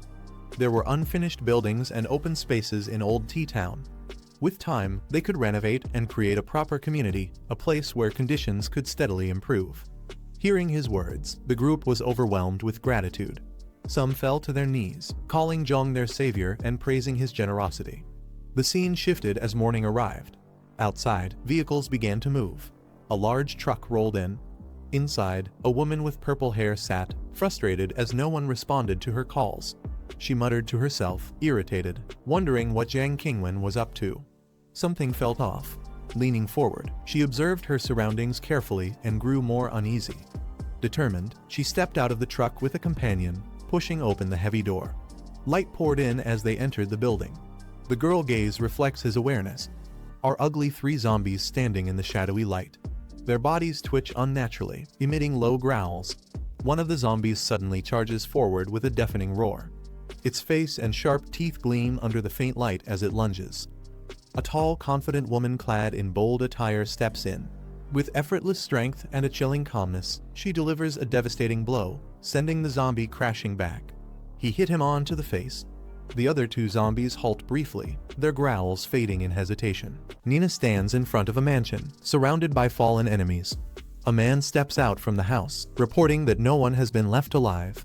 Staying focused, Nina asks about the supplies, to which the man confirms that everything is intact. Without wasting time, she commands him to bring the truck and load the supplies, asserting her leadership in the situation. Nina oversees the loading of supplies as a large truck arrives, with her subordinates working quickly to pack everything. She stands with a confident and watchful demeanor, ensuring everything proceeds smoothly. Suddenly, she notices something unusual and reacts sharply. She bends down to examine tire tracks on the ground, prompting her subordinate to ask if she's found anything. She examines the tire tracks closely, remarking on the audacity of whoever left them. Determined, she vows to find out who could pull off such an act. Meanwhile, Jiang sits on a balcony, reflecting on his current mission to expand the community and improve the community score, which is currently low. He ponders ways to increase the score, concluding that boosting the population size might be a key factor. Jiang reflects on the abundance of land available to him, crediting a past encounter with a snobbish guy for securing the area. As he continues pondering his mission, a thought crosses his mind about a rare mutant. Jiang arrives at his fortress, a safe haven for the community, where he's greeted by grateful residents who call him savior. As he walks through the gates, a young woman rushes to him in gratitude, followed by other residents expressing their thanks. Jiang humbly dismisses their praises, emphasizing that no thanks are needed. He questions one of the residents about the super monster she previously mentioned. She explains that her group encountered the creature at Hurenfa Market in Decor City while scavenging for supplies. The resident recounts the terrifying encounter with the super monster, describing how several people were killed, and the chaos caused their group to scatter. She explains that she and her daughter fled and initially found refuge with a group from Bichui Mountain Villa, believing they were saved. Jiang contemplates the situation, muttering Hurenfa as he pieces together the danger. She warns against provoking the monster, arguing they still have enough supplies. However, another points out the need to secure more resources to ensure long-term survival. Jiang firmly interjects, emphasizing that Decor City is dangerously close, less than 2 kilometers away, and allowing the monster to remain poses a significant threat to their safety. As Jiang prepares to face the monster, a bowl falls to the ground. A resident urgently warns him against going, pleading that the creature kills without hesitation. Jiang, calm and determined, reassures her with a confident smile, stating that they know what they're doing. He then instructs Zhang Kai to contact Brother Chong, decisively declaring that they're going to confront the monster directly. A group of survivors arrives at a large supermarket, led by a confident woman who points out the location. She reassures the group of the potential supplies, but one of the men warns against being overly optimistic, suggesting the place might already be cleared out. She counters his pessimism, reminding him of their past successes in finding resources at similar locations. The group confidently enters the supermarket, one of them boasting about their ability to move freely in the apocalypse. Unlike most others, inside, the atmosphere grows tense as they navigate the dark and eerily quiet interior. The leader observes the shelves, noting that while some items have been scavenged, the place hasn't been completely picked clean. One of the group members picks up a pot, noticing a bloody handprint on the wall. Another member cautiously calls out, asking if anyone is there, but the eerie silence amplifies the unease. The group's leader, clutching the pot tightly, instructs everyone to stay alert. The group's fears come true as zombies emerge from the shadows, snarling and charging toward them. Chaos erupts as the leader shouts for everyone to engage carefully. A violent battle ensues, with loud crashes, splatters, and thuds echoing through the supermarket. Once the zombies are defeated, the group stands victorious over their fallen foes, one of them casually remarking that the fight was surprisingly easy. The group observes that while there are zombies, the main horde seems to have been drawn away by previous scavengers, making their situation easier. One member optimistically declares it their lucky day. However, the leader keeps them focused, urging everyone to stay alert and venture deeper into the supermarket. As they proceed, an ominous figure looms in the shadows, a terrifying zombie with glowing red eyes and a menacing grin. The group stumbles upon a fully stocked section of the supermarket, overwhelmed with excitement at their discovery. One member exclaims it's a jackpot, suggesting the supplies they found could last them for years. Amid the enthusiasm, the leader spots something in the distance and points it out, directing everyone's attention. To their amazement, they find a pristine bed, an unexpected luxury in their harsh reality. One of the group members throws herself onto the bed, declaring she's staying there, overwhelmed by the rare comfort. The rest of the group lightens up, jokingly suggesting they settle down in the supermarket. Two members decide to step away for a smoke, discussing whether it's a good idea to make this place their base. While smoking, one of the group members voices his concerns about the mall being hard to defend due to its multiple entrances and exits. He also warns that the abundance of supplies might attract unwanted attention. However, he mentions noticing a more secure two-story building nearby that could be a better option. Before he can finish his thought, a loud noise startles them, and another member reacts in shock, realizing a potential threat is approaching. A terrifying zombie with glowing red eyes ambushes the group, grabbing one of the men and taunting him with talk of tender flesh. The other man panics, screaming and fleeing while shouting about a ghost. Back at the main area, the remaining group hears the commotion and anxiously wonders what's happening, their unease growing as the situation escalates. The terrifying zombie strikes one of the men with its sharp claws, impaling him through the chest. Lifting him effortlessly into the air, the creature showcases its immense strength. The sound of his body being torn apart echoes through the area, leaving a chilling and gruesome reminder of the danger lurking within the mall. The leader is paralyzed in shock, trying to process the monstrous sight before her. She quickly commands the group to retreat, but panic sets in as someone screams that escape is impossible. The group frantically starts running, with the monstrous zombie chasing after them, taunting them with sinister laughter and declaring that no one can escape. The monstrous zombie slashes through one of the fleeing members, leaving them screaming in agony. The rest of the group sprints away in panic, one yelling, "He don't want to die," as fear overtakes them. The leader pushes forward desperately, leading the escape, while chaos unfolds behind her. Every step is a race against death as the group struggles to outrun the relentless predator. The leader spots the exit in the distance, rallying the group with a shout of hope. "The exit! We're almost there!" She pushes forward with all her strength, but exhaustion catches up, and she collapses to the ground, struggling to catch her breath. As she glances back, fear floods her expression, realizing the relentless monster is still in pursuit, leaving her momentarily frozen in terror. The woman's sweat running down her face, startled and in shock as she looks ahead, raising her arms defensively. She shouts in fear. Chen Chong stands before her, his imposing presence filling the frame. He coldly states that he doesn't want to die. Later, he walks away, his back turned to her, as she watches him with a mix of confusion and caution. She softly questions his actions, unsure of his intent. The woman composes herself, her expression showing fear. She speaks to herself, calming her nerves and trying to regain focus. The woman looks at Jiang and Chen Chong beside him, surprised. She hesitantly asks who he is. Jiang steps forward with a calm demeanor and smirks slightly. He gestures toward her, mentioning something about a person who bought the land. Recognizing Jiang, the woman extends her hand. She confirms his identity as the man who was involved in the property deal, showing surprise. Jiang recalls her name, piecing together his memory of meeting her during the deal. As his thoughts align, the woman panics, holding her head as she screams about a monster inside the mall and urges everyone to run. Jiang reassures her with a calm voice, stating the monster has already been dealt with. She looks up, visibly shaken, her face showing confusion. Jiang stands close. Suddenly, her eyes widen in shock as she catches sight of something terrifying. The grotesque muscular creature emerges, towering over Chen Chong. The creature snarls menacingly, accusing Chen Chong of trying to take something for himself. Jiang communicates with Chen Chong, asking if he can handle the situation alone. He responds calmly, deciding to give it a try. The next moment, the grotesque creature is sent flying through the air with immense force, crashing to the ground. Recovering quickly, the monster crouches low, grinning menacingly and muttering excitedly about encountering its kind for the first time. Without hesitation, the creature charges forward with blinding speed, its feral instincts guiding its movements as it heads straight toward Chen Chong in the distance. He braces himself as the creature attacks with overwhelming force, causing a massive impact that shakes the surroundings. The creature grins wickedly, taunting its opponent and speculating about whether its kind could consume each other.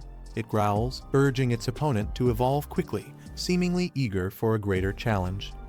As the creature moves in for another attack, a powerful punch approaches its face, leaving it momentarily shocked as the blow seems to distort the space around it. Chen Chong counters the creature's charge, delivering a powerful blow that sends it crashing to the ground. The impact is explosive, leaving the creature momentarily stunned. The creature snarls in frustration, acknowledging Chen Chong's strength but clearly enraged. Its glowing red eyes show its burning desire for vengeance. As the creature tries to recover, he takes the upper hand, delivering a devastating kick from above, striking with precision and overwhelming force. The resulting explosion of energy and debris shakes the surroundings, emphasizing the sheer power of the man's attack as the creature struggles to respond.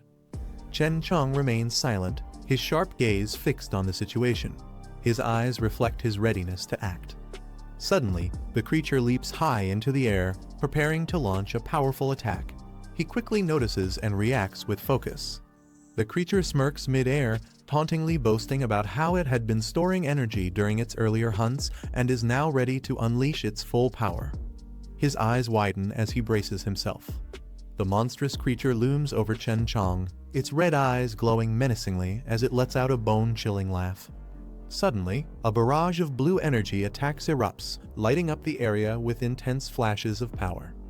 Observing the fight, Jiang's companion expresses shock at how powerful the creature is, urging Jiang to intervene. Jiang calmly replies, noting that leaving the creature unchecked for too long might make it even harder to defeat. With a confident smirk, Jiang materializes a glowing rifle out of thin air, stunning everyone around him. The woman nearby exclaims in disbelief, questioning how he conjured a weapon out of nowhere. Fixing his gaze on the battlefield, Jiang commands the man in the gas mask to hold the creature down for just 1 second, promising to finish it off. Chen Chong charges at the creature, grabbing it with both arms and shouting for it to let go. The creature resists, its claws gleaming dangerously. Jiang's rifle fires a powerful, blazing shot, the recoil reverberating as the bullet tears through the air. The bullet hits its mark, piercing the creature's head with deadly precision, leaving it stunned and reeling from the impact. The creature staggers back, its body trembling from the impact of the shot. Sparks fly as its feet slam into the ground, steadying its stance. With a sinister grin, it mocks the pain, laughing maniacally. It's enraged that the man dared to wound it, vowing to tear him apart. Jiang's companion stares in disbelief, exclaiming that even a direct hit to the creature's head couldn't kill it, leaving him shocked and concerned about what it will take to defeat the monster. Jiang fires a relentless barrage of bullets at the creature, his eyes focused and unyielding as the rifle glows with power. The creature laughs maniacally, mocking Jiang's efforts. However, its expression shifts as its body is riddled with bullets, leaving it visibly weakened. As the smoke clears, the group watches cautiously. The creature sways and collapses to the ground, its body emitting dark smoke. One of them hesitantly asks if it's finally dead. Jiang suggests that Chen Chong eat the creature to potentially boost his strength. Jiang checks system mission panel that appears in front of him, showing points and task updates. Surprised, he comments on the system's intricacy. Turning to the others, Jiang suggests not leaving empty-handed and proposes trying to clear out the supermarket. The woman looks puzzled, questioning what he means by clearing out. Jiang raises his hand, creating a magical swirl of energy that gathers items into the air. The others watch in amazement, with one of them exclaiming in awe at the seemingly magical display.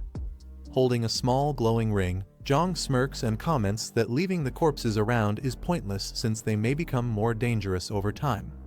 A car speeding along a quiet road surrounded by trees.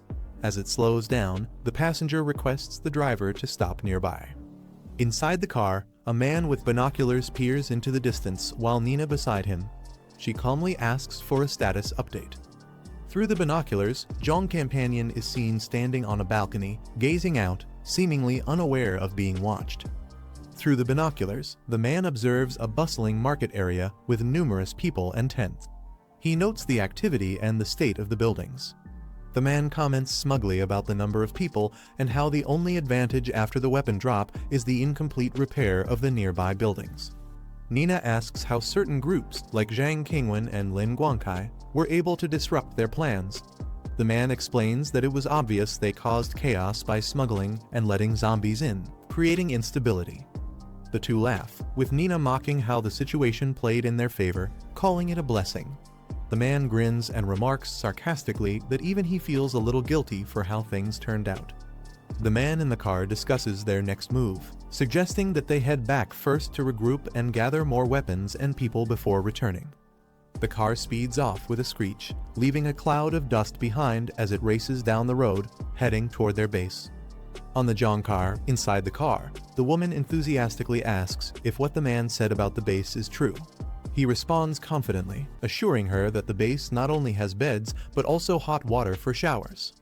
Jiang's attention sharpens as he hears an alert from someone in the car. His expression turns serious. The woman warns everyone to stay alert, mentioning that there are people ahead and urges them to prepare their weapons. The man in the backseat calmly readies his rifle. Two cars speed along the road, one overtaking the other at high speed. Jiang's gaze shifts to the side, his expression calm yet focused, hinting at a plan forming in his mind. Nina, sitting in another car, stares back with a sharp and determined look, her piercing eyes conveying confidence. Jiang was seated in his car, looking at the holographic mission screen in front of him. The task displayed read, Mission, Villain Starve All. 1. Objective, Resist the Invasion. Reward, 50 points. He repeated the mission's objective to himself, wondering what it could mean. As he thought about it, Nina's face came to his mind, and he immediately realized it might involve her or her allies. In his warehouse where Jiang had parked his car, he stepped out and carefully observed the surroundings, noting the secluded and quiet environment.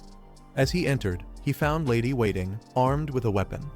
Without wasting time, she asked him if any strangers had been seen around the area. She pointed out towards the horizon, mentioning that she had noticed a vehicle passing by earlier.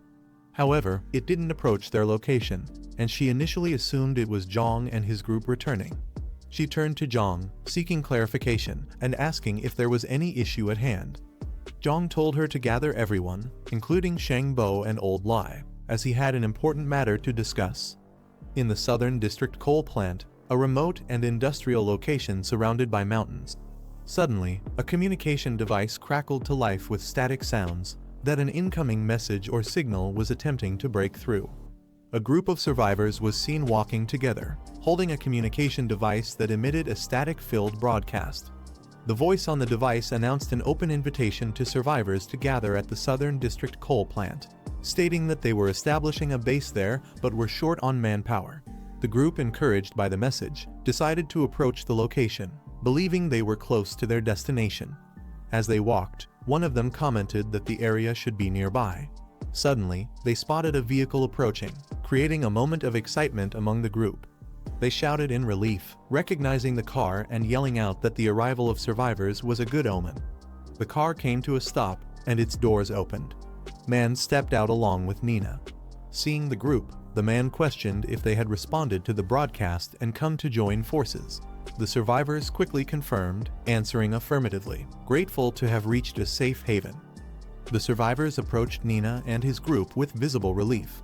One of the men, visibly surprised and awestruck, stared at Nina, who stepped forward to address them. She told them they had arrived at the right time and instructed them to follow her. The survivors eagerly expressed their gratitude, thanking the group profusely for the opportunity. Nina informed them that the destination wasn't far and suggested walking the rest of the way as the vehicle couldn't accommodate everyone. The survivors agreed enthusiastically, grateful for the chance to join a secure location. Upon arriving at the base, one of the survivors looked around in amazement at the spacious and well-organized setup. He expressed his relief, exclaiming that they finally had a proper place to settle down. One of the survivors suddenly mentioned that he needed to step outside for a moment to take care of something. However, Nina stopped him and informed him that there was no need to go outside as there were proper facilities inside the building. She told him to follow her. Hearing this, the man hesitated for a moment before quickly agreeing and following her, visibly trying to mask his initial plan. Once inside, the man discreetly looked around. He had a sly smirk on his face, suggesting he was up to something while pretending to follow Lady's instructions. Nina crossed her arms and leaned against the wall, watching the man closely as he tried to act casually. The man stammered, attempting to explain himself, suggesting that Lady must have understood his intentions and nervously asking her not to misunderstand or take offense. Suddenly, the man felt an intense pressure as Lady's demeanor shifted. Startled, he broke into a cold sweat, realizing he was cornered. The man's fear as Nina stabbed the knife into his head, as he was forcefully knocked to the ground. She looked down at him, unimpressed, and commented on how she had initially thought he might be useful, but it turned out he was worthless. Without giving him any further attention, she walked away. Meanwhile, one of her subordinates approached and confirmed that everything was under control. Lady, without breaking stride, ordered him to also drag the man out along with any cargo or goods they had. As she continued walking, she instructed that the second and third brothers should also be summoned, leaving no room for any resistance. Behind her, the ground was littered with the defeated survivors who had been subdued without much effort. Jiang gathered the survivors and his team around a large table inside the base.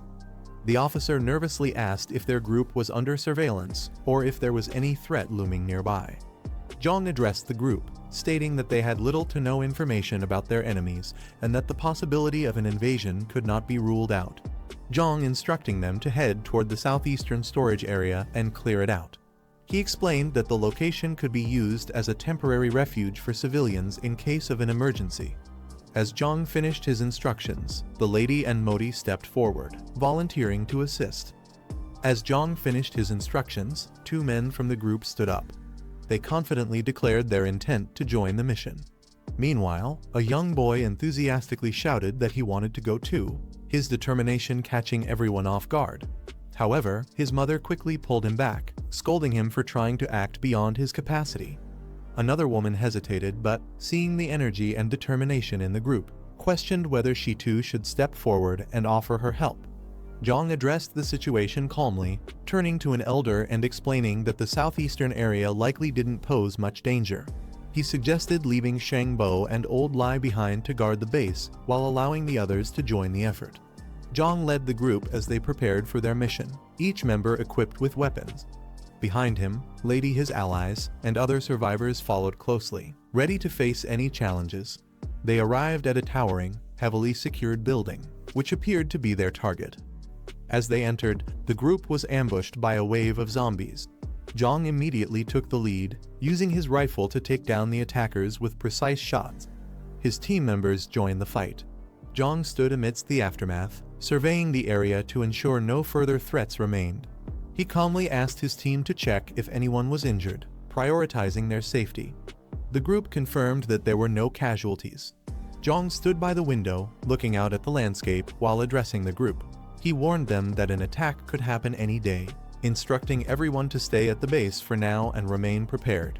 One of the women in the group stepped forward, volunteering to join the fight, followed by another man who offered his support as well. Jiang considered their enthusiasm before deciding to include them in the plans. He then turned to the group and gave further instructions. He asked them to organize the supplies and ensure that weapons and ammunition were distributed to the team. He emphasized that during any attack, they would rely on coordinated communication through walkie-talkies and that everyone must follow his commands closely. Meanwhile, in the outskirts where supplies were being loaded into vehicles, barrels, crates, and other essential items were being transported as part of the base's preparation efforts. Nina observed the progress with a commanding presence, ensuring everything was proceeding as planned. She turned sharply as someone called out to her. Two men stood outside discussing their progress when one asked if everything had gone smoothly. The larger man responded with frustration, repeatedly yelling about human meat and lamenting the lack of food, which seemed to hint at his unorthodox cravings. Nina arrived addressing the situation bluntly, informing them that their plans had failed at Emerald Hill. She made it clear that they could no longer rely on others for food and would need to fend for themselves from now on. The larger man, still fixated on his unusual desires, became agitated, questioning the situation further. Lady shifting the conversation to their next target. She mentioned a group in the Eastern District, which was substantial in number. She outlined a plan to lead an attack with her second-in-command the next morning, determined to handle the group swiftly and decisively. Later, Jiang was seen sitting in his room, checking his progress on a holographic system interface. He noted that he had accumulated 46 points and decided to see if any new items had been added to the system store. As the system refreshed, Jiang's eyes lit up with excitement as he discovered 2 level 2 loot boxes available for 40 points total.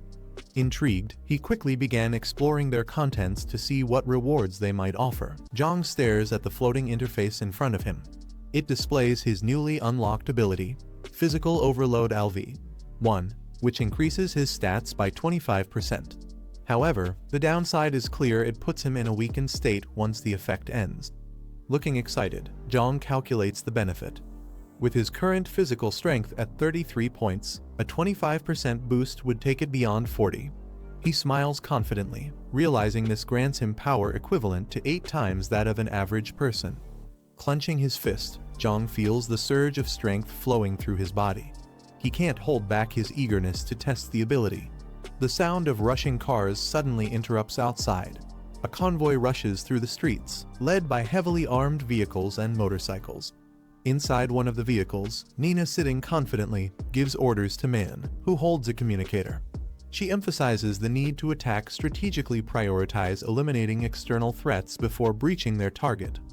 Man listens carefully and relays her commands to the team, ensuring everyone knows to use the armored vehicles for firepower and protection when the signal is given. In the back seat, Modi growls with impatience. He exclaims that he's ready to fight, showing his eagerness to destroy and devour anything in his path. The convoy speeds down a dirt road, leaving trails of dust behind as they approach their target destination. In Jiang Fortress building, looming with high walls and strategic vantage points. On the rooftop, Jiang stands beside Officer. Officer comments on the location's concealment, but points out the disadvantage of limited visibility from below the walls. Jiang, with a calm demeanor, assures him that their purpose isn't to maintain a clear view. Curious, the officer asks, "Then what is the reason?" Jiang smirks knowingly, holding back the answer as if it's part of a bigger plan. He then smirks, teasing Officer about his experience as a sniper. The officer admits it wasn't years but just a short-term role. Jiang asks if he can still hit distant targets. He confidently assures him he's skilled enough to handle shots within 500 meters, as long as conditions are favorable. Jiang gives a knowing smile, satisfied with the response. As someone arrives with supplies, Jiang remarks that everything is ready. Jiang's friend approaches Jiang, noticing the crate they just received. He comments on its weight, clearly surprised by its contents. As Jiang opens the crate, everyone stares at its contents, a powerful sniper rifle lying amidst the packaging. The officer questions Jiang about how he managed to get such a rare and dangerous weapon, emphasizing that this isn't something anyone can easily acquire. Jiang calmly explains that there are only 2 magazines with 10 bullets in total and advises using them sparingly. He takes the sniper rifle, muttering that he understands and will handle the task. Jiang asks if everyone is in position, and another team member confirms they are. Jiang orders the group to stay alert as enemies could appear at any moment. Meanwhile, she stationed on a higher level notices something unusual and reports it through her earpiece. The officer with the sniper rifle spots the same anomaly and confirms the presence of the enemy. The team in the car discusses the situation, noting the lack of refugees outside the walls and speculating that something unusual might have happened. One of them suggests stopping to check the area, but Nina immediately dismisses the idea. She orders the team to charge forward, emphasizing that hesitation would risk detection and ruin their chances of success. The vehicles accelerate, heading straight for the wall. She commands the team to prepare for cover upon arrival. The enemy's defenses quickly spot them, and an alert goes out. Enemies are within range. Open fire! Jiang companions stationed on the upper floors unleash a barrage of bullets, aiming at the vehicles approaching the walls. The convoy comes under heavy fire, with bullets ricocheting off the vehicles. One of the drivers in the convoy gets hit, causing him to cry out in pain, but he manages to keep the vehicle moving. Another vehicle veers sharply to avoid incoming fire, struggling to maintain its course amidst the chaos. An explosion rocks the convoy as one of the vehicles takes a direct hit, sending debris flying. Inside another car, Nina realizes their position has been exposed, exclaiming in frustration. The driver questions what to do next, but Nina firmly orders the team to keep charging toward the wall for cover. The vehicles manage to reach the wall, screeching to a halt just in time. Doors fling open as the team quickly disembarks. Modi lands with a loud thud, his raw energy visible. Gripping a massive circular saw, Modi unleashes a terrifying battle cry, roaring his intent to kill. Modi revs his massive saw, creating a burst of energy as he charges toward the gate, slicing through obstacles with brute force. The defenders on the upper levels shout in alarm, spotting him as he begins breaking down the gate. The enemy team opens fire, aiming to stop Modi. A commander yells orders to concentrate fire on the gate breaker and prevent him from entering. Gunfire rains down as the defenders fire relentlessly. On the ground, Nina's team counters with suppressive fire, attempting to provide cover for Modi. With intense coordination, they hold their positions.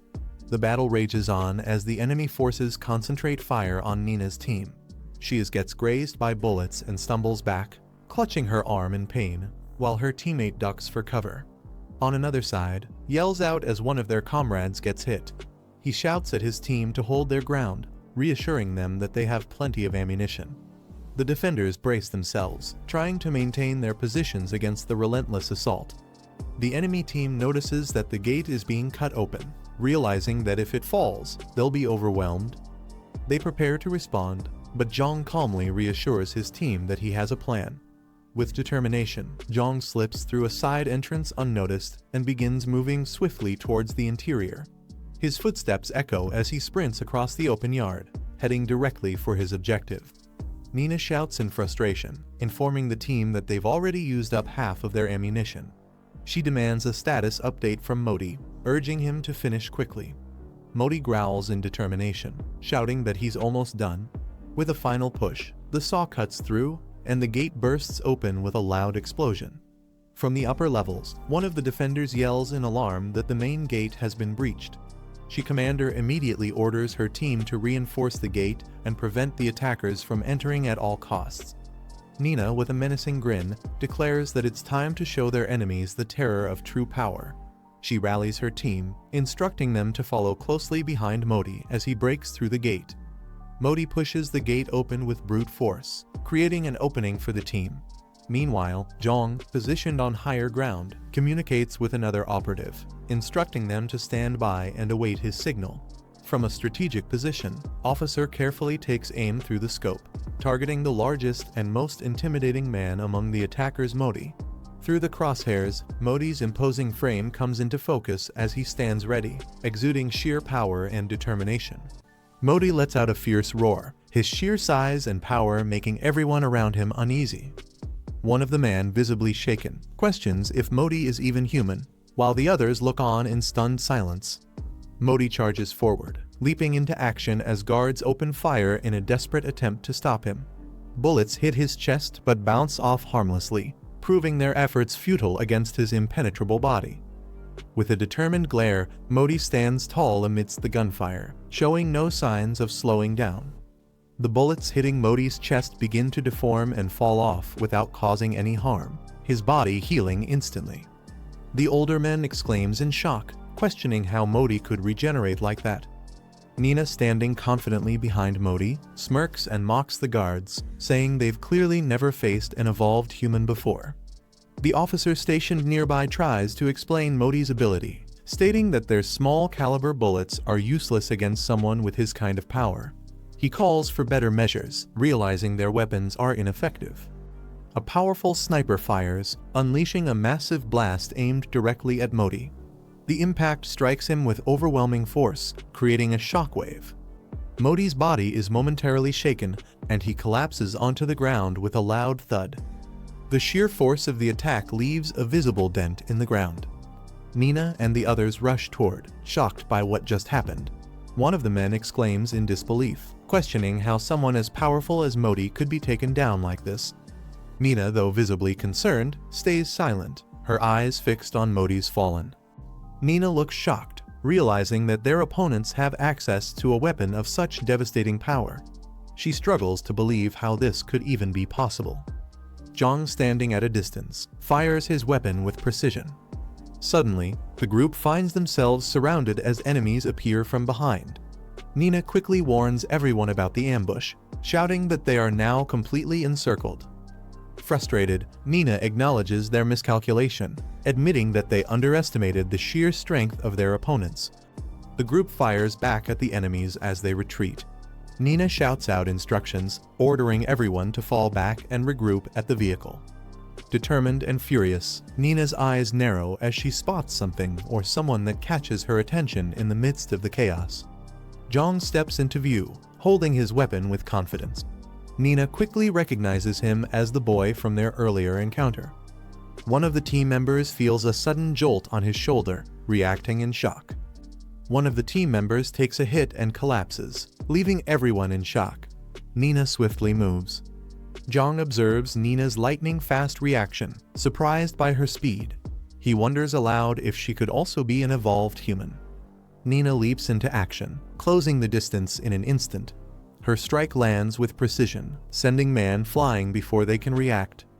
Meanwhile, Jiang stands firm, calmly dispatching another opponent with a single, calculated blow. Nina sprints toward the getaway vehicle, determined to escape the chaos.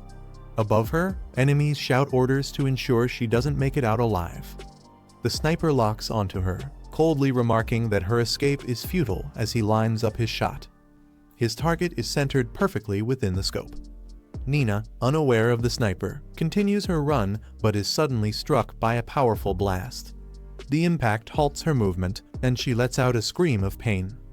Nina collapses onto the ground from the sniper's attack as a nearby vehicle pulls up. The officer, frustrated, realizes he missed the critical shot. He reloads quickly, cursing under his breath for the mistake. Nina shouts at the driver to start the car immediately. The vehicle speeds off, bullets trailing closely behind. Despite their best efforts, the enemies fail to stop them as Nina and her team manage to flee. Jiang stands calmly, reflecting on the current situation. Despite the challenges, he reassures himself that everything is under control. A notification appears, detailing the completed mission. It highlights the task of resisting the invaders and the rewards earned, showing progress in building trust within the community. The vehicle speeds along a road, and Jiang confidently states that he knows where the enemies are heading.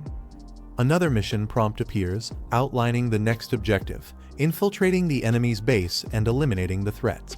The reward promises significant progress, hinting at the stakes ahead. The group celebrates their victory with cheers and smiles. Jiang steps forward, calmly assessing the situation.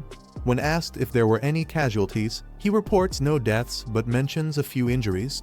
He immediately orders the injured to be taken to the medical unit and the enemy bodies to be removed to avoid contamination. Jiang then instructs his team to bring back the civilians hiding in the building, ensuring their safety now that the area is secure. Later, as Jiang reviews the mission's results, he smirks at the points gained from their success. He looks forward to using them to further strengthen his position. A vehicle arrives at a secure location as silhouettes of people appear near the entrance. Nina, severely injured, is supported by her comrades as they help her walk toward safety. Inside, a man steps forward, alarmed, and demands to know what happened. Nina, frustrated and visibly in pain, curses their miscalculation. She angrily explains that she underestimated the enemy's heavy weaponry, which caught them off guard. Nina shouts furiously at her team, demanding immediate action and insisting they bring her what she needs. One of the men, calm and collected, simply smirks in response. Nina steps forward, addressing the group directly and ordering them to move faster. She mocks their lack of urgency and calls them out for being useless. The man she confronted earlier finally snaps, his calm demeanor replaced by anger. He mocks Nina for her current state, questioning her audacity to speak to him in such a way after everything that's happened. Nina, visibly angered, questions the man's intentions, accusing him of planning to rebel against her leadership. Furious, she commands her allies to seize him immediately. Despite her order, the group remains silent. Nina turns her head, scanning the unresponsive crowd, her frustration growing. The man finally steps forward, confidently asserting his dominance. He mocks Nina for her injured state and declares himself the strongest, revealing his resentment toward her authority. The rebellious man addresses the group, rallying them to his side. His defiance against Nina gains momentum as others start to stand with him. Nina, enraged, orders the rebels to retreat and warns them not to underestimate her ability to maintain control. Surrounded by the growing number of dissenters, Nina becomes the center of attention. The man laughs maniacally, holding his weapon high as he revels in his perceived victory. Team bursts into the room, laughing maliciously and holding weapons. They corner Nina, who is caught off guard. Nina is struck repeatedly, the blows landing with brutal force. She collapses to the ground, shielding her head as the relentless assault continues. Her cries of pain echo through the room, but the attackers show no mercy. After the beating, two members of Team, standing confidently, the man smugly discussing what just happened. One of Team's members says something disrespectful to their leader. The leader immediately retaliates, slapping him across the face and demanding to know what he just said. The subordinate quickly grovels, apologizing profusely while bowing down, trying to calm his enraged leader. As they discuss their losses, the leader mentions how the death of key members, including Nina and others, has significantly weakened their group's strength. They express concern about encountering a certain powerful individual in the future, which could put them at an even greater disadvantage. The leader recalls a tentacle man. The memory of this terrifying individual causes visible unease. As Team assesses their situation, the leader tries to reassure his subordinate, suggesting that they could seek support from another group to rebuild their strength. The conversation takes place with a backdrop of deserted buildings. Meanwhile, a car arrives in the area. Inside the vehicle are Jiang, his friend and officer, who are scouting the location. As they step out, Jiang confidently remarks that their tip was accurate. This place is indeed a base. The group quietly approaches, staying cautious. The officer warns them to keep their movements silent and avoid drawing any attention. Jiang nods, smirking slightly, as they prepare to infiltrate the area and uncover what secrets the base holds. As Jiang and his group explore the area, they come across Nina's lifeless body. The officer points out that she was likely killed by her own group, indicating the chaotic and ruthless infighting among Team. Jiang observes with a smirk, commenting that such a turn of events doesn't surprise him. The friend mentions how Team seems disorganized compared to the powerful group they faced earlier. He notes the stark difference between the two factions. The officer chimes in, recalling overhearing Team talk about something related to evolvers. He seems puzzled, asking Jiang what evolvers are and how one becomes one. Jiang, with a serious expression, answers the officer's question about evolvers in a chilling manner. He reveals that the process to become an evolver is directly tied to consuming humans, a revelation that leaves both the officer and his friend in shock. They struggle to process the horrifying truth. Jiang elaborates further, explaining that consuming humans is the most straightforward way to gain the abilities and power of an evolver.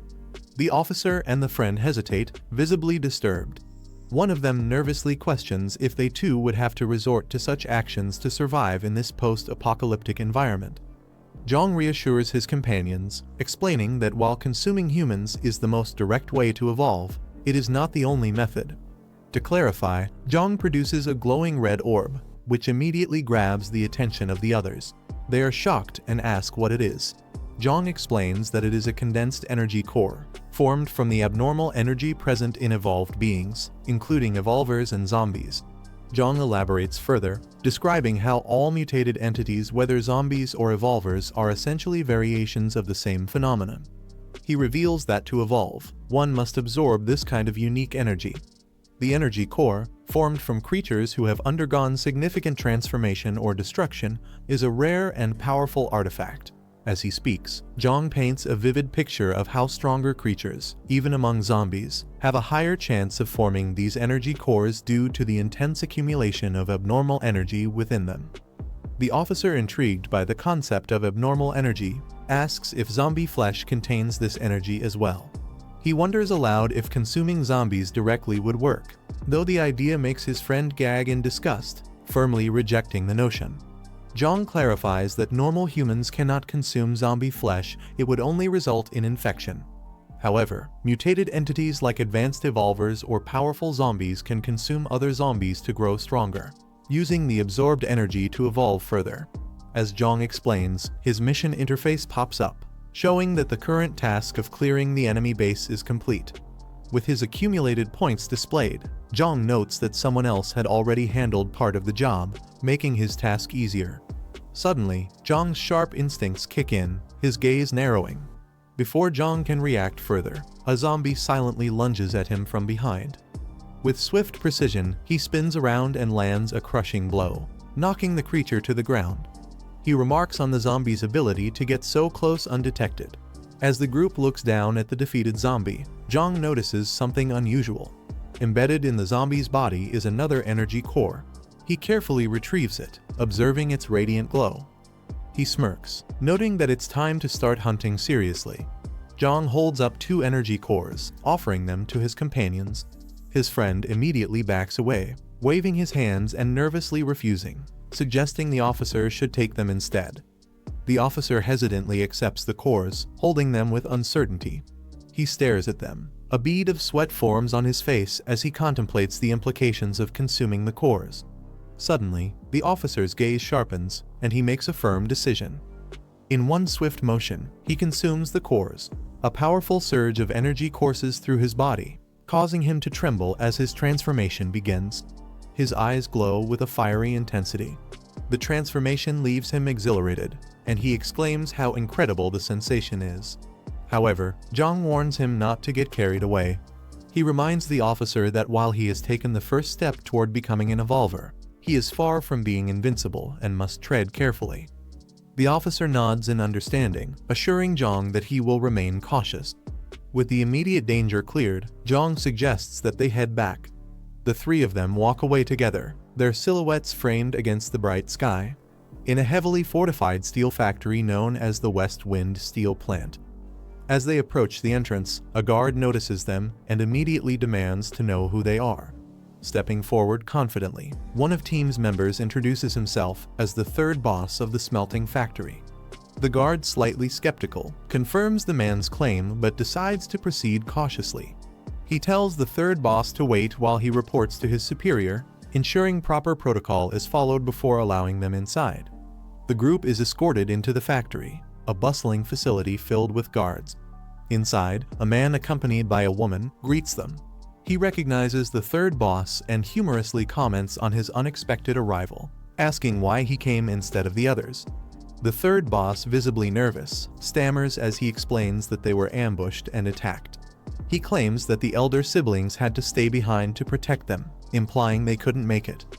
The factory leader's demeanor shifts subtly, his eyes narrowing as he processes the explanation. The factory leader orders the 3rd boss and his men to be taken to a secure room. As the 3rd boss and his men are led away, the factory leader exchanges a quiet conversation with the woman by his side. They seem to share a knowing look, both suspicious of the situation. The woman chuckles lightly, agreeing with the leader's unspoken thoughts. In the facility's exterior, its industrial complex standing tall against the bright sky. A voice echoes, calling out to the third boss. One of the third boss's subordinates makes a comment that irritates him. He snaps back, demanding respect. His frustration overtakes him. One of the subordinates nervously apologizes to the third boss. He confesses to having a bad feeling about the situation. The third boss dismisses his concerns as paranoia. The subordinate points out the heavy security measures around them, the barred windows and locked doors, comparing it to a prison rather than a safe room. Suddenly, the door bursts open with a loud bang. The factory guard steps in. His leaves no room for argument, and the group's anxiety escalates. The factory yard is tense as the factory leader stands at the center, surrounded by guards. Lee Hoyoung walks forward, while the third boss follows behind him. The third boss tries to act casual, asking the factory leader what's going on, pretending not to understand the situation. The woman steps in. She directly calls him out, making it clear that attacking one's own leader is an unforgivable offense. Caught off guard, the third boss quickly raises his hands in defense, insisting that there must be some misunderstanding. He tries to explain himself, looking for support, but before he can say much, the woman smirks. She dismisses the idea of a misunderstanding and signals for Lee Hoyoung to teach the third boss a lesson. Lee Hoyoung steps forward. He reveals what he discovered at the coal factory, signs that someone had been silenced there. He points out that the third boss and his men acted like they never saw anything, conveniently avoiding any trouble. Lee Hoyoung concludes that the only logical explanation is betrayal. He accuses the third boss and his men of turning against their own and eliminating Lee Jinghao. The third boss panics, sweat forming on his forehead. He desperately denies the accusations, claiming there's no proof and that they're just making baseless guesses. The factory leader bursts into laughter at the mention of proof, mocking the idea that evidence matters in this world. With a sinister grin, he reveals that if not for Lee Jinghao's influence and their connections, the third boss and his men would have been dealt with long ago. Without hesitation, he gives a cold order to eliminate everyone. One of the men drops to his knees, desperately pleading for his life. He claims to have valuable information, hoping it will be enough to save him. The woman, intrigued, pauses and calmly questions him, asking what kind of information he could possibly have that's worth sparing him. Desperate to save himself, the man hurriedly reveals a crucial piece of information. There's a settlement in the eastern part of the city with many people and abundant supplies. He claims that Lee Jinghao and the others were defeated there. He pleads for his life, offering to lead them to the location. The woman, unimpressed, questions the strength of this settlement, wanting to know how it compares to their own base. The man hesitates before admitting that the two are evenly matched. Hearing this, the woman acknowledges the importance of the intel. The man adds one final, critical detail: no one in the settlement appears to know how to evolve into stronger beings. He claims that despite its size, he didn't see a single evolved fighter among them. Lee Hoyoung processes the revelation about the settlement's lack of evolved fighters, realizing the significance of this weakness. Meanwhile, the factory leader questions the informant, demanding to know how they managed to lose against such a group if they lacked evolved warriors. The informant quickly explains that the settlement possesses heavy weaponry. Unlike standard bullets, their firepower was strong enough to take down their strongest members with a single shot, making resistance nearly impossible. Hearing this, the woman acknowledges the information as valuable. The informant, relieved, assumes this means his life is spared and hesitantly asks about their next move. The woman's expression turns cruel as she gives a simple order: eliminate them. Fear washes over the informants as they realize what's coming. Desperate, they plead for their lives, insisting they've provided valuable intel and shouldn't be treated this way. Their cries for mercy are cut short by the sound of gunfire. The third boss collapses, his body riddled with bullets. With the problem dealt with, the factory leader and the woman discuss their next move. Acknowledging the heavy weaponry possessed by the settlement, they decide against immediate action. Instead, they prioritize strengthening their forces, ensuring they have the power to crush any future threats without risk. With the execution complete, the woman gives a final command: send scouts to confirm whether the settlement truly lacks knowledge on evolving. Meanwhile, in a different location, Jiang relaxes, browsing through his system interface. He checks his available points, wondering what he can exchange them for. His eyes scan the options, considering his next upgrade. As he navigates through the selection, he notices a rare item, a level 2 black technology supply box. Excitement flashes across his face. It's an incredible find. Without hesitation, he makes his choice. His fingers move swiftly. Jiang finalizes his purchases, exchanging points for essential supplies. As he confirms the transaction, he watches the system display his food reserves increase, and he obtains a high-grade energy supplement. More importantly, he secures a level 2 black technology supply box, something rare and valuable. Suddenly, a bright flash engulfs the room as the supply box materializes. Before he can inspect his new items, a knock at the door interrupts him. Someone is urgently calling for him. Jiang moves to open the door, cautiously inviting the visitor inside. Inside the room, his friend is already waiting for him. She greets him with a serious expression, addressing him respectfully. Without hesitation, she informs him they've captured a suspect. Jiang decides to check on the situation himself. Upon arrival, he sees his friend with officer restraining a nervous man. The suspect, clearly frightened, insists he's not an enemy and demands to speak with the person in charge. Jiang steps forward, observing the man closely. The suspect's eyes widen as he realizes Jiang is the one in charge. Jiang acknowledges the man's request and asks him to state his business. The suspect hesitates for a moment before carefully asking for Jiang's name, trying to gauge who he's dealing with. Jiang introduces himself, stating his name. The suspect's face lights up with recognition, quickly addressing him with familiarity. He eagerly introduces himself as Zhu Axing, claiming to be from the Zifeng steel factory. Hearing this, the officer narrows his eyes, repeating the name of the factory in suspicion. Zhu Axing quickly confirms, nodding desperately to emphasize his claim. Jiang remains cautious and questions how he ended up here. Zhu Axing explains that Zifeng is located southwest, one of the largest steel factories in the area. Like the coal mines, it has also become a settlement. Curious about its location, Jiang asks how far it is. Zhu Axing responds that it's even farther than the southern coal factory, by about 3 more kilometers. Jiang questions why Zhu Axing traveled such a long distance to reach them. Zhu Axing explains that in these chaotic times, survivors must seek alliances to stay alive. He insists that his group is trying to locate other survivors and settlements, hoping to bring them back or form connections.